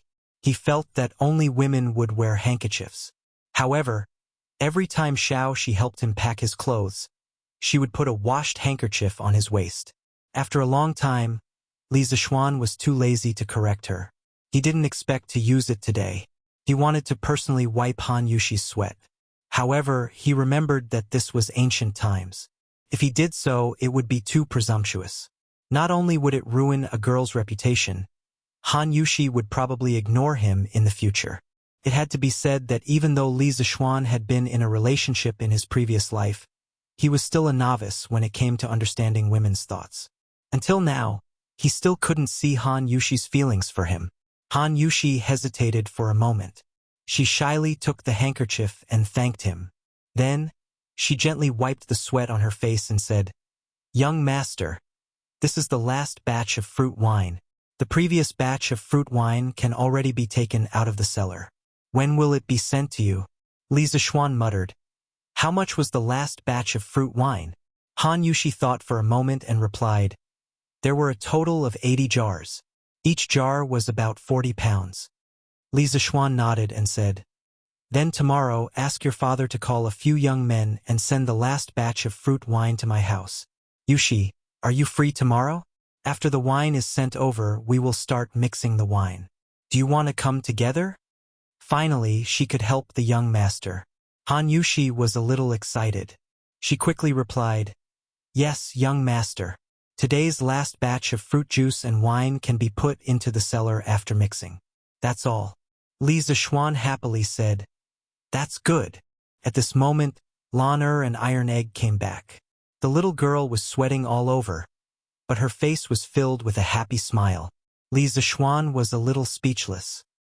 His little sister's temper was getting wilder and wilder. Master, brother. The two little guys greeted Li Zishuan. Li Zishuan nodded. Seeing that it was getting late, he said goodbye to Han Yushi. Iron Egg stayed. Li Zishuan asked him to go to the city with Han Yushi and the others tomorrow. As soon as he got home, Li Zishuan immediately went to the study. He wanted to draw a set of distillation equipment. A complete set of distillation equipment was divided into two parts, the distillation pot and the condenser. Li Zishuan planned to make the distillation pot with pure copper. First, copper had a good thermal conductivity. Second, copper was a catalyst for some esterification reactions. Third, copper had a good resistance to the acidity of the raw wine. Fourth, copper could make butyric acid, hexanoic acid, decanoic acid, lauric acid, and so on form insoluble copper salts and precipitate them, so that these unpleasant acids could be removed. As for the condenser part, Li Zishuan planned to use a clay pot to fire it. Because in this era, the process of firing glass was not mature. Li Zishuan knew the general formula, but he did not have the time to study it. With the help of his super-strong mental strength, he drew a set of distillation equipment in less than an hour. He did not miss a single detail. Then, he quickly went to the workshop before the door was closed. He asked Faubert to help him make a set of distillation equipment before noon tomorrow. Faubert looked at the blueprint. It was not difficult, so he agreed. Li Zishuan breathed a sigh of relief. When he returned home, he bumped into Wang Zhong and Sen Bao, who came back from the East Market. Wang Zhong immediately asked for forgiveness. "Young master, I did not buy many chicken seedlings today. This old servant has failed in his duty. I have let young master down." Li Zishuan was surprised. "Why?" Wang Zhong told Li Zishuan about how the Cheng family's housekeeper brought a lot of people to the East Market and bought all the chicken seedlings in less than a quarter of an hour. Li Zishuan pondered for a moment and understood the ins and outs of the matter. He shook his head and laughed. "Uncle Wang, you don't have to buy the chicken seedlings for the next 2 days. Let the Cheng family buy them first. Oh right, the Plum Village still needs 70,000 chicken seedlings. Uncle Wang, you can buy them all in the future." "But, young master," Wang Zhong reached out his hand and stopped. Li Zishuan waved his hand and said, "Uncle Wang, it's okay. Our family is not lacking in money. It's fine if we buy them a few days later." Cheng Yaojin's guess was right. The Li family was not lacking in money. Since Cheng Yaojin was willing to take advantage of Li Zishuan, it meant that he did not treat Li Zishuan as an outsider. Of course, Li Zishuan would not be calculative. Chapter 103. In a private room on the top floor of Yunshi Pavilion. Inside the room, the young master was fiddling with the wine cup in his hand and casually asked, "Our Yunshi Pavilion has already made a move. Is there no movement from the Drunken Immortal restaurant?" The middle-aged man respectfully replied, "Young master, there is indeed no movement from the Drunken Immortal restaurant. Neither Li Zishuan nor manager Lu has made any special moves." "Then what has Li Zishuan been doing recently? Does he not care about his restaurant's business?" "According to the reports from my subordinates, Li Zishuan has been busy with his new fief. Today he even went to Plum Village and Han Village." "Oh right, young master, Li Zishuan has asked the villagers to pick some fruits. It seems that he wants Han Tianhu's family to help him brew wine." "What kind of wine?" the young master curiously asked. "Young master, this subordinate guesses that it should be the fruit wine that Han Tianhu and his daughter brewed. Our Yunshi Pavilion has also bought some before and the taste is indeed very good. However, Li Zishuan bought it at a high price and the father and daughter stopped supplying it to us." The young master stood up and muttered with a frown. Could it be that Li Zishuan plans to use this wine to fight against our Yunshi Pavilion? No, this young master reckons that their wine is not that simple. Immediately send a flying snake to the Han village and bring back a jar of their wine." "Yes, young master." The middle-aged man bowed and was about to leave. The young master suddenly thought of something and suddenly shouted, "Wait!" The middle-aged man quickly turned around and said, "Young master, do you have any other orders?" The young master thought for a moment and said, "We have to plan for both sides. Tomorrow, go and invite Xia Xingyuan from the western part of the city to our Yunshi Pavilion as a chef. Not only do we have to imitate the Drunken Immortal restaurant's dishes, but we also have to create our own specialty dishes. The middle-aged man hesitated and said, "Young master, this Xia Xingyuan is an imperial chef from the previous dynasty.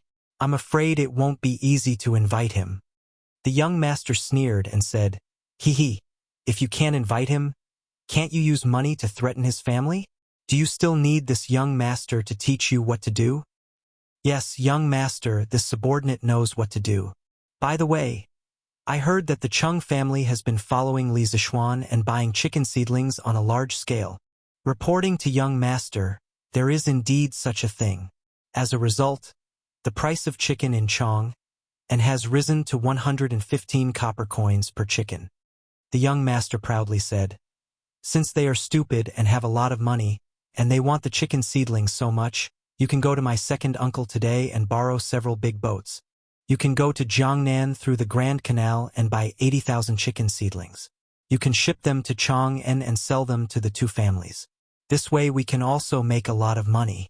When the time comes, we will have more confidence to defeat my good big brother." The middle-aged man exclaimed in admiration, "Young master is truly far-sighted. This subordinate admires you. What are you flattering me for? Hurry up and do your job."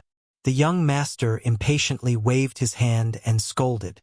However, from the flash of joy in his eyes, it could be seen that he enjoyed the flattery very much. After the middle-aged man left the room, the young master looked out of the window. Then he seemed to have thought of something unhappy.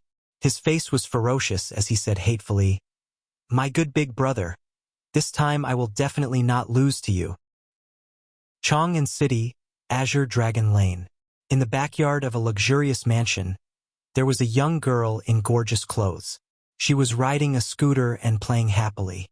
Not far away in the corridor, there was a young master in white who was looking at the little girl with a smile on his face. Eldest young master, just now in the streets and alleys of Chang'an City, some pieces of paper suddenly appeared. On them were notices about the strange interest pavilion. A young servant in green clothes quickly came over and reported to the young master in white. This young servant was Lu Yun, who had applied for a Red Supreme membership card in the Strange Interest Pavilion a few days ago. "Oh, let me see it."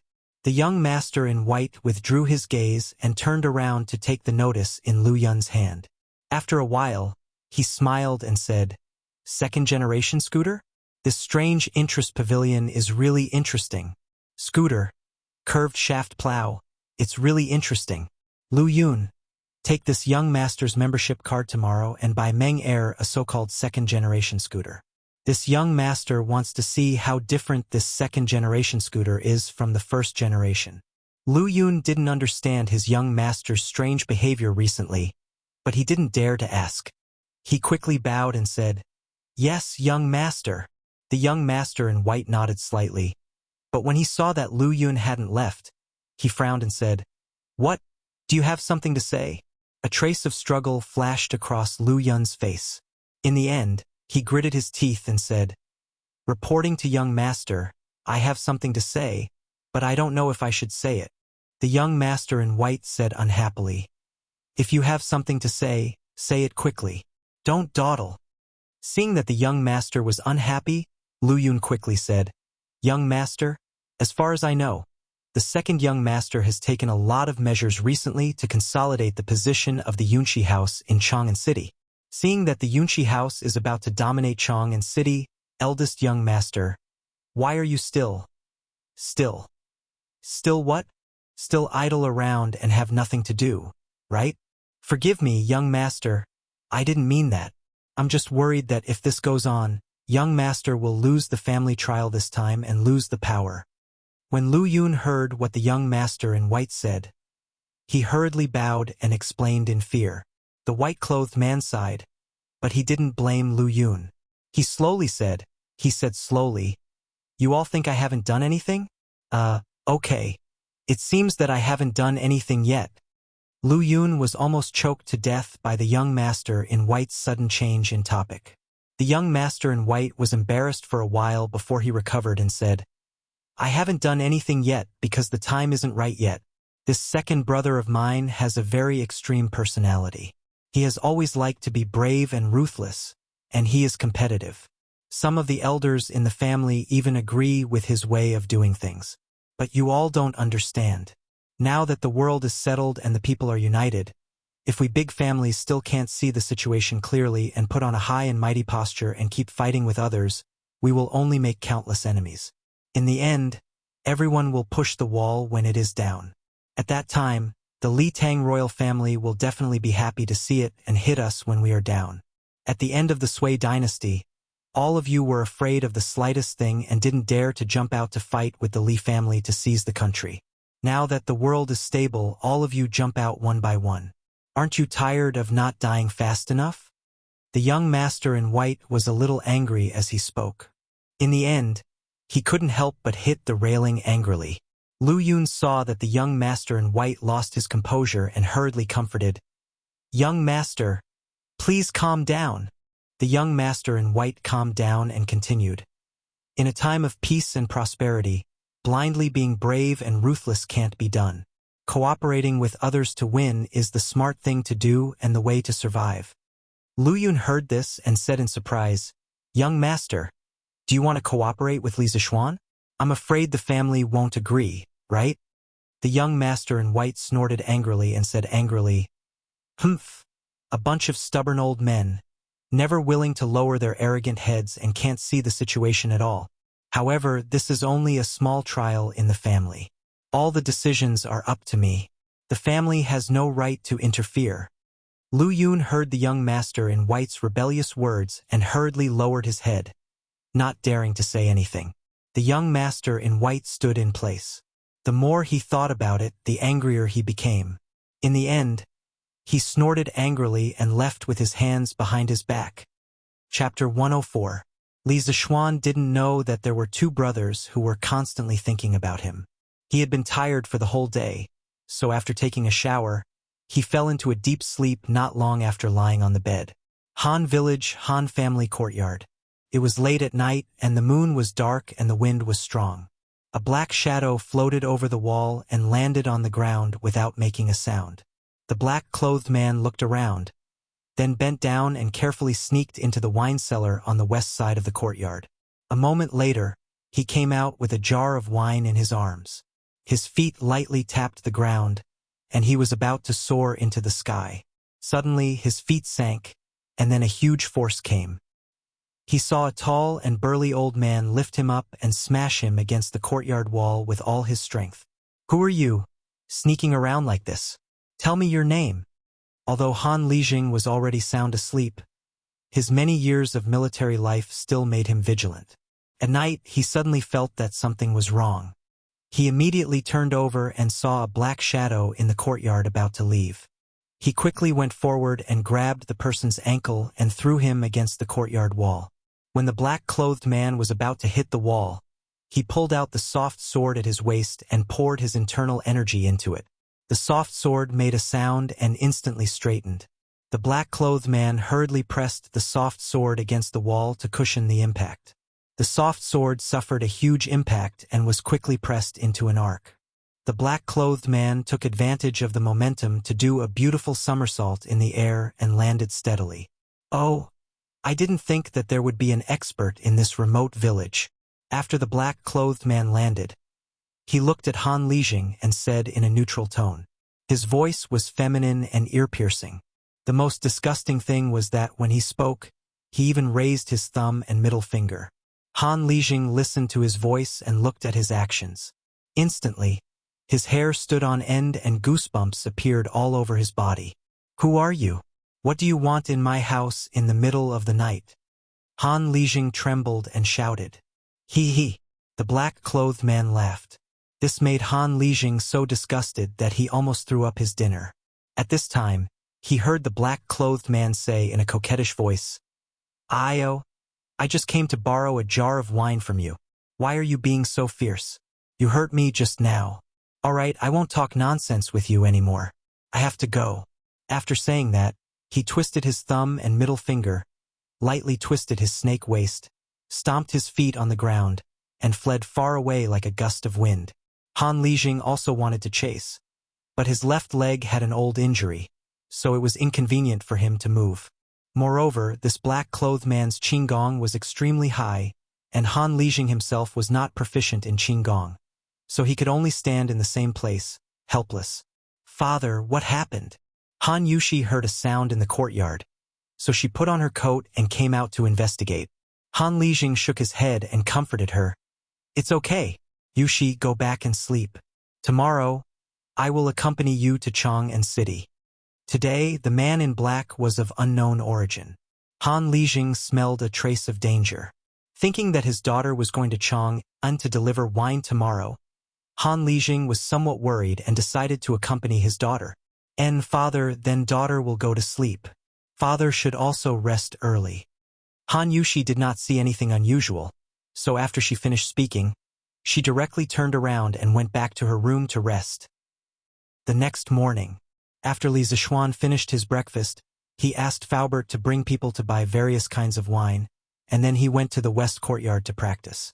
Previously, his Taishan Sutra showed signs of breaking through to the 6th level, but as he was busy with mundane affairs these days, the feeling of breaking through in his body disappeared. This made him very depressed, so he decided to work hard today. He wanted to use the sword to refine the true qi in his body. However, someone did not let him do as he wished. He had just practiced for a while when Cheng Chumo came to his door. "Haha, little Xian. I haven't seen you for a few days, and you have been conferred a title. You have to treat your brother to a few drinks." Cheng Chumo laughed loudly and walked into the west courtyard. This fellow was now a frequent guest of the Li family, and there was no need to report his entry. All the servants in the residence knew that he was the son of Lu Guogong, and no one dared to stop him. Li Zixuan put away the wind-chasing sword and came up to him with a smile. "Brother Chonyo, you can't say that. Look, your younger brother has been conferred a title. As his elder brother, shouldn't you treat your younger brother to a big meal to celebrate?" Cheng Chumo was suddenly speechless. He scratched his head and muttered, "That seems to be the case." Li Zixuan looked at him and found it funny. He thought that since he had nothing to do, it would be fun to tease this fellow, so he continued, "Then tomorrow, Brother Chonyo will treat us to a big meal at the Drunken Immortal restaurant. How about it?" Cheng Chumo was instantly embarrassed. He knew his family's situation very well. His father had just taken out 4,000 to 5,000 strings of cash to buy chicken seedlings, and Li Er had docked 3 months of his father's salary. This was one disaster after another. Old Cheng's family was currently living a tight life, waiting for Old Li to give them a salary. Cheng Chumo did not have much pocket money left, so he was too embarrassed to look for his friends. When he heard that Li Zixuan had been conferred a title, he thought that he would be able to freeload a good meal here. Who knew that he would be defeated by Li Zixuan? This instantly turned awkward. However, what kind of person was Cheng Chumo?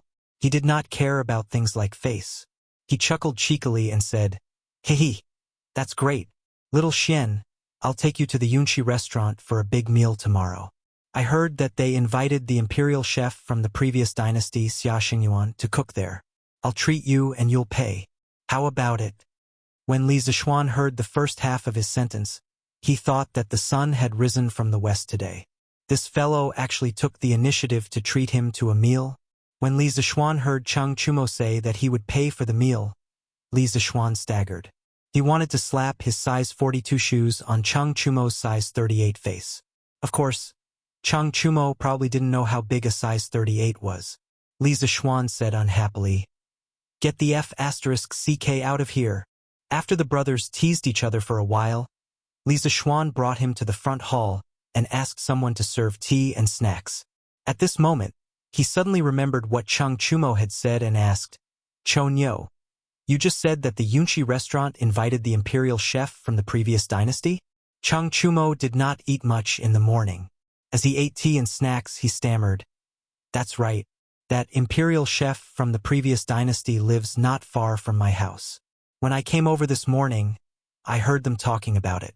Sigh, if it weren't for the fact that I'm short on money, I would have gone to try that imperial cuisine."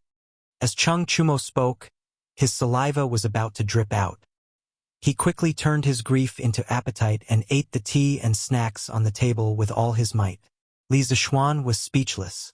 He had previously guessed that the Cheng residence's finances might be a little tight recently. After all, taking out a few thousand strings of coins all at once would hurt most people. Moreover, if it weren't for the fact that their family was short on money, Cheng Chumo would not have taken the initiative to take advantage of them and buy the chicken seedlings first. However, he had never imagined that Cheng Chumo would be in such a miserable state. He was actually so poor that he came here to freeload. However, the matter that Cheng Chumo mentioned had attracted his attention. The Yunchi restaurant had been making a lot of moves recently, and it was obvious that they wanted to stir up trouble. With the imperial chef's reputation, they would probably attract a lot of diners. Fortunately, his cocktail was almost ready. He had full confidence that it would definitely beat that imperial chef. Haha, brother Cho Nyo, you don't have to be envious of the imperial cuisine. In the end, it's just some old tricks. Our drunken immortal restaurant will also be releasing a few new delicacies and a new wine. I guarantee that it will be the best wine in our great Tang. When the time comes, this little brother will invite you to try it. Li Zishuan chuckled. Hearing this, Cheng Chumo's eyes lit up. He automatically filtered out the so-called new dishes. What he cared about the most was the new wine that Li Zishuan mentioned. As a descendant of a military leader, there was no one who did not like wine. Little Xian, is this wine really as good as you say it is? Big brother is very picky when it comes to wine. I won't drink unless it's a famous wine, Cheng Chumo said arrogantly. Li Zishuan snorted in his heart. It was already good enough that the old Cheng Chumo could afford wine. Cheng Chumo was still panting here, but he was still his brother. He still had to give him some face. Li Zishuan said cooperatively, Cho Nyo Nyo, don't worry. Choax, don't worry. When my master was alive, he loved to drink this kind of wine the most. Do you think this wine tastes good? Hearing this, Cheng Chumo felt as if his heart was being scratched by 100 claws. He looked forward to this new wine even more. He had heard the legend of spiritual master Ling Su from his father countless times. In his opinion, this kind of wine that even immortals loved to drink should be considered an immortal wine. Little Xian, where is this wine? Big brother can't wait. Quickly take it out and let me have a taste. Li Zishuan shook his head and laughed. This wine is a kind of mixed wine. It hasn't been mixed yet. I plan to start mixing it when the ingredients are delivered. Cheng Chumo said excitedly. That's great. Big brother has nothing to do today. I'll wait here for you to mix the wine. Haha. I can even taste the wine for you for free. This guy was really shameless. He obviously wanted to freeload the wine, but he said it in such a dignified manner. Li Zishuan's face was full of black lines. However, he didn't know how to drink. Letting Cheng Chumo taste the wine on the side was a good idea. He just hoped that this guy would be more reliable when the time came. Chapter 105. Chong and City, Li Mansion. Li Zishuan couldn't do anything about a certain thick-skinned person who refused to leave. However, Han Yushi wasn't here yet, so he definitely couldn't brew wine. Thus, Li Zishuan dragged Cheng Chumo to the west courtyard to spar with him. F***ck. I'm not coming. Stop fighting. You're F***king, abusing your position to avenge your personal grudge. How can this be? We agreed to spar. How can we give up halfway? Then you have to suppress your skills to the same level as mine. Otherwise, we won't fight. That makes sense. Then I'll suppress my skills to the peak of the body forging realm, just like you.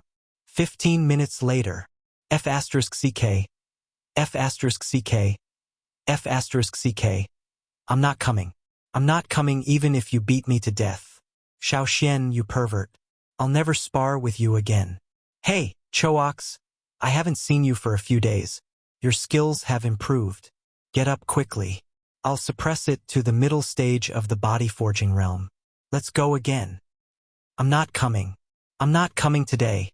Although Li Zishuan suppressed his skills, his swordsmanship was too advanced. Cheng Chumo tried his best, but he could only be abused. In less than 15 minutes, Cheng Chumo was beaten to a pulp. He lay on the ground and refused to get up no matter what. Oh wow! Brother Choax is a mangy dog. How embarrassing! Lanner came to the west courtyard to play with her brother. She saw Cheng Chumo lying on the ground with a bloody nose and a swollen face. The little girl didn't mind the commotion and ran over to mock Cheng Chumo. Cheng Chumo was embarrassed. He quickly got up from the ground and pointed at Li Zixuan. "Lan'er, look at how overboard your brother is. He's bullying the weak just because he's skilled in martial arts. Don't you feel ashamed to have such a brother?" "Of course not. Brother Cho Nyo, on the other hand, you can't even defeat my brother." "How embarrassing." Lan'er jumped to Li Zixuan's side and happily pulled on Li Zixuan's arm. She playfully made a face at Cheng Chumo. Cheng Chumo instantly received 100,000 critical hits. Alone in the wind, he was in a mess. "What do you mean by even your brother can't beat me?" Cheng Chumo really wanted to carry the little girl over and teach her the general knowledge of Jianghu. He wanted her to understand that there were not many people among the younger generation in Jianghu who could defeat Li Zixuan. At this time, Wang Zhong walked in. After nodding at Cheng Chumo, he said to Li Zixuan, "Young master, I bought all the baijiu and put it in the cellar at home. Previously, Manager Fu sent someone to deliver some equipment. This old servant saw that young master and young master Cheng were sparring. So this old servant didn't come to disturb you." Faubert was now in charge of the Strange Taste Pavilion workshop. The people in the residence usually called him Manager Fu. Li Zixuan nodded and said, "Thank you, Uncle Wang." At this time, Xiao He ran over and bowed. "Young master, Han Lijing and Miss Han are here." Li Zixuan's spirit was lifted. He quickly turned around and said to Cheng Chumo, "Brother Cho Nyo, you go in and tidy up. I'll go to the front yard to receive them. Now that all the ingredients for the new baijiu have been gathered, we can make the new baijiu soon." Cheng Chumo couldn't wait and waved his hand. "Go, go." When Li Zixuan arrived at the front yard, he found his father chatting enthusiastically with Han Lijing. Previously, he had heard from his father that when he was young, he had encountered a group of bandits in the Qinling Mountains. Fortunately, he had received Han Lijing's help and was able to avert the danger. After that, his friendship with Han Lijing had never broken. Madame Li was holding Han Yushi's hand and chatting happily. Li Zixuan really wanted to go over and listen to what they were talking about. They were actually chatting so happily. "Master." Iron Egg came over and greeted him. Li Zixuan nodded and walked over to Han Lijing. He cupped his hands and said, "Uncle Han, you've worked hard, but why did you come personally?" Han Lijing stood up and replied, "Young master, a thief came to our house last night and stole a jar of baijiu. This old man was worried that something would happen to Yushi on the road today, so I came over." Li Zixuan immediately stood up and asked with a frown, "What happened? Uncle Han, quickly tell me." At this time, Li Jingma also looked over with a serious expression. Han Lijing then recounted the events of last night's confrontation with the wine thief. Li Zixuan pondered for a long time but still couldn't figure out the thief's intentions. He could only frown and say, "That's right. Uncle Han, this person's kung fu is strong, but his purpose is unknown. I'm afraid his purpose is not as simple as stealing wine. Uncle Han, you and Yushi should be careful when you go out recently."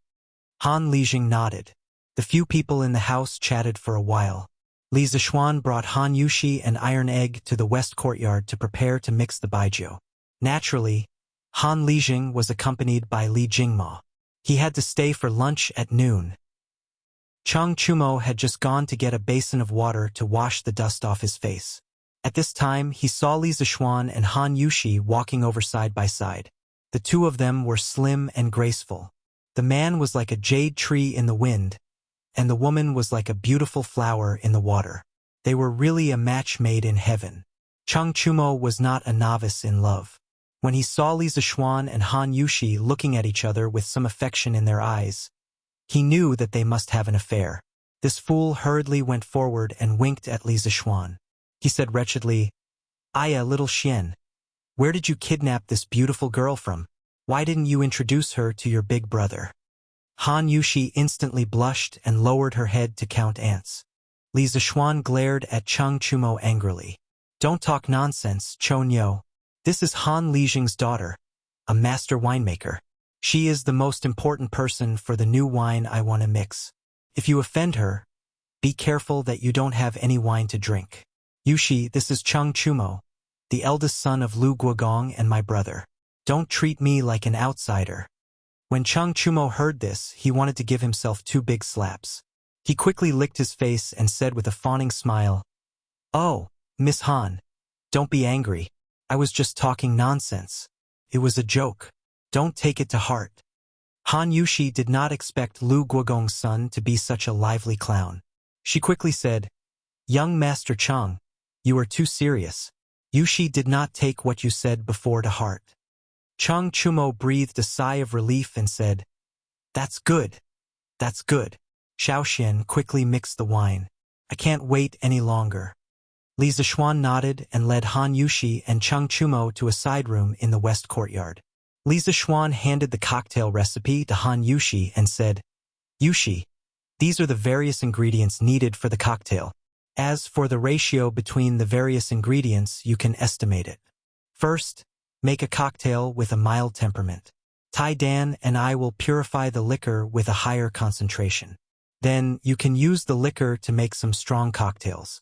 One must know that the most prominent feature of cocktails was that there were many varieties and different concoctions.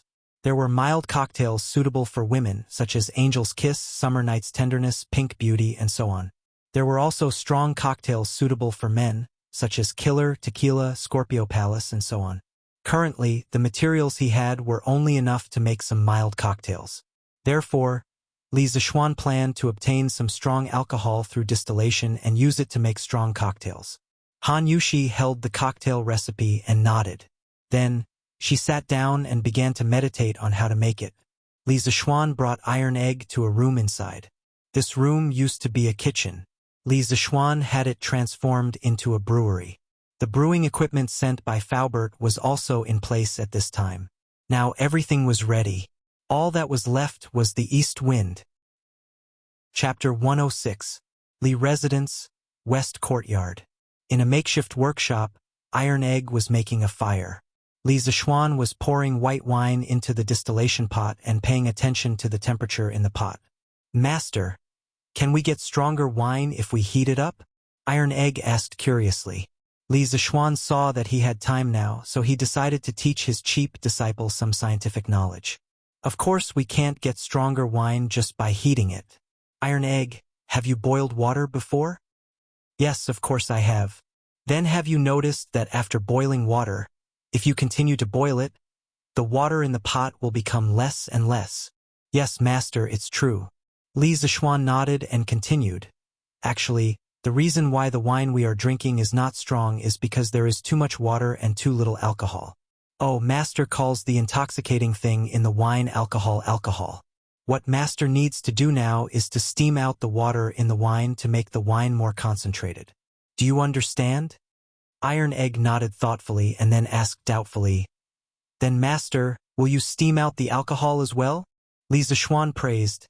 "Iron Egg, you asked a good question. This is the most important part of distilling wine. In fact, compared to water, alcohol is more volatile at a lower temperature. Well, in other words, if we steam them together, the alcohol will be the first to come out.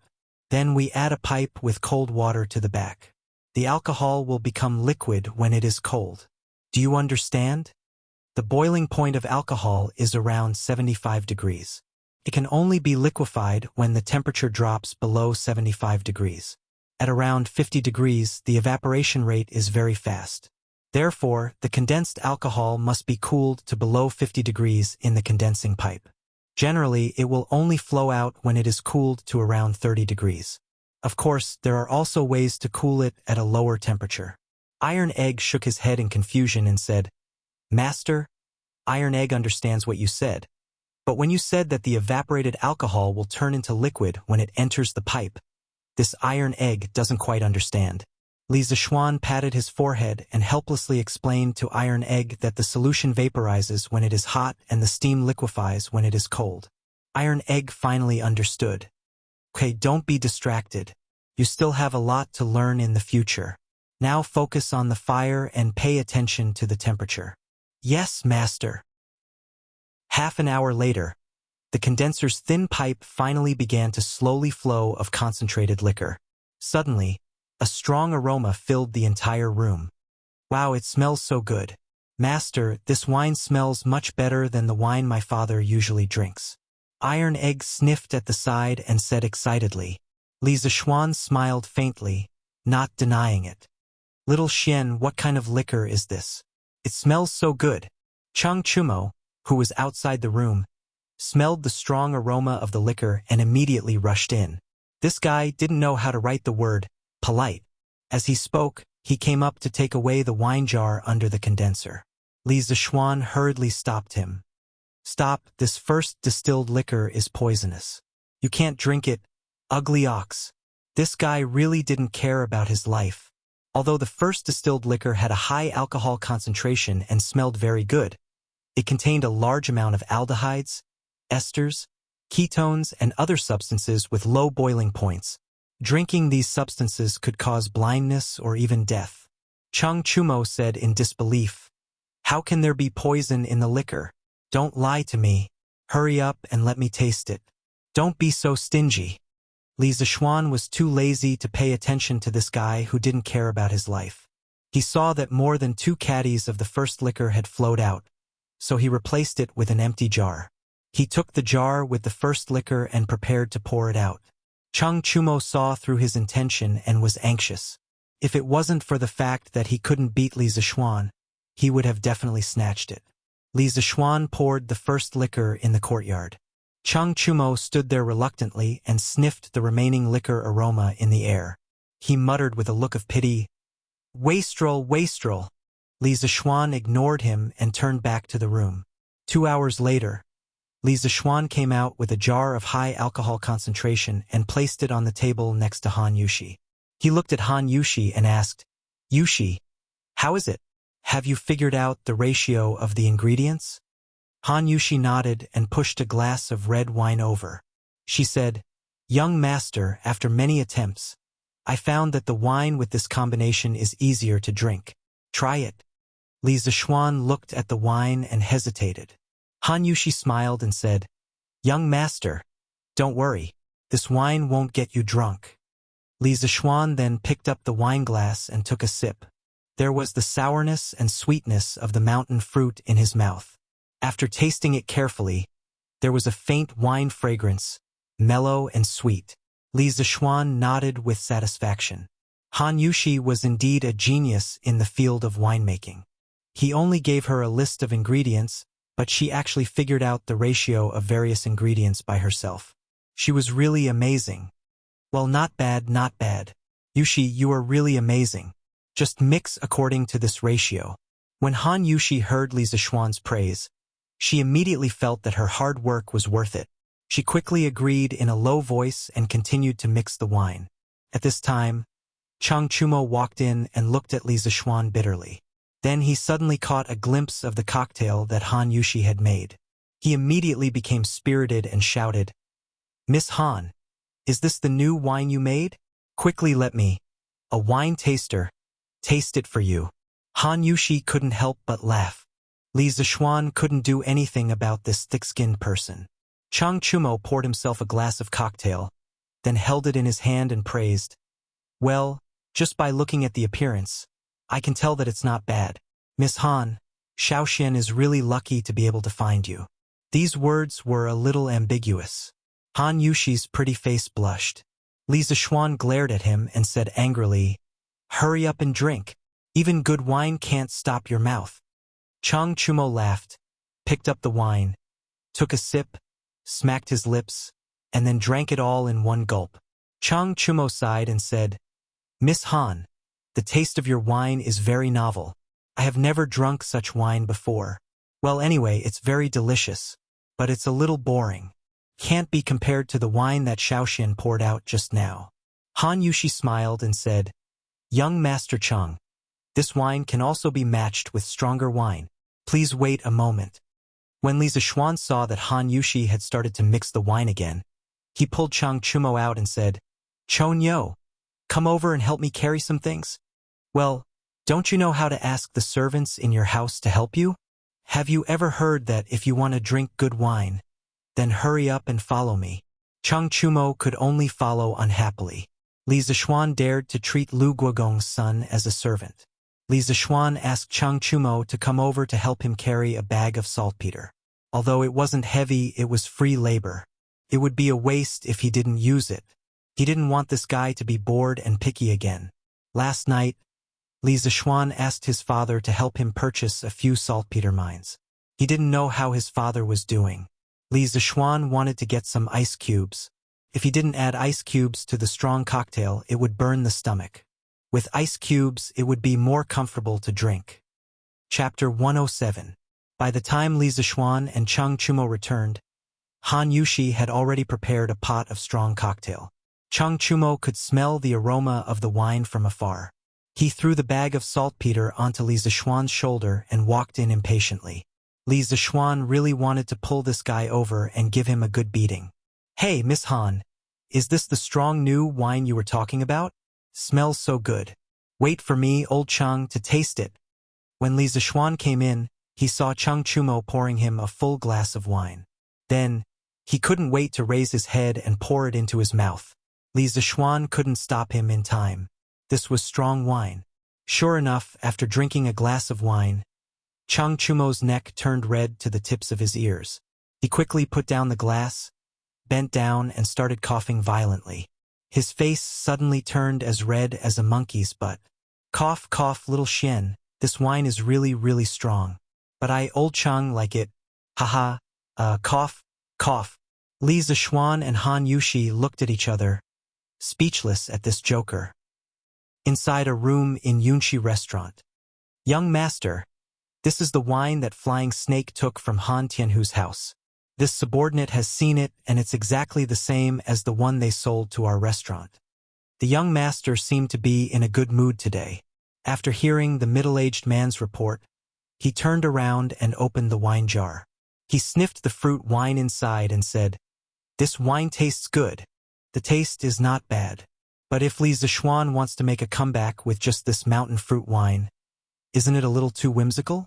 The middle-aged man respectfully said, "Young master, you're right. You're right, young master. Now that our Yunxi restaurant has invited Xia Xingyuan to cook, our business has become even more booming. I've counted the number of customers that came this morning. It's almost the same as the number of customers that came in a day. Furthermore, the customers who ate here were full of praise for Xia Xingyuan's culinary skills.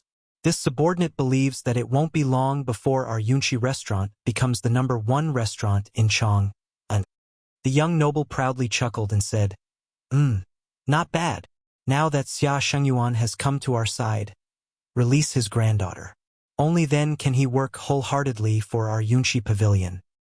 "Yes, young master." The young master nodded. After a moment, he asked, "Did anything happen to the Flying Snake at the Han village yesterday?" The middle-aged man smiled and said, "Don't worry, young master. Flying Snake's illusory cloud movement technique is unparalleled in Jianghu. Looking at the current Jianghu, there are not many people who can catch up with him. However, when he left last night, he was discovered by Han Tianhu. This subordinate told him not to cause any trouble, so he immediately escaped without exposing his identity." The young master nodded when he heard that and said, "You did well. This is indeed not the time to complicate matters. However, this Han Tianhu was quite capable to be able to detect this. You can't underestimate him in the future. You can't make the same mistake twice." "Yes, young master. You've been doing well recently. This young master has seen it all. When I win the clan competition and take control, I will definitely treat you well." After giving a slap, he would give a carrot. The young master understood this principle. The middle-aged man happily said, "Thank you, young master." Yongla Lane, Li Residence. In the front hall, it was lunchtime. A few maids brought in all kinds of delicacies and placed them on the dining table. Li Jingma invited everyone to take a seat. Of course, Cheng Chumo, who was slightly tipsy from drinking in the backyard, was among them. This fellow had originally come to freeload. Now that he saw such good wine here, how could he still walk? Thus, the Li residents had an extra pair of chopsticks for lunch. "Father, Uncle Han, how can there not be good wine when there's good food?" "Wait a moment. I'll bring the new wine that we just made this morning for you to try." Li Zishuan nodded. Li Jingma then went to the west courtyard to get the wine. Han Lijing looked at his daughter in surprise. He said in surprise, "Yushi, you've made the wine so quickly?" Han Yushi nodded and said, "We've already made the initial mix.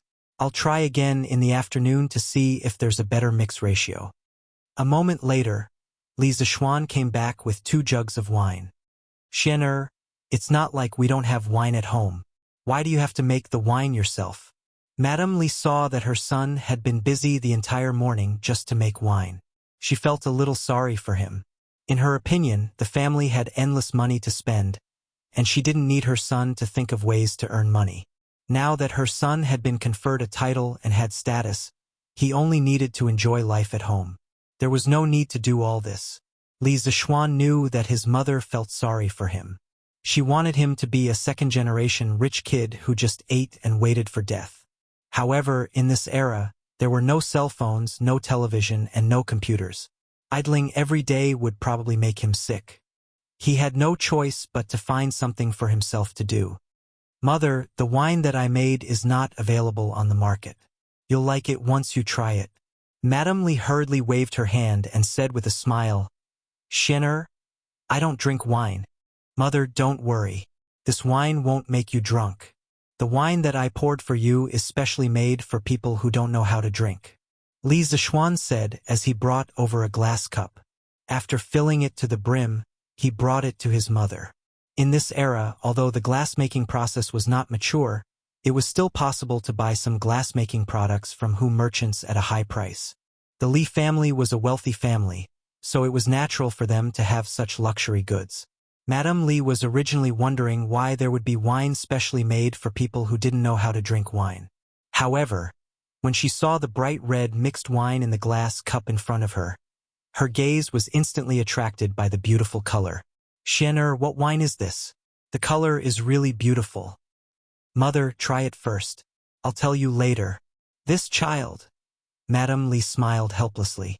She picked up the wine cup, opened her red lips and tried to take a sip. She slowly swallowed, then closed her eyes and savored it carefully. After a while, she opened her eyes and praised, "Xian'er, this wine is really good.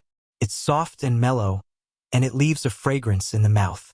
It has the sweetness of the mountain fruit and a hint of the fragrance of white wine, but it's not as spicy as white wine. It's very suitable for women to drink. Xian'er, quickly tell me the name of this wine." Li Zishuan smiled and said, "Haha, mother. I named this wine Gentle Village. What do you think, mother?" Madame Li nodded in agreement and said, Not bad. This name is very appropriate." "Mother, Lan'er wants to drink it too." When Lan'er saw the brightly colored wine and heard her mother praising it, the little girl immediately begged with her eyes wide open, "No, Lan'er, you're still young. You should drink the mountain fruit wine." Li Zishuan was the first to object. Although the alcohol content of this cocktail was very low, it was still wine. Lan'er was still young, and drinking alcohol was not good for her body. "Humph, stinky brother." Lan'er pouted and looked unhappy. Madame Li rubbed her little head, feeling a little funny. "Father, Uncle Han, this is another type of wine, especially prepared for you. It might be a little stronger, so you should drink it slowly." She was still a child, and her temper came and went quickly. Li Zishuan ignored the spoiled Lan'er and picked up the other pot of wine, pouring a cup for his father and Han Lijing. "Hey, what kind of strong wine have I not drunk before?" "Xian'er, you're making it sound so serious." Father Li did not take his son's words to heart. Han Lijing saw that the top of the cup was emitting traces of cold air, and there were a few pieces of ice in the cup. He instantly exclaimed, "Young master, why are there ice cubes in the cup?" At this time, Li Jingma also noticed the abnormality in the cup. He was also a little surprised. "Xian'er, we don't have an ice cellar in the residence, right? Where did you get these ice cubes?" Chang Chumo calmly ate and drank on the side, not finding it strange at all. He secretly despised the two of them for making a fuss over nothing. This fool had completely forgotten that when he saw Li Zishuan produce a few ice cubes from the water in the west courtyard, his expression was much more surprised than Li Jingma and Han Lijing. Father, Uncle Han, this is the method of making ice that I learned from my master. Try this wine first. Only then did the two of them suppress the surprise in their hearts. They picked up the wine cup and took a light sniff. Immediately, an extremely strong aroma of wine and mountain fruits entered their nostrils. Han Lijing praised Li Jingma. Master, just by smelling it, I can tell that this wine is not ordinary. Li Jingma also nodded in agreement. Of course, he had this bit of knowledge. The two of them put away their contempt and took a sip. They could not help but exhale comfortably. Amazing, this old man has drunk wine all my life, but I've never drunk such a strong and mellow wine. It's really too satisfying. Li Jingma could not help but pat the table and praise. Han Lijing also sighed and said, the fragrance of this mountain fruit has become more mellow after being fermented by the strong wine. The coldness of the ice can also suppress the spiciness of the strong wine. Young master, the wine that you have mixed is really wonderful. Chang Chumo also poured a cup. He had not drunk enough in the west courtyard just now. At this time, after he heard Han Lijing's sigh, he immediately gave a thumbs up and shouted, yes, yes, yes, that's the feeling. Han Lijing, you said what I wanted to say. Mrs. Li and Han Yushi quickly covered their mouths and laughed. Li Zishuan automatically filtered Chang Chumo's shameless words and smiled at Han Lijing. This wine is all thanks to Yushi. I only know the ingredients in it. The ratio of each ingredient was researched by Yushi. At this time, Mrs. Li also said from the side, Han Lijing, you have a good daughter. Yushi is not only dignified and beautiful, but she is also clever and skilled. She knows everything. Whoever can marry such a beautiful woman in the future will have to cultivate 8 lifetimes of good fortune. She had always been very satisfied with Han Yushi. She was charming and had a good figure. She was good at giving birth. Unfortunately, her son was a blockhead. After so long, he still had not taken the girl down. She could only be anxious at the side. When Han Yushi heard Mrs. Li praising her, she was shy and happy. She lowered her head and did not dare to speak. Han Lijing quickly said, Old madam, you are too kind. At this time, Li Jingma asked, Xian what is the name of this wine? Li Zishuan replied, Father, I named it Drunken Immortal. What do you think? Li Jingma pondered for a moment and nodded. Drunken Immortal, it is very appropriate. This wine has a strong aftertaste and can easily intoxicate people. Xian a few days ago, you told me that you wanted to make a new thing and sell it in the Drunken Immortal house to compete with the Yunshi house. Was this wine you were talking about? Li Zishuan replied, Yes, this is the land of tenderness and the Drunken Immortal. Father, what do you think are our chances of winning if we use these 2 wines to compete with the Yunshi house? Li Jingma stroked his beard, pondered for a moment, and then said with unusual certainty, In my opinion, once these 2 new wines, which have never appeared in the Tang Empire before, are released, the whole Chang'an city will be shaken. Our Drunken Immortal house has a 90% chance of winning. Chapter 108. Li Zishuan was even more confident now that the intoxicated immortal and gentle village had received everyone's approval. However, Li Zishuan's next words immediately poured a bucket of cold water over his head. Xian the imperial court has regulations that forbid private workshops from making wine as they please. Due to the extreme shortage of food during the Tang dynasty, the imperial court had placed extremely strict restrictions on private winemaking. Private winemaking without a permit from the imperial court would result in confiscation and imprisonment. When Li Zishuan heard his father say this, he was instantly dumbfounded. Only then did he remember that there was indeed such a saying in ancient times. But on second thought, what he was doing was concocting wine, so it shouldn't be within the limits of the imperial court, right? Father, this child's wine is blended with wine sold on the market. It shouldn't be considered private winemaking, right? Li Jingma thought for a moment before shaking his head. Xian although this is barely acceptable, it's inevitable that people will use this as an excuse in the future. You have a noble title now, so it's not good to lose the big picture for a small gain. Li Jingma cautiously maintained his point of view. He felt that wealth was far less important than the stability of a noble title. What's so difficult about this? Little Xian, our family used to have a winemaking workshop that has everything needed for winemaking. That workshop has a winemaking permit from the imperial court. Little Xian, why don't you move your new winemaking workshop there? Chang Chumo saw that Li Zishuan was in a difficult position and suddenly had an idea.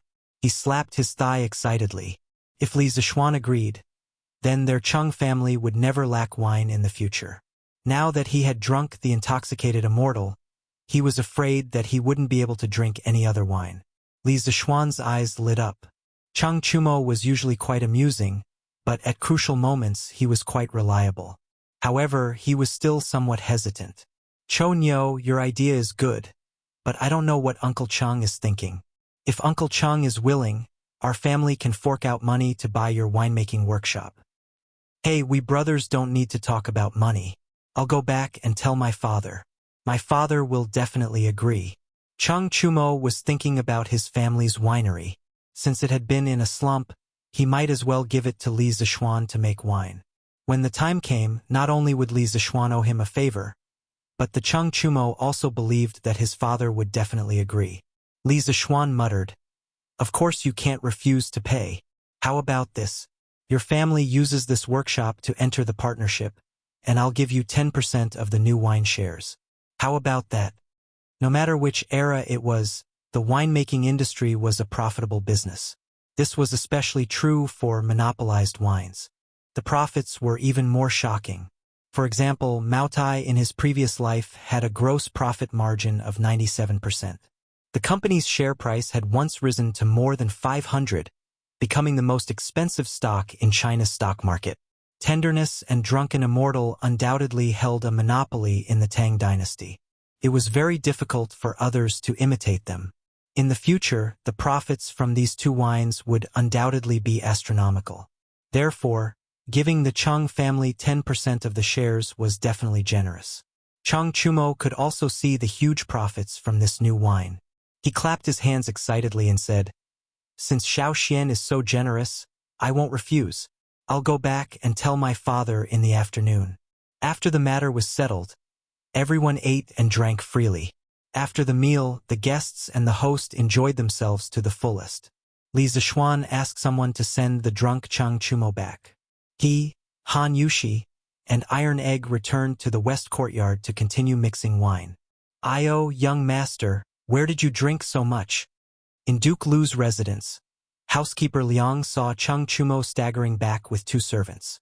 He hurriedly went up to support Chang Chumo. The two servants said goodbye to housekeeper Liang and left. I'm not drunk, Uncle Liang. You? Chang Chumo's mouth and eyes were crooked. He pushed housekeeper Liang and spoke nonsense. At this moment, Chang Yaojin came back from outside. He saw Chang Chumo as if he was fished out of a wine jar. He frowned and said, "Where did this little bastard drink so much wine? Did he go out to fool around again?" Housekeeper Liang hurriedly replied, "Master, I don't think so. Just now, I saw the two servants who sent the young master back. They seemed to be from Li Zishuan's residence." Chang Yaojin glared and said angrily, "This little bastard went to Xiao Xian's house to eat and drink and didn't invite me. How dare he?" After scolding, Chang Yaojin was still angry and kicked Chang Chumo twice. Recently, the price of chicken seedlings in Chang and had skyrocketed. Even the Duke Lu's residence could not support it. However, Chang Yaojin was a man of his word. He said that he would buy 30,000, and he would buy 30,000, not one less. As a result, the meals in the Duke Lu's residence were tasteless, not to mention drinking wine. Chang Chumo was still in a daze when he felt someone kicking him. He immediately cursed, Which little bastard dares to kick this young master? I will beat you to death, you little tramp." Housekeeper Liang almost burst out laughing when he heard this. However, when he saw Chang Yaojin raise his hand to beat Chang Chumo, he hurriedly stopped him. Master, the young master is drunk and talking nonsense. Please don't bother with him. Humph, help this little bastard back to his room. When he sobers up, I'll deal with him." Chang Yaojin snorted angrily and left hatefully. Today, the Curious Pavilion was a different scene. Yesterday, Sun Huayuan asked someone to copy a few hundred copies of the second-generation scooter's promotional tabloids. Then, he sent a servant to deliver these tabloids to the members of the Curious Pavilion. At that time, when those people applied for membership cards, they all left their addresses. It had to be said that Sun Huayuan's move was somewhat immoral. Those who could afford a scooter were generally from well-off families. Their children were more or less literate. When these children saw the tabloids of the second-generation scooter, they thought that the scooters they bought before were already very fun. Wouldn't the second-generation scooter be even more amazing? Moreover, if their children all played with the second-generation scooter in the future, how embarrassing would it be if they played with the first-generation scooter? Therefore, many parents were disturbed by their children early in the morning. They were all cursing the Curious Pavilion in their hearts. They were a professional scammer. One scam after another. However, complaining was useless. The children at home didn't want to listen. They could only obediently go to the Curious Pavilion to buy the second-generation scooter for their children. However, this time the Curious Pavilion was more humane. They actually arranged 8 channels for members. Those who had membership cards quickly bought them. When they saw the long line for non-members, those who bought the scooter inexplicably felt a sense of superiority. In their hearts, they felt that the membership card was worth it. This was like the difference between RMB players and civilian players in a game. RMB players used money to buy time, while civilian players could only spend a lot of time grinding for equipment. Of course, the Curious Pavilion's unreasonable system where the rich were the bosses also caused some people to protest. However, most people also chose to get a membership card. It wasn't expensive anyway. In a short period of time, the number of members of the Curious Pavilion increased dramatically. Chapter 109. Evening, Duke Lu's mansion. In the side hall. Father, that's all. I've told you everything I need to say. Chang Chumo rubbed his buttocks and said with a thin face. He recalled that when he had just woken up, his father looked at him as if he wanted to eat him. He was a little scared. He still didn't understand why his father wanted to kick him as soon as he saw him wake up. If it wasn't for housekeeper Liang stopping him from behind, his buttocks would have been kicked to mush. Could it be that he went out to drink and didn't bring his father along, so his father was angry? Chang Chumo, who really couldn't find the reason, could only curse in his heart. Of course, this guy didn't remember that when he was drunk, he called his father a little bastard and a little tramp. If he knew, he definitely wouldn't dare to stay at home. Chang Yaojin sat on the stool carelessly, looking at Chang Chumo with a bit of killing intent. After listening to his son talk about the Chung family's workshop being given to Li Zishuan to brew new wine, he asked, "Is the land of warmth and drunken immortal brewed by little Xian really that delicious?" As soon as he heard about the drunken immortal, Chang Chumo's buttocks immediately stopped hurting. He excitedly slapped his thigh and shouted, "Father, you don't know, but the drunken immortal is strong and mellow. It's really too strong. I've never drunk such strong wine before. Moreover, there are ice cubes in it. The cold air of the ice cubes is just enough to suppress the spiciness of the wine. It's really too damn refreshing to drink." Father, what's wrong with you?" As Chang Chumo spoke, he felt that the surrounding air was a little cold. He looked carefully and found that his father was looking at him with a somewhat unfriendly gaze. Chang Yaojin stood up and slapped the back of Chang Chumo's head. "You little bastard, you secretly drank good wine without thinking about your father.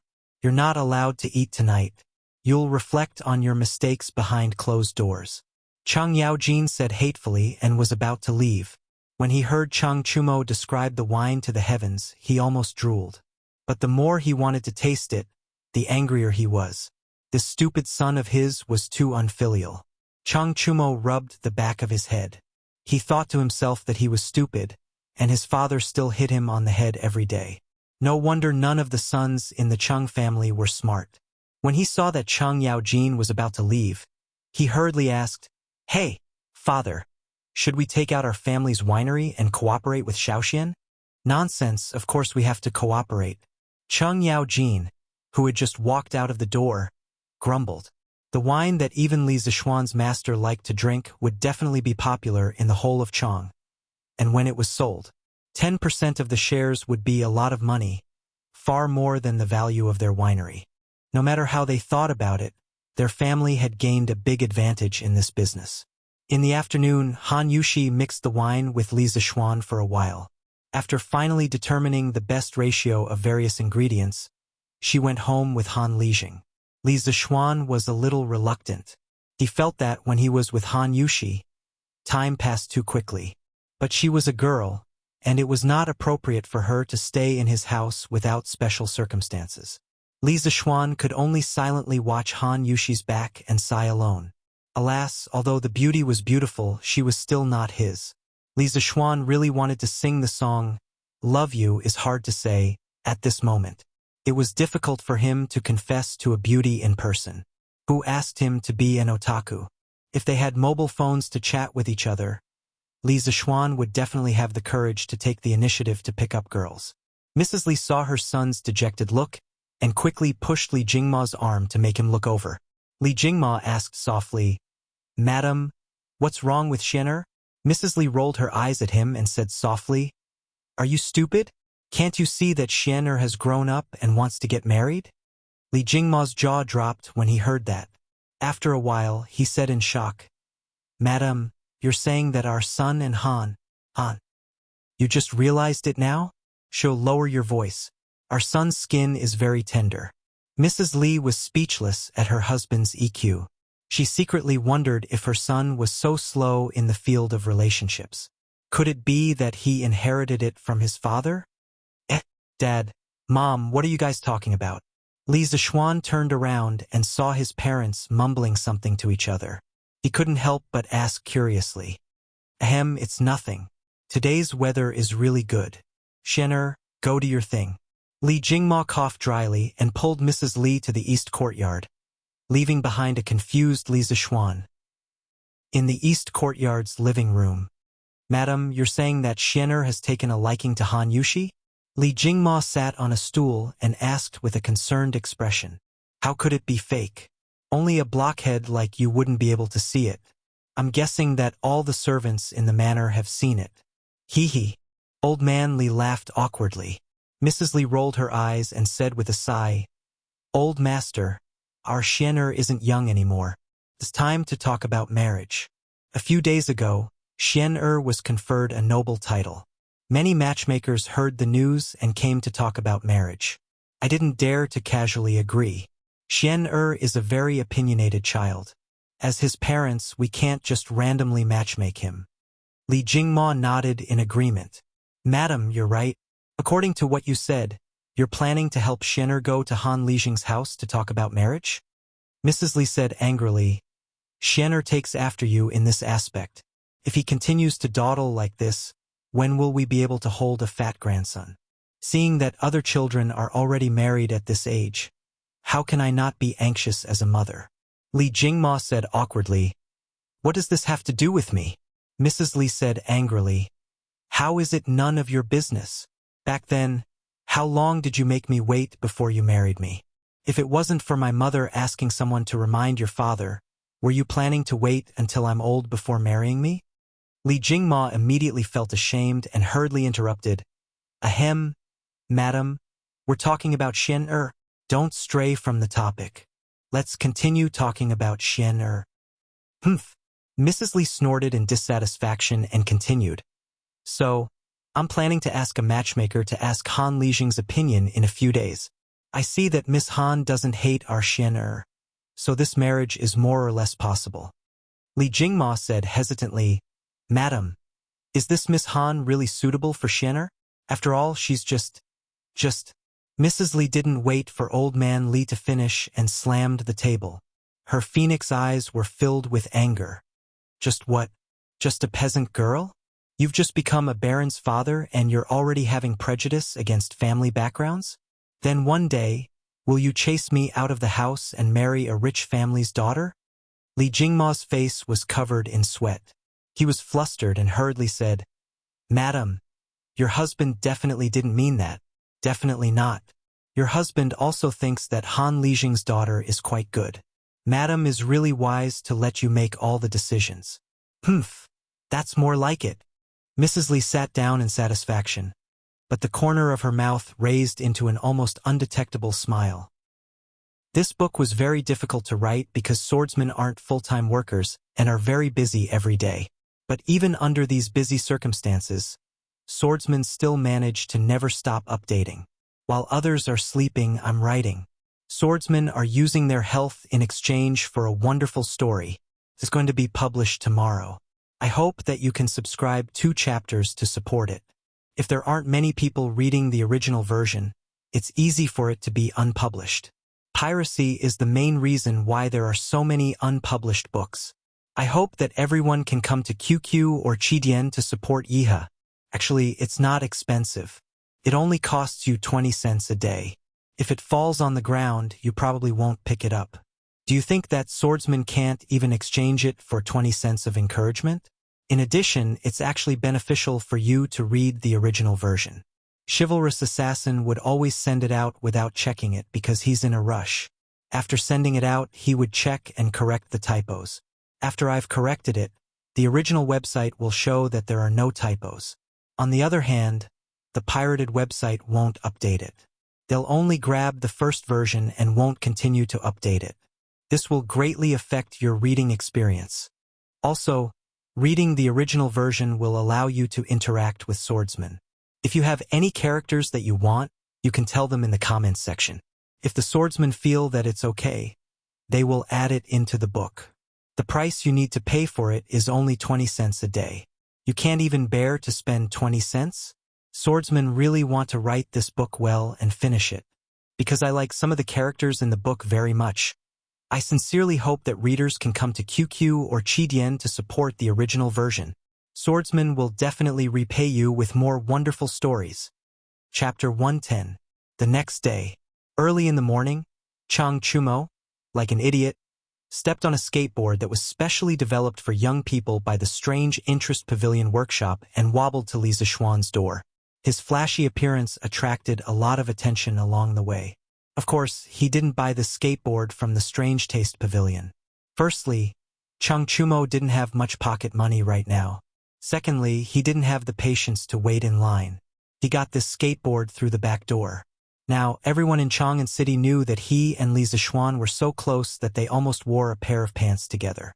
Therefore, Sun Huayuan directly gave him a skateboard. This guy obviously forgot the pain after the scar healed. Last time, he fell so miserably on the skateboard. Now, he immediately started to walk around on the skateboard again. Li Zixuan saw Chang Chumo in the yard with the skateboard. For a moment, he almost thought that he had traveled back in time. Chang Chumo's appearance was really too out of place. Hee. Xiao Xian. I realized that the skateboard you're selling this time is better than the one you gave me last time. Chang Chumo proudly patted the skateboard in his hands. Now that he had this thing, he didn't even want to ride a horse when he went out. Obviously, this thing was much more convenient than riding a horse. Li Zixuan curled his lips. This time, the skateboard from the Strange Taste Pavilion was connected by roller bearings. Of course, it was better than the one he took out last time. Cho Nyo, you're using this. Aren't you afraid of falling again? Li Zixuan joked. Hee, Xiao Xian, you're underestimating me. How could I fall twice in the same place? Anyway, bragging didn't cost him anything. So Chang Chumo decided to show off. Li Zixuan shook his head and ignored him. Chang Chumo remembered his purpose for coming here today. He said, Little Xian, my father agreed yesterday. The winery is yours. You can use the craftsmen inside without worry. They have all signed a contract with my family. They won't sell out our secret recipes for no reason. Li Zixuan was overjoyed. That's great. I'll ask Faubert to make a dozen more sets of distillation and purification equipment. We'll move all the winemaking equipment over there as soon as possible. We'll try to officially start mixing Tenderness and Drunken Immortal in large quantities within the next 2 days. He was indeed worried about the confidentiality of the new wine's formula. Now that Chang Chumo could solve the problem, it was for the best. Last night, his father had also told him that he had already bought 2 saltpeter mines. Now, he didn't have to worry about ice cubes anymore. Chang Chumo quickly nodded his head like a chick pecking at rice. Yes. We have to do this as soon as possible. Little Xian, How much do you want to set the price for this wine? Cheng Chumo couldn't wait for Li Zishuan to go to his winery right now. That way, when he and his father wanted to drink, they could directly go to the winery and get a pot of wine. Drinking their own wine didn't cost them any money, right? Li Zishuan had already considered the price of the new wine. Last night, he had learned about the wine market of the Tang dynasty from Li Jingmo. The most expensive wine of this era belonged to Jianan Braised Spring and Yingzhou Rich Water. A bushel would cost more than 100,000 yuan. This wasn't an exaggeration. There was a shortage of food in the Tang dynasty. Wine was generally expensive, and famous wines were even more so. Li Bai once wrote in A Difficult Journey, "A bushel of golden wine is worth 10,000 yuan, while a jade plate is worth 10,000 yuan. Jianan Braised Spring was a famous wine. A bushel of wine in the Tang dynasty was equivalent to 10 liters, and 1 liter was equivalent to 1.25 caddies. The price of a caddy of Jianan Braised Spring was about 600 to 700 yuan in modern times.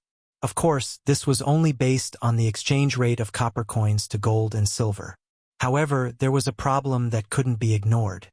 The prices of goods in the early Tang dynasty were extremely cheap. A bushel of rice could be bought for 3 to 4 copper coins. If it was converted to gold in modern times, 1 yuan could buy 6 kilograms of rice.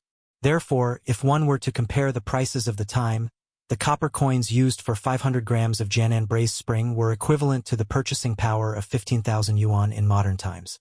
Only a tycoon like Li Bai would be able to afford it.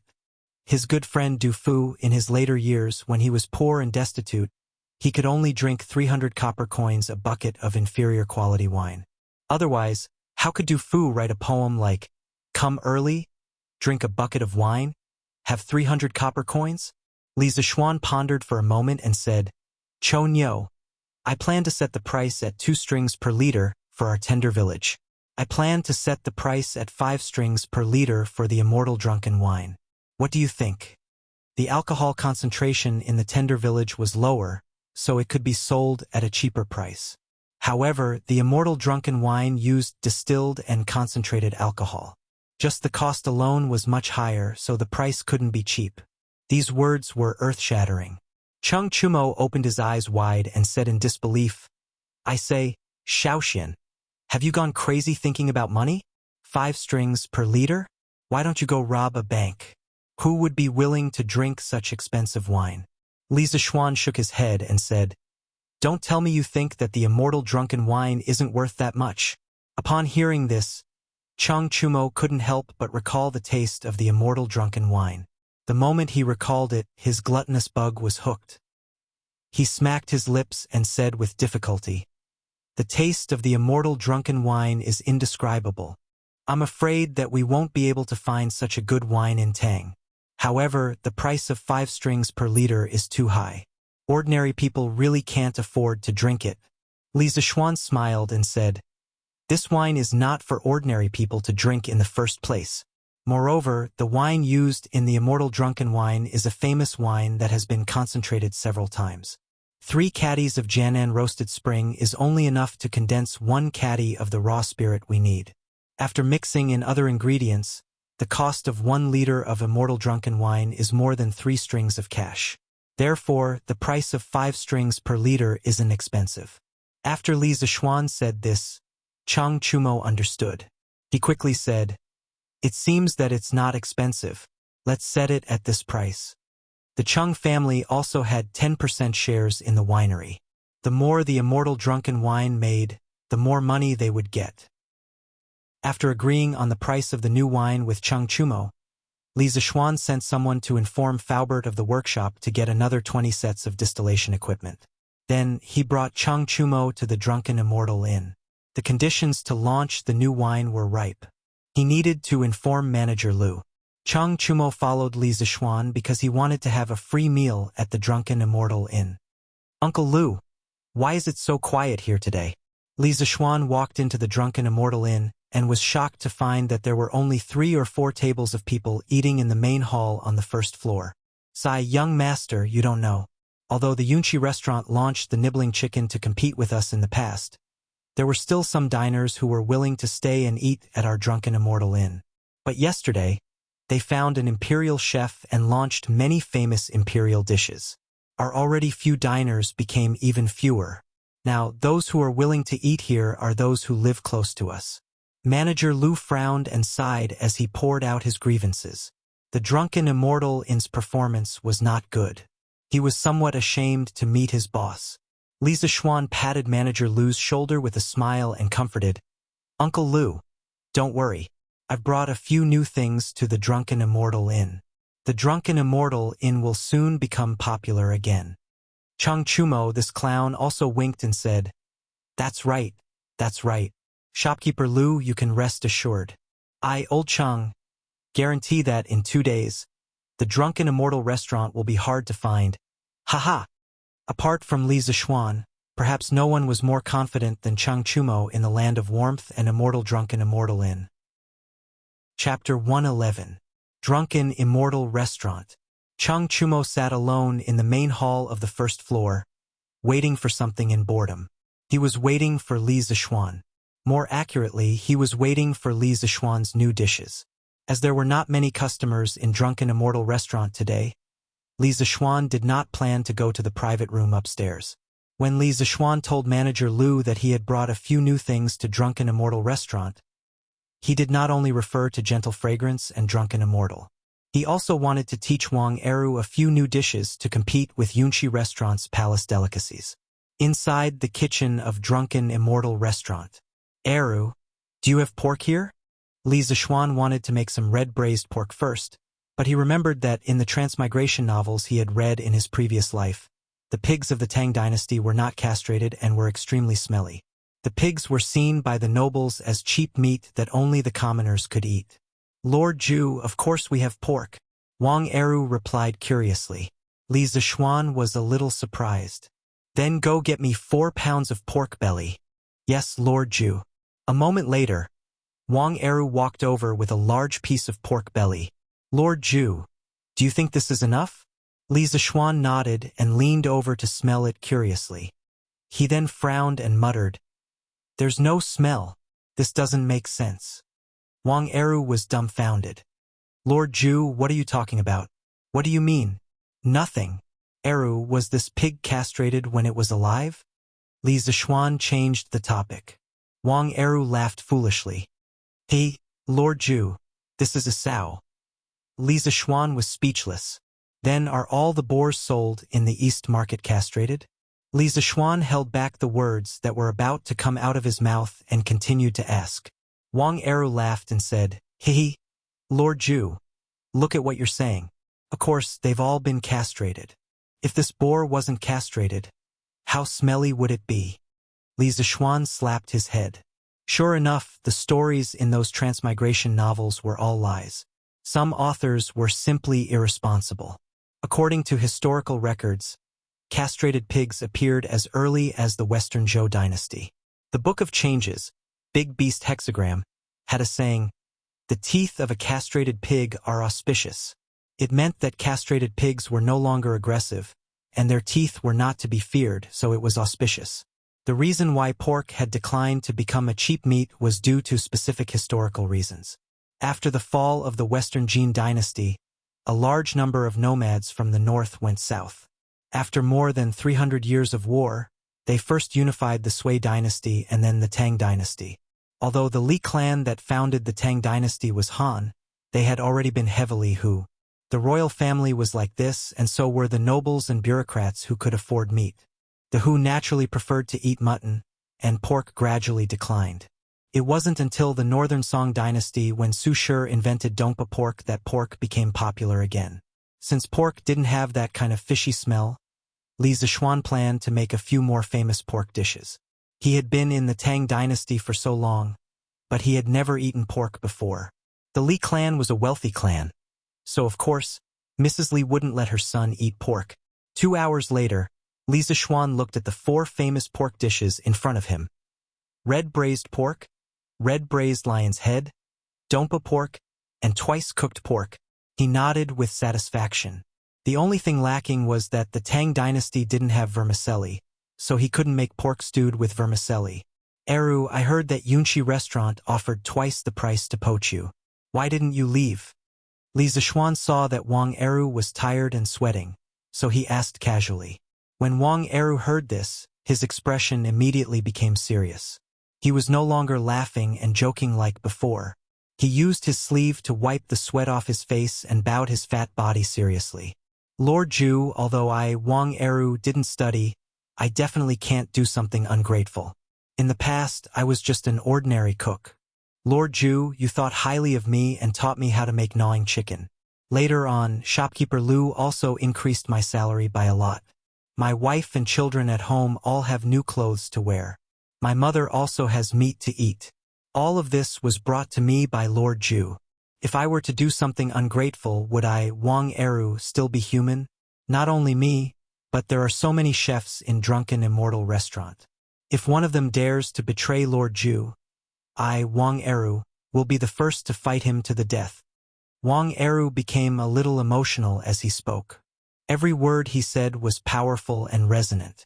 Li Zishuan was also a little touched by this simple man. He quickly patted Wang Eru on the shoulder to calm his emotions and said, "Don't worry about it. Eru, you're a good man. Don't worry, you won't suffer if you follow this Lord Zhu. Your family's days will only get better and better."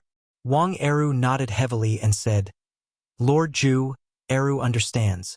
Li Zishuan brought a few servants and brought out the 4 pork dishes. Of course, there was also a pot of iced drunken immortal wine. This was something that Cheng Chumo took from his house. According to him, how could there be no good wine in Drunken Immortal Restaurant? "Little Xian, what meat is this? Why is it so fragrant?" Cheng Chumo was like a shameless dog. He used his nose to sniff around the plate. Li Zishuan quickly pushed him away. He was afraid that this idiot's saliva would fall into the plate. If that happened, how could he eat? "This is all pork. Choax, you don't eat pork, right?" "Ah, this is pork? How can pork be so fragrant?" Cheng Chumo said in disbelief. "That's right, this is all pork. Our Lord Zhu's eldest son definitely wouldn't eat this cheap meat, right?" Li Zishuan ridiculed. Cheng Chumo immediately shouted, "Bullshit. I don't care what kind of meat this is. This is such fragrant meat. Even if it was rat meat, I would still eat it. F***CK. Will this bastard die if he doesn't spoil my appetite when eating?" Li Zishuan really wanted to kick him out. "Uncle Lu, come and try this meat and this wine. In 2 days, our Drunken Immortal Restaurant will release this." Li Zishuan called out to shopkeeper Lu. Shopkeeper Lu was already drooling from the side. When he heard this, he immediately thanked him excitedly. "Thank you, young master." The 3 of them sat down. Shopkeeper Lu tactfully poured a cup of wine for Cheng Chumo and himself. He knew that Li Zishuan didn't drink, so he didn't pour it. As soon as this drunken immortal was exposed to the air, an extremely rich wine fragrance immediately filled the entire hall on the first floor.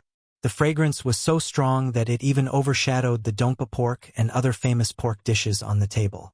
The few diners sitting next to him were already craving after smelling the aroma of the pork when it was served. At this time, they smelled the rich aroma of the wine. They put down their chopsticks one by one and looked over, swallowing their saliva. They wanted to come over and ask for something to eat, but they all knew Li Zishuan. He was a Lord Zhu. They really didn't dare to offend him, so they could only look on enviously from the side. The hall suddenly fell into a strange silence. At this time, the sound of the diners swallowing their saliva was particularly ear-piercing. Li Zishuan looked up and saw the desire and fear in the diners' eyes. Only then did he understand. He said to shopkeeper Lu, "Uncle Lu, there are still some dishes in the kitchen that haven't been filled. Go and ask someone to share some with these diners. Also, give each of them a cup of our wine. These are the most loyal customers of our Drunken Immortal Restaurant. This meal is my treat." Li Zishuan's words were very loud. The diners all heard it. When they came back to their senses, they all cupped their hands and thanked him. "Thank you, Lord Zhu. We will definitely come to this Drunken Immortal Restaurant often in the future." Yes, yes, yes. "We will definitely come here often in the future. Lord Zhu is really generous." Chapter 112. Inside the Drunken Immortal Restaurant. Xiaoxian, This braised lion's head is really delicious. I didn't expect pork to be so delicious. This dongpa meat is also delicious. But why is it called dongpa meat? It's obviously pork. Chang Chumo's cheeks were puffed up. While eating, he was still blindly barking.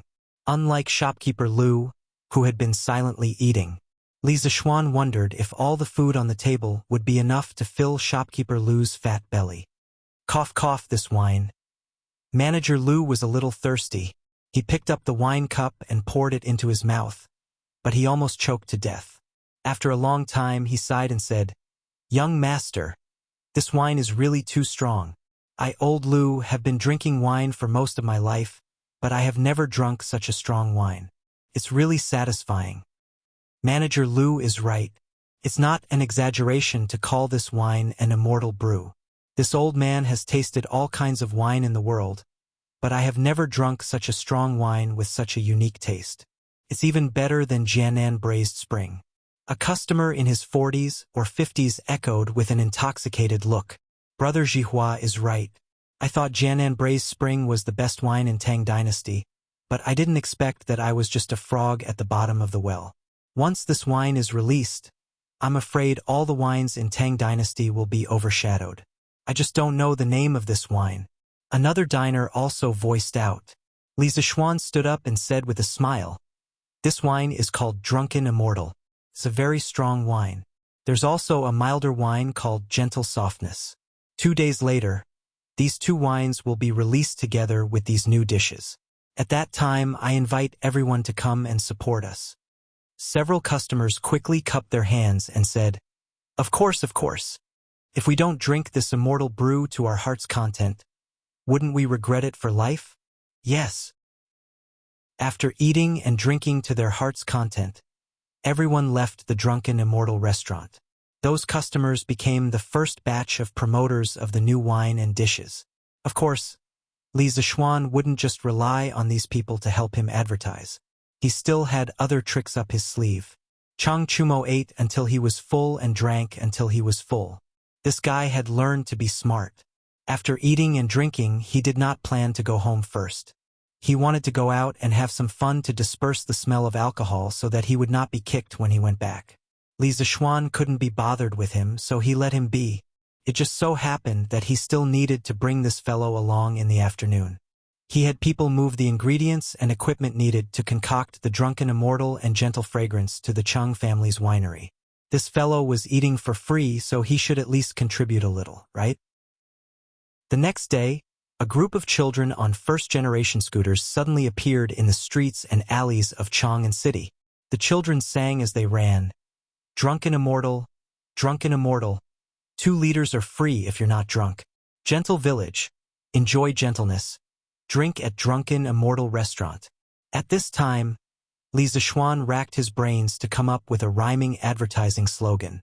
He instructed Sanbao to find some children and let them ride on scooters to run around Chang'an City while singing the 2 lines of the advertising slogan. As for the reward, it was the scooters they were riding. As long as they shouted for a day, the scooters would belong to them. With such a generous reward, the other children were envious, and they all fought to sign up for it. Li Zixuan didn't reject any of them. He took as many as he could. Of course, he could afford this advertising fee. In fact, it was very worthwhile. In the end, the advertising team reached more than 50 people. It directly caused the citizens of Chang'an City to be bombarded with these 2 phrases for an entire day. Isn't this Drunken Immortal restaurant too arrogant? 2 liters of wine is free if you're not drunk? I Xiao Luo can drink 100 cups without getting drunk. Tomorrow, I'll go to Drunken Immortal restaurant to drink for free. Haha, I'll go too. It'll be a waste if I don't drink this free wine. Let's see how Drunken Immortal restaurant will clean up this mess. I just don't know how the wine tastes. I hope it's not too bad. Hee hee. You little brats are just fooling around. This wine is delicious, but it's very strong. You won't even be able to get up after 1 liter, let alone 2 liters. At this time, an old man in his 40s or 50s interrupted. It was the old man from Drunken Immortal restaurant yesterday. What's wrong, old man Feng? Have you tried Drunken Immortal before? The man with the surname Xiao asked. Old man Feng twirled his beard and said with a smile, I had the honor of drinking a cup at Drunken Immortal restaurant yesterday. TSK. This wine is much better than Jiannan's spring braised wine. However, the alcohol is abnormally strong. You young people don't crawl to the ground after drinking 2 cups. Haha. Old man Feng, don't underestimate me. I'll let you drink 2 liters of wine tomorrow. Wei Zhang had just finished the morning assembly. On his way back, he sat in the sedan chair and heard the children's voices outside. Drunken Immortal, 2 liters of wine are free if you don't get drunk. In the land of warmth, enjoy gentleness. Drink at Drunken Immortal restaurant. Wei Zhang loved brewing wine all his life, and he loved drinking even more. His alcohol tolerance was also extremely high. He wouldn't get drunk even after drinking 3 liters of Jiannan's spring braised wine. This Drunken Immortal restaurant is actually so arrogant. The last time I impeached Li Zixuan, I was actually rendered speechless by that sly brat. Since you dare to spout nonsense this time, this old man will go to Drunken Immortal restaurant tomorrow to drink for free, haha. The same situation was happening in almost every corner of Chang'an City. Those who thought that they could hold their liquor would naturally feel indignant after hearing these 2 lines of advertising. They had the intention to give it a try. If they didn't get drunk, wouldn't they have earned 2 liters of wine for free? Li Zixuan was making use of the wishful thinking of most people to lure them to Drunken Immortal restaurant to try this Drunken Immortal. There was a gambler living in everyone's heart. As long as they were lured out by external conditions, they would be like a scourge that couldn't be stopped. Xian, you were the one who got someone to release those 2 lines of doggerel in Chang'an City today, right? After dinner, Li Jingma called his son into the study and asked with a smile, I can't hide anything from father. That's exactly what this child wants. Li Zixuan chuckled. Li Jingma asked doubtfully, Then aren't you afraid that someone will really drink 2 liters of wine and not get drunk? Father, we can't rule out such a person, but such people are extremely rare. If he really can't get drunk, what's wrong with giving him 2 liters of wine? After all, our Drunken Immortal restaurant's reputation would have already spread by then. That Drunken Immortal restaurant was equivalent to a 40-degree white wine. If there really was someone who could drink 2 liters of wine and not get drunk, then Li Zixuan, would admit defeat. Li Jingma shook his head helplessly. I just realized that you're better at doing business than me. You brat, instead of being a noble, you just have to blindly do these things. Li Zixuan smiled. Father, this is almost the last time I'll help Drunken Immortal restaurant. Once the new wine status is established, so will Drunken Immortal restaurants. At that time, we'll just have to stay at home and count the money. To tell the truth, Li Zixuan himself didn't want to be so tired. It was all forced by the circumstances. Li Jingma was speechless.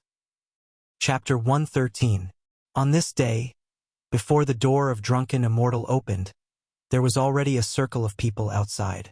Hey, Jiang Wuyun, are you here to drink the free wine? Haha, that's right, Brother Xiao. Wouldn't it be great to drink the free wine of Drunken Immortal and order 2 portions of their nibbled chicken? That makes sense. Brother, you're so thoughtful. Ha ha ha. After the crowd was lively for a while, the waiter of Drunken Immortal came out to open the door. Shopkeeper Lu also came out. He looked at the crowd in front of him and smiled like a Maitreya Buddha. Dear customers, today the Drunken Immortal is releasing new wine and dishes. Anyone who can drink 2 liters of Drunken Immortal without getting drunk will be served free of charge. But in order to prevent people from forgetting to pay the bill after getting drunk, all customers will have to pay first before eating. If anyone can drink 2 liters of wine without getting drunk, we'll refund the money to you in full. Great! Everyone cheered loudly. The burly man surnamed Xiao couldn't help but shout. Shopkeeper Lu, open the door quickly. I, old Xiao, am waiting to drink your wine for free. Ha ha ha. That's right, we want to drink the free wine. These people treated the Drunken Immortals event as free wine for them. Shopkeeper Lu laughed in his heart. You'll be crying later. Shopkeeper Lu opened the door, and the diners outside immediately rushed into the restaurant in a single file. Shopkeeper Lu, you're serving a new dish? What's this dongpa meat? What's this braised lion's head? Don't tell me you're selling lion's meat? Shopkeeper Lu was about to explain when he heard someone interrupt. Young man, if you're not buying, let this old man buy first.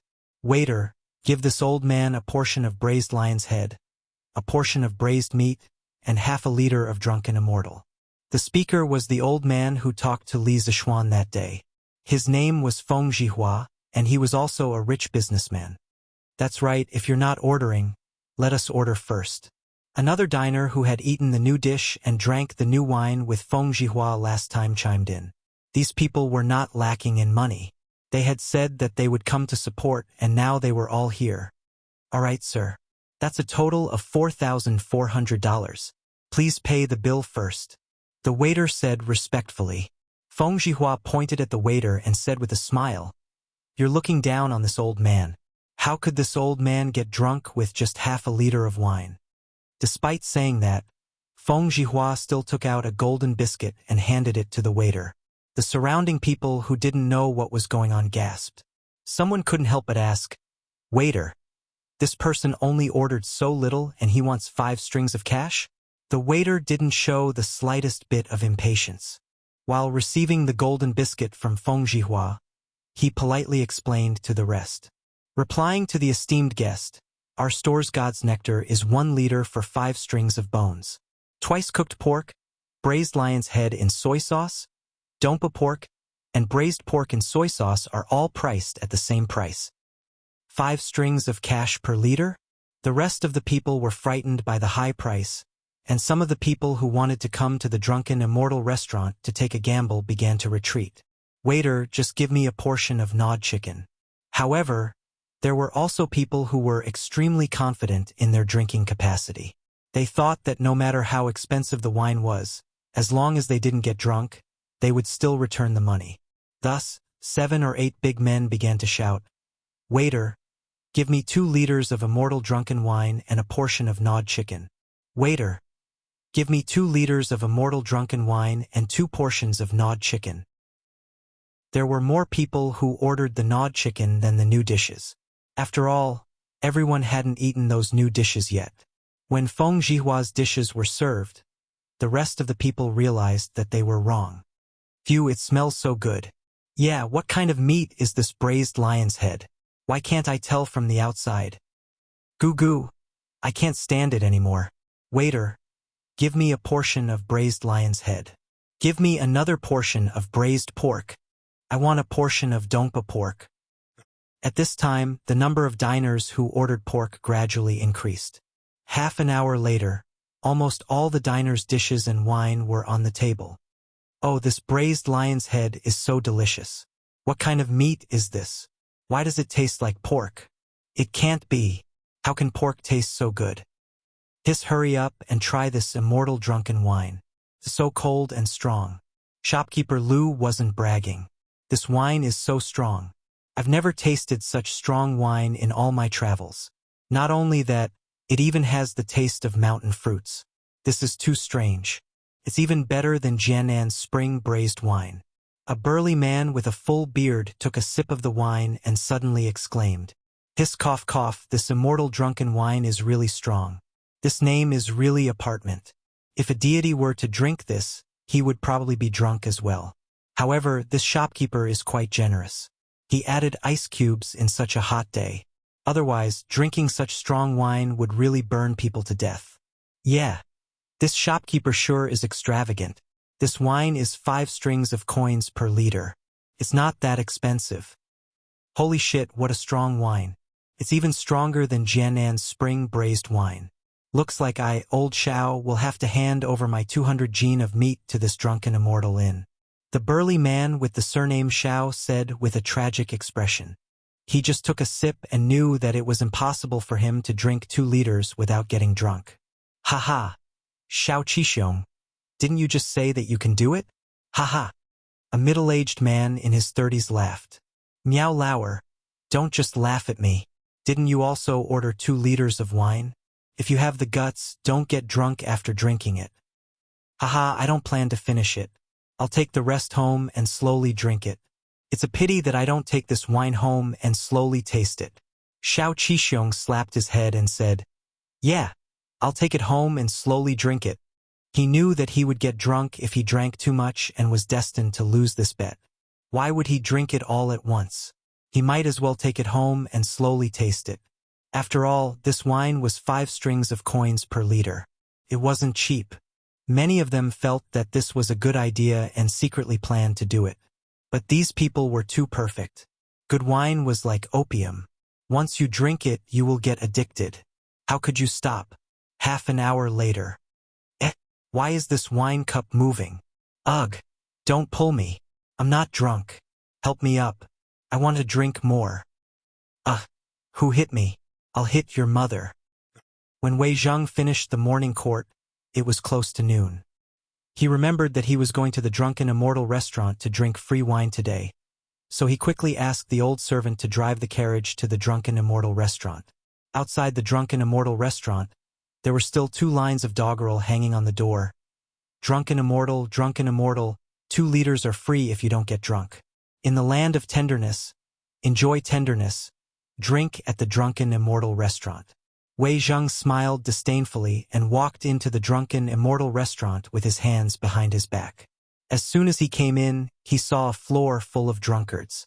Wei Zheng immediately understood that this group of people probably came with the same idea as him to drink free wine. It was just that their skills were a little worse. Wei Zheng looked at the floor full of useless people and his heart was filled with pride. He thought, young people nowadays really have no fighting power. Today, this old man will let you all see what is called an immortal in wine. Waiter, give me 2 liters of Drunken Immortal and a portion of nibbled chicken. Wei Zheng shouted heroically. Okay, this guest, please pay first. There's a total of 10 strings of coins. Why does your restaurant have to pay first today? What, you said a total of 10 strings of coins? Wei Zheng stamped his feet and said, Yes, guest. Today, our Drunken Immortal restaurant is having a promotion. Those who can drink 2 liters of Drunken Immortal without getting drunk can get a refund. In order to prevent some people from forgetting to pay the bill when they get drunk, we have to pay first. Our Drunken Immortal costs 5 strings of coins per liter. Do you still need it? Wei Zheng instantly lost his pride. This was 11 strings of coins, which was almost equivalent to his monthly salary. However, Wei Zheng had brewed wine his whole life. He really wanted to see what this wine that cost 5 strings of coins per liter looked like. If it didn't live up to its name and was still so expensive, then he would find trouble with Li Zishuan. Wei Zheng gritted his teeth and took out a gold biscuit and said, Here, quickly bring me the wine in dishes. He secretly said to himself, I can't get drunk. If I get drunk, this month's salary will be gone and I will be scolded when I go home. Chapter 114. Inside the Drunken Immortal Inn. The waiter served Wei Zheng 2 pots of wine and a portion of chicken before retreating. Wei Zheng looked at the dishes that cost him a month's worth of his salary and swallowed his saliva guiltily. He wasn't like the other officials who had other sources of income other than the salary from the royal court. This was his first time spending so much money on a meal. As long as he didn't get drunk, he would be able to earn 10 strings of coins. Wei Zheng lifted the wine pot and poured himself a cup of wine. The Drunken Immortal had a bright red color and was exceptionally alluring. There was even a slight chill on the surface of the cup.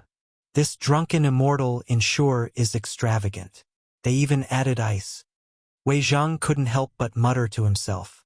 One must know that in ancient times, in order to prevent the ice from melting, one had to dig 5 to 10 meters deep. Furthermore, the scale was usually relatively large, costing tens of millions. Generally speaking, only the royal family and wealthy clans could afford it. After sighing for a moment, Wei Zheng lifted the cup and took a light sniff. In an instant, a rich aroma of wine and fruits assaulted his nose. He couldn't help but close his eyes and immerse himself in the intoxicating aroma. Good wine. There's the aroma of Jianan roasted spring in it. However, the aroma is even richer than that of Jianan roasted spring. Coupled with the fragrance of the fruits, the two actually don't clash at all. The person who mixed the wine has a perfect grasp of the situation. He can be considered a master wine mixer. One could tell whether an expert was a master the moment he spoke. It had to be said that Wei Zheng's research in winemaking had already reached the level of a master. With just a light sniff, he was able to determine the composition of the wine. His sweet, such a sweet wine in the world. To be able to drink such a divine wine in my lifetime, my life has truly not been in vain. As an old drunkard, what else could attract him more than fine wine? At this moment, Wei Zhang had already forgotten the purpose of his visit and was completely immersed in the Drunken Immortal Inn. Wei Zhang drank one cup after another while gnawing on the chicken. After a while, the bottle of Drunken Immortal was emptied. It had to be said that Wei Zhang's alcohol tolerance was really good. After drinking more than a caddy of Drunken Immortal, he actually didn't collapse. It should be known that the alcohol content of ancient times was generally lower. Generally, those who were used to drinking low-alcohol alcohol would collapse within 4 or 5 glasses of strong alcohol like the immortal drunken wine. It was rare to see someone like Wei Zhang who could persist until now. Even though Wei Zhang hadn't collapsed yet, his consciousness was a little blurry at the moment, and his face was a little red. Looking at him like this, he was probably not far from being drunk. "Master, let's not drink anymore. You've already drunk too much. When we return, Madam will blame me again." The coachman who came with Wei Zhang saw that Wei Zhang had drunk a little too much, so he quickly mustered up his courage and went forward to persuade him. Wei Zhang squinted his eyes and waved his hand unsteadily. "This old man didn't drink too much. Quickly withdraw for this old man." With that, he lifted another jug of wine with his trembling right hand and continued to pour wine for himself. It was inevitable that a lot of wine would spill out in the process. The coachman was so anxious that his face turned red. He wanted to persuade Wei Zhang, but he didn't dare to. He could only come over and help Wei Zhang pour the wine. When the surrounding diners saw Wei Zhang like this, they secretly shook their heads. They thought that this was another challenger who didn't know his own strength. Before he drank half of the second jug of wine, Wei Zhang finally couldn't drink anymore. He looked up to the sky and laughed loudly, "Good wine!" Then he fell to the ground with a thud. The servant who drove the carriage quickly went forward to help him up. Master, are you okay? I'll send you home." As he spoke, he was about to pull Wei Zhang to the carriage outside. Unexpectedly, Wei Zhang suddenly straightened his body, opened his eyes and shouted, "Bring me more wine. This old man can still drink." The servant was about to cry. He quickly said, "Master, there's no more wine. Let's go home quickly. Madam is waiting anxiously." Wei Zhang ignored him and suddenly pushed the servant away with his arm. He shouted, "Get out of the way, Lai Fu. How dare you not listen to this old man today?" Burp. This is? At this time, he suddenly staggered 2 steps and walked in front of a diner. He stretched his head forward and his eyes were almost touching the diner's face. The diner was shocked and quickly said, "Brother, what can I do for you?" Wei Zhang laughed twice and pointed at the diner. "Brother Fong. Are you Brother Fong? I remember that I, old Wei, still owe you money." Burp.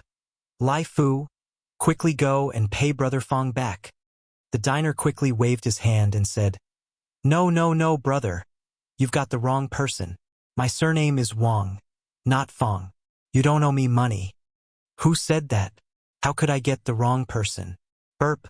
Lai Fu, did you hear that? Quickly bring the money. Wei Zhang patted the diner's shoulder and laughed incoherently. Lai Fu anxiously said, "Master, you've really got the wrong person. This is not Fong Xiang." Today, he had already spent 10 yuan in the Drunken Immortal restaurant. If Lai Fu took out more money, he would probably be skinned by his wife when he returned. Wei Zhang was instantly angry. He grabbed Lai Fu and snatched the money bag at his waist. He took out a handful of money and handed it to the diner, saying, "The servant at home is not sensible. Brother Fong, please don't blame him." Burp, quickly take it. "Brother, I really can't take this money. You've got the wrong person." Wei Zhang shouted loudly, "If I tell you to take it, then take it." Burp, "If you don't take it, then you don't give me Wei Xuanqing face." Burp, "Am I Wei Xuanqing, a villain who owes money and doesn't pay it back?" As soon as these words came out, everyone was shocked. Wei Xuanqing? This person is actually the left Prime Minister Wei Zheng? Yes, I didn't expect left Prime Minister Wei to get drunk. Isn't he known as the person with the highest alcohol tolerance in Great Tang? This left Prime Minister Wei actually likes to give people money when he's drunk? It's really rare, isn't it? It's the first time I've seen someone take the initiative to give money. It would have been better if Wei Zheng didn't say it. Once he said it, the diner was even more afraid to take his money. People didn't fight with officials. At this time, if there was money to let Wei Zheng leave, the diner would definitely take out 2 big gold pancakes without hesitation. Wei Zheng was entangled with the diner for a long time. Finally, he was a little impatient. He directly stuffed the gold pancake into the diner's arms and muttered, "Brother Fong is really not straightforward." Then he proudly went to another diner and asked, "Brother Yu, it's you. Do I still owe you 5 strings of money?" "Lai Fu, quickly give me the money." Lai Fu. Lai Fu didn't have 5 strings of money on him. At this moment, he wanted to cry. He really wanted to faint from happiness. He felt that if he continued to be like this, he would definitely be driven crazy by Wei Zheng. In the end, shopkeeper Lu couldn't stand it anymore. He called 2 servants to help Lai Fu forcibly carry Wei Zheng into the carriage. After this farce, he finally became a laughingstock. He was afraid that when Wei Zheng woke up tomorrow, he would find that he was already famous in Chang'an. Chapter 115. Imperial Palace, West Court. After the morning court, Li Er went to Empress Zhangxuan's place to have lunch with her. "Your Majesty, this is the chicken I had the royal chef imitate. Try it and see what you think." Zhang Sun gently picked up a piece of chicken for Li Er and said with a faint smile, "Oh, Guanyin is so thoughtful. Aha, let me try it." Li Er picked up his chopsticks in surprise and tasted a piece of chicken. Then he praised, "Oh, not bad, not bad. It's 90% similar to the Drunken Immortal restaurant. Guanyin is so thoughtful. If Li Zishuan were here, he would definitely complain about Li Er's casual imitation." However, the Tang Empire did not seem to have the intention of protecting the original creation. "Your Majesty, the Crown Prince is here." An eunuch stepped forward and cautiously reported, "Oh, then let him in," Li Er said casually. A moment later, Li Chengxian entered the palace, followed by a servant carrying 2 wine jars. "The son greets Imperial Father and Imperial Mother." Li Er nodded with a smile and asked, "Chengxian, why are you here instead of having lunch in the Eastern Palace?" Li Chengxian bowed and said, "Father, I just received 2 types of wine that are popular in Chang. One is warm and mellow, and the other is spicy and sweet. Their flavors are unique in the Tang Empire. I brought them here to show my filial piety to father and mother."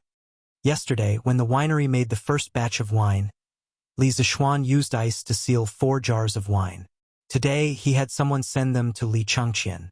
He had borrowed the name of the Cheng family's winery to brew wine, but in the end, it was still a skirmish. If he really wanted to investigate further, it could be considered a violation of the law. Therefore, he gave a few jars of wine to Li Er as a sign of goodwill in advance, lest Li Er continue to hold onto his little tail and refuse to let go. Li Er's interest was piqued by Li Chengxian's extravagant description. He asked curiously, "This is new.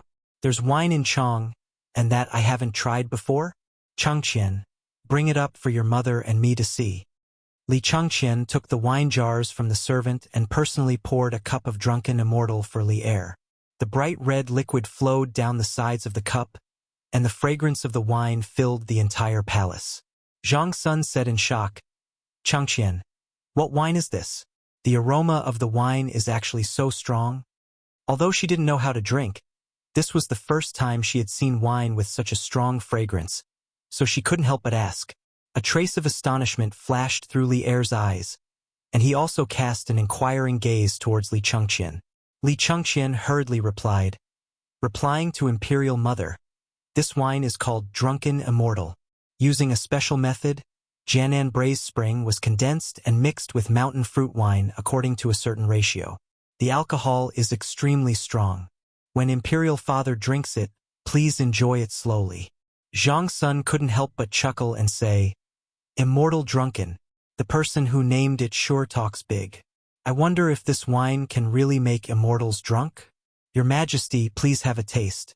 This is Chang Qian's filial piety." Li Er nodded, picked up the wine glass, and took a sip.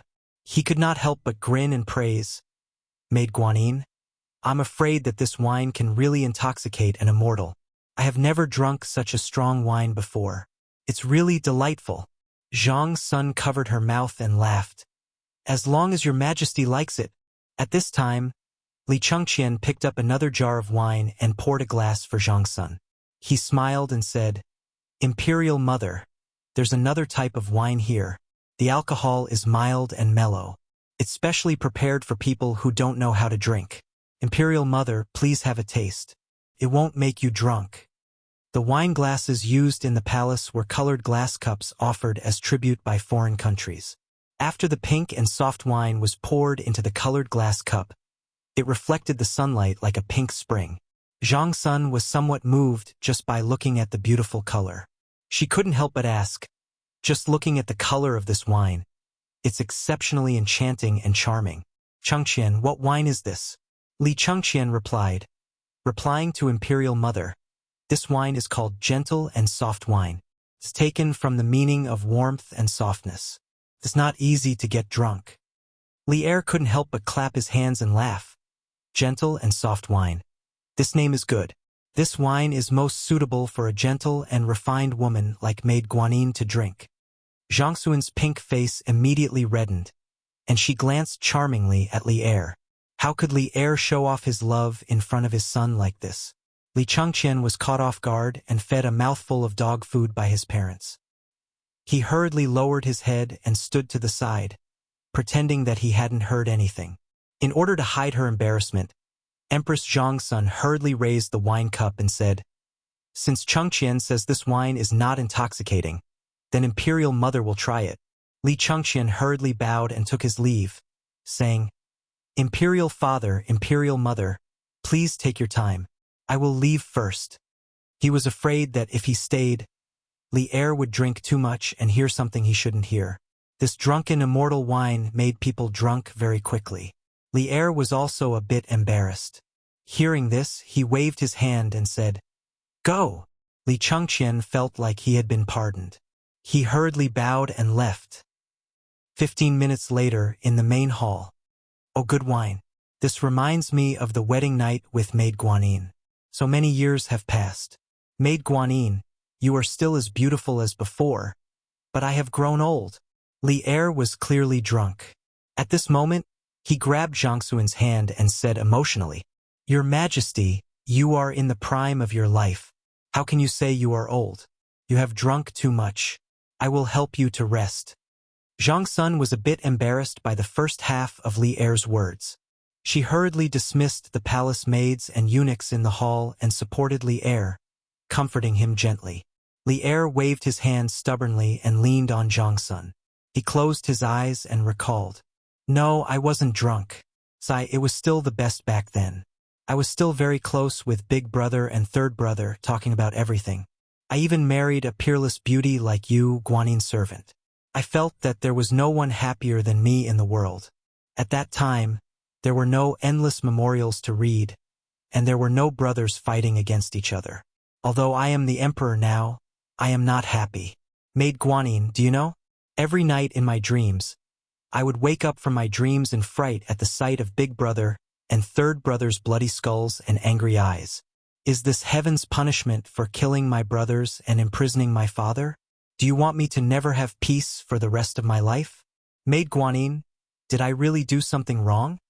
The iron-blooded emperor of a generation had a line of tears at the corner of his eyes. Empress Zhang Sun held Li Er in her arms with heartache. She knew that although Li Er had won in the Xuanwu Gate incident in the end, the fact that he had killed his brothers and imprisoned his father was a pain that he could never get over. Li Er was just using the effects of alcohol to vent the pain that had been suppressed in his heart for a long time. Lang, this is not your fault. It is not your fault. If you did not fight back then, our family would have suffered the same tragedy. No matter what happens, I and the Chengqian Green Sparrow will stand by Heir Lang's side. Zhang Sun gently stroked Li Er's face as she spoke softly. Li Er finally calmed down. A moment later, his breathing gradually evened out. Zhang Sun thought that he had fallen asleep and stood up to call the palace maids to carry Li Er to the bed. Who knew that as soon as Zhang Sun stood up, Li Er pressed her down forcefully. He rested his head in her arms and smelled her soft fragrance. Li Er used the effects of alcohol to start misbehaving. Heir Lang, don't. It is still daytime. Oh, what are you afraid of? No, Heir Lang, you should go rest. Hey, I can also rest with Maid Guanyin. 50,000 words omitted here. Please fill in the blanks yourself. The number of words in the novel will automatically increase by 50,000. Fortunately, Li Chengqian was smart enough to leave first. Otherwise, if he stayed here, it would not be as simple as being fed dog food. He would probably have to watch a live spring gong that he should not have seen. Li Zishuan had sent Li Er tenderness and immortal drunken wine with the intention of pleasing him. He did not expect things to develop like this. Did this count as doing bad things with good intentions? Chapter 116. The next day at 5 o'clock. Zhang Sun Palace. Your Majesty, I should help you dress and wash up. It's almost time for morning court. Zhang Sun's hair was messy and her cheeks were pink. She propped herself up and looked at Li Er as she spoke softly. Li Er happily stretched his waist and legs, then took Zhang Sun in his arms and sighed with emotion. I haven't slept so deeply in a long time. I didn't expect the aftereffects of the drunken immortal to be so strong. I've been sleeping from yesterday afternoon until today. I really want to just lie here and not get up. Zhang Sun lay on Li Er's body and laughed. Your Majesty, don't joke. Get up quickly, or else Wei Zuoqing will admonish you again. Li Er rubbed his head and said with a headache, even if I didn't go late today, I'm afraid I'll still be scolded by Wei Xuanqing. I haven't read yesterday's memorial yet. Zhang Sun laughed lightly. Your Majesty has been working hard on state affairs and resting for half a day. I'm sure Wei Zuoqing won't say anything, right? Li Er sneered. Guanyin maid, you think too highly of that old fellow. He wants nothing more than for me to spend all 24 hours a day busy with state affairs. That's right. Where did Chengqian get the drunken immortal and the land of warmth from yesterday? He thought to himself that the names of these two wines were really good. When immortals get drunk, they can't help but lie down in the land of warmth. If Li Zishuan knew what Li Er was thinking, he would definitely spit out a mouthful of blood. That wasn't his original intention. Zhang Sun replied, Your Majesty, after you fell asleep yesterday, I sent someone to inquire. It said that Li Zishuan borrowed Duke Lu's winery to make this wine. He already started selling it at the Drunken Immortal restaurant yesterday. Li Er glared and said angrily, It's this kid again. He's even more comfortable as a baron than I am as an emperor. He studies eating, drinking, and playing every day. I have to find something for him to do. Otherwise, wouldn't it be a waste of his talent? Zhang Sun covered her mouth and laughed. Hearing your Majesty say this, I also feel that I should arrange something for this child to do. I see that Chengqian, Changle, and Qingke all have a good relationship with Li Zishuan. Why don't we have him come to the palace every day to accompany Qingke and the others to school? Li Er thought for a moment, then shook his head in the end. This kid has learned a variety of things, and is definitely not of the Confucian school. Don't lead Chengqian astray. As for Li Zishuan, I have my own plans. Guanyin maid need not worry. However, this kid sure is slippery. He used Cheng Jijia's family's winery to privately brew wine to avoid the laws of the court. We can't let him off so easily. Later, have Chengqian send a message to this kid. In the future, he will provide the tribute wine in the royal palace. As for the price, it will be half the market price. Zhang Sun couldn't help but laugh. Your Majesty, aren't you going to ask Li Zishuan to pay compensation? All right, it's getting late, your Majesty should get up. Li Er missed the drunken immortal quite a bit. He got up and smacked his lips, saying proudly, Who asked that kid to like to take advantage of loopholes? I have to make him lose the guts to delve into eating, drinking, and playing. Inside Taiji Palace, morning court. To be honest, Li Er was feeling a little guilty going to court today. After all, he hadn't finished his work yesterday. The other officials might give him some face, but if Wei Zhang knew that he was drunk and messed up state affairs, he would definitely point at his nose and call him a fatuous ruler. However, Li Er was very lucky today because Wei Zhang was having trouble protecting himself. How could he have the time to care about Li Er? Minister Wei, why are there so many wounds on your face? Did someone dare to beat up an important official of the court? After going through the necessary etiquette of the morning court, Li Er glanced guiltily at Wei Zhang. It wouldn't have mattered if he didn't look, but what he saw shocked Li Er. He saw that there were 3 or 4 slender bloody wounds on Wei Zhang's face. One of them had almost reached the corner of his eye, so Li Er couldn't help but ask curiously. Wei Zhang's face was full of awkwardness. He was completely drunk yesterday, and after being dragged home by the servant, he couldn't remember anything. When he woke up, he felt a burning pain on his face. His wife was sitting to the side, her eyes red and swollen as she stared at him fiercely. Wei Zhang's wife, Pei Shi, was born in a noble family. After marrying Wei Zhang, she had been living with her husband in that old and broken house. Every day, she would spin and weave cloth, working hard without any complaints. The only thing that made her dissatisfied was that Wei Zhang loved wine. Although the Tang dynasty's inferior wine was only 20 to 30 copper coins per liter, Wei Zhang had tasted all kinds of wine. Furthermore, he knew how to make wine himself. His taste had long been picky, and he would only drink good wine. Yesterday, when Madame Pei saw Lai Fu supporting the drunk Wei Zhang back, she was a little unhappy in her heart. When she heard from Lai Fu that Wei Zhang's drink actually cost 10 yuan, and that he even gave money to people after he got drunk, Madame Pei's anger could no longer be suppressed. She asked someone to send Wei Zhang back to his room, and then she followed in herself. Looking at her husband sleeping soundly on the bed, and thinking about how their family was poor to begin with, Wei Zhang had actually used up all of his money. The more Pei Shi thought about it, the angrier she became. She couldn't help but scratch her husband's body. As she scratched, Pei Shi stopped and sat to the side, sobbing softly. When Wei Zhang woke up in the morning for a meeting, he saw that Pei Shi's eyes were red and swollen. After Wei Zhang woke up, he remembered that he had gone to the Drunken Immortal restaurant to drink yesterday. He was confident that he wouldn't get drunk after 2 liters and then win back the 10 copper coins, but he didn't expect to get drunk in the end. He knew that 10 copper coins was a large sum of money for his family. When he saw his wife's red eyes, he knew that he was in the wrong. Thus, he ignored the burning pain on his face and got up to comfort his wife for a long time before rushing to the morning court. Before the morning court, Wei Zhang had already been laughed at by his colleagues outside Taiji Palace. The news of Wei Zhang giving money when he was drunk had spread throughout Chang'an. Now that they saw Wei Zhang's face full of scars, how could the ministers not know what had happened? At the moment in the court, Wei Zhang, who had always dared to say anything, was embarrassed by Li Er's question. He mumbled for a long time and didn't know what to say. He didn't say it, but someone else said it for him. In the early days of Xinguan, the court was relatively free and there were fewer rules. As long as it was not too presumptuous, no one would hold it accountable. Cheng Yaojin came out of the crowd and laughed.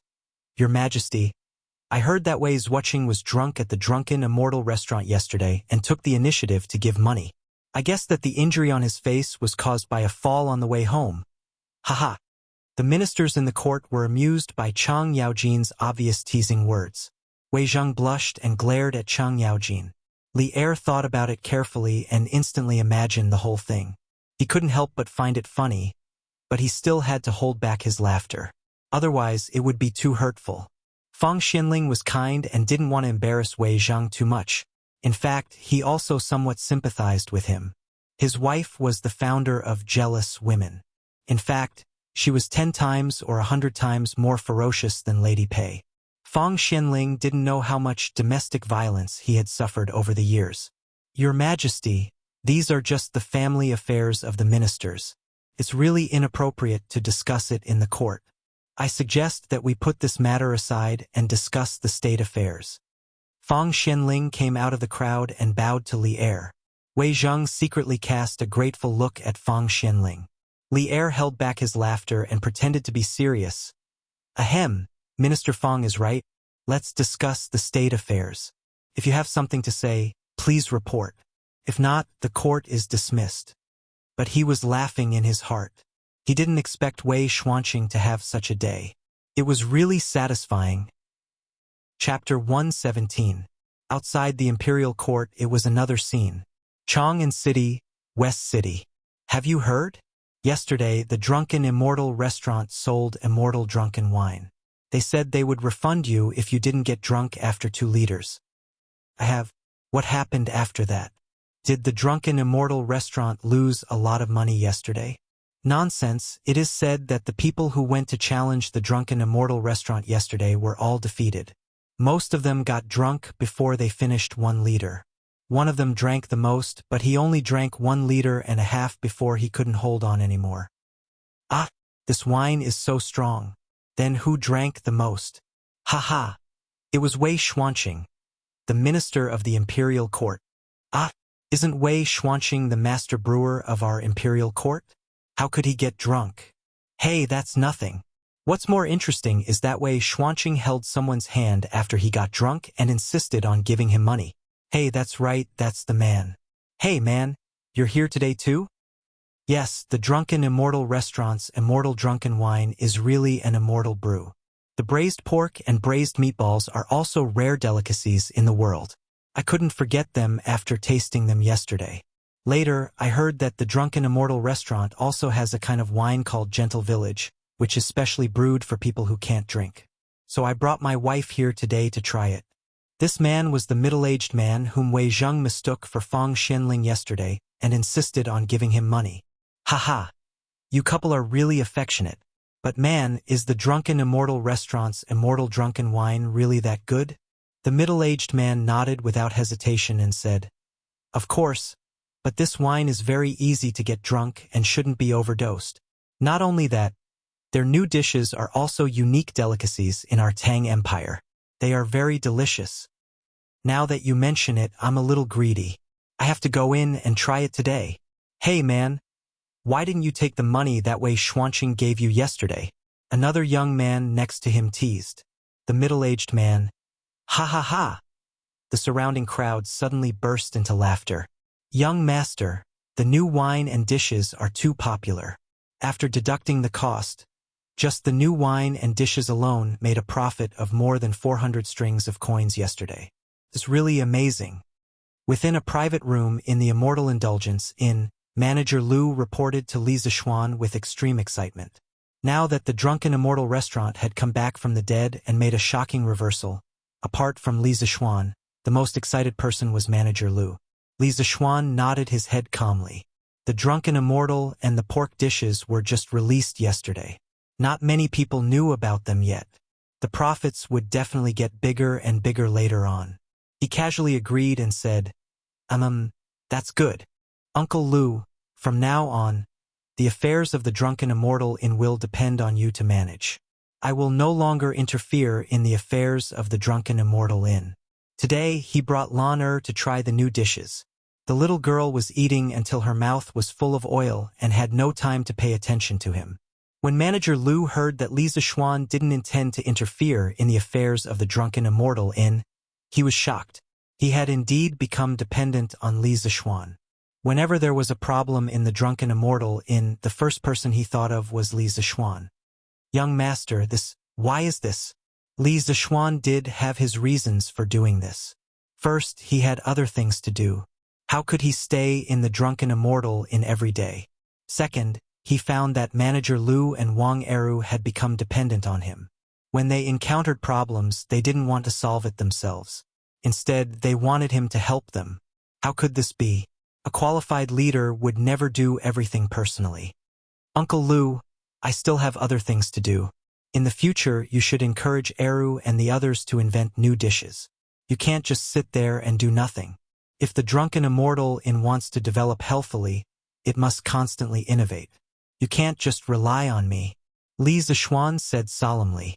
When Manager Lu heard this, he knew that Li Zixuan had made up his mind. He also felt that Li Zixuan's words were reasonable. It was indeed a bit outrageous for a lord to spend all his time in a restaurant researching food and drink. Young master is right.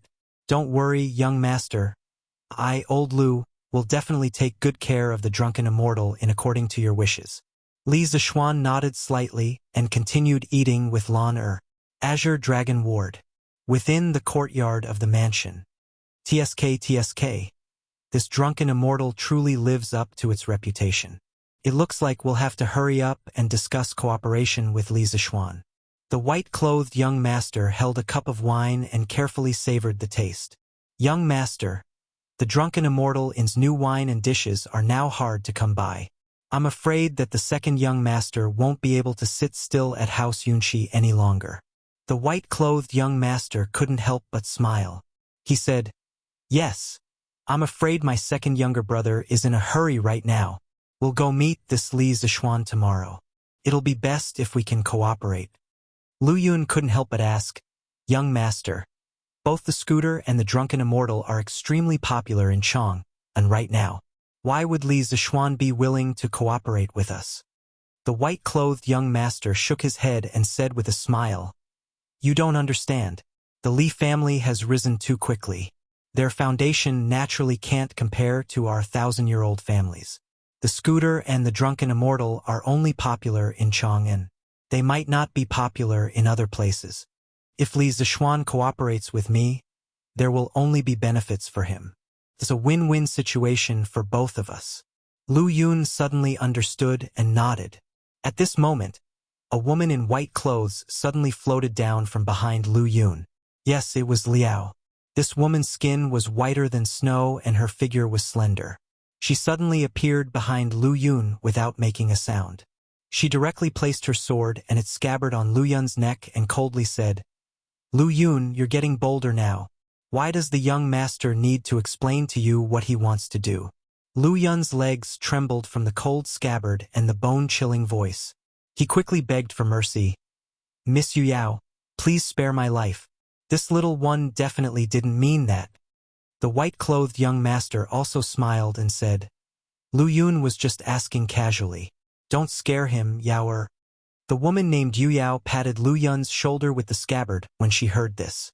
She then put away her sword and coldly snorted, "Next time, just do whatever the young master asks you to do.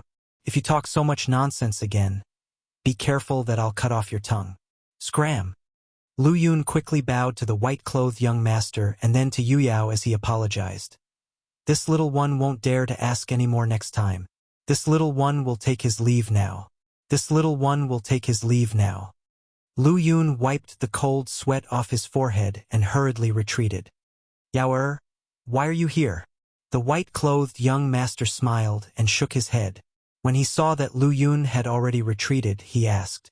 Yu Yao hurriedly replied respectfully. Replying to the young master, Yu Yao received news a few days ago that the second young master has recently recruited a group of Jianghu experts. Yu Yao is afraid that the second young master will harm the young master in this trial. So Yu Yao specially came to protect the young master's safety. The white-clothed young master smiled indifferently and said, "Yao, you're overthinking things. Although my second brother and I have our conflicts, it's far from the point of fighting each other. He probably has other uses for the Jianghu experts. You should return to the clan. Otherwise, the elders will blame you for leaving your post without permission." Yu Yao frowned and firmly shook her head. The second young master's current intentions are unclear. Yu Yao won't let the young master take the risk alone. Yu Yao will follow the young master wherever he goes and will never leave. After saying that, she directly went to the white-clothed young master's side and stood there like a sword without moving. Her delicate and pretty face was filled with determination and stubbornness. The white-clothed young master raised his head and looked at her. He knew that he couldn't persuade her anymore, so he stood up and gently stroked Yu Yao's beautiful face. He smiled helplessly and said, "It's been so many years. Why are you still so stubborn? Since you insist on following me, then follow me. I'll send a letter to my father later and tell him that I've transferred you over to do some errands." Yu Yao looked at the white-clothed young master's hand that was inches away from her, and a faint blush flashed across her cold face. When she heard that the young master had finally agreed to let her follow him, a smile finally appeared on her face. She said, "Thank you, young master." Her voice carried a trace of joy and was clearly not as cold as before. The white-clothed young master shook his head and smiled. This young master really doesn't know what to do with you. Since that's the case, you can stay here. Tomorrow you can come with me to meet that Li Zishuan." Yao softly agreed and asked, "If the young master wants to cooperate with that Li Zishuan, Yao can just go and capture him. Why bother the young master to personally make a trip? If that Li Zishuan dares to not agree to cooperate, I'll kill him." The white-clothed young master unhappily flicked Yao's forehead and said, "Why do you only know how to fight and kill? This is Chong, and in the future, don't mess around without my orders. Moreover, this matter can only be cooperated. Don't let your emotions affect your decisions." "Yes, young master." Yao rubbed her forehead and whispered in agreement.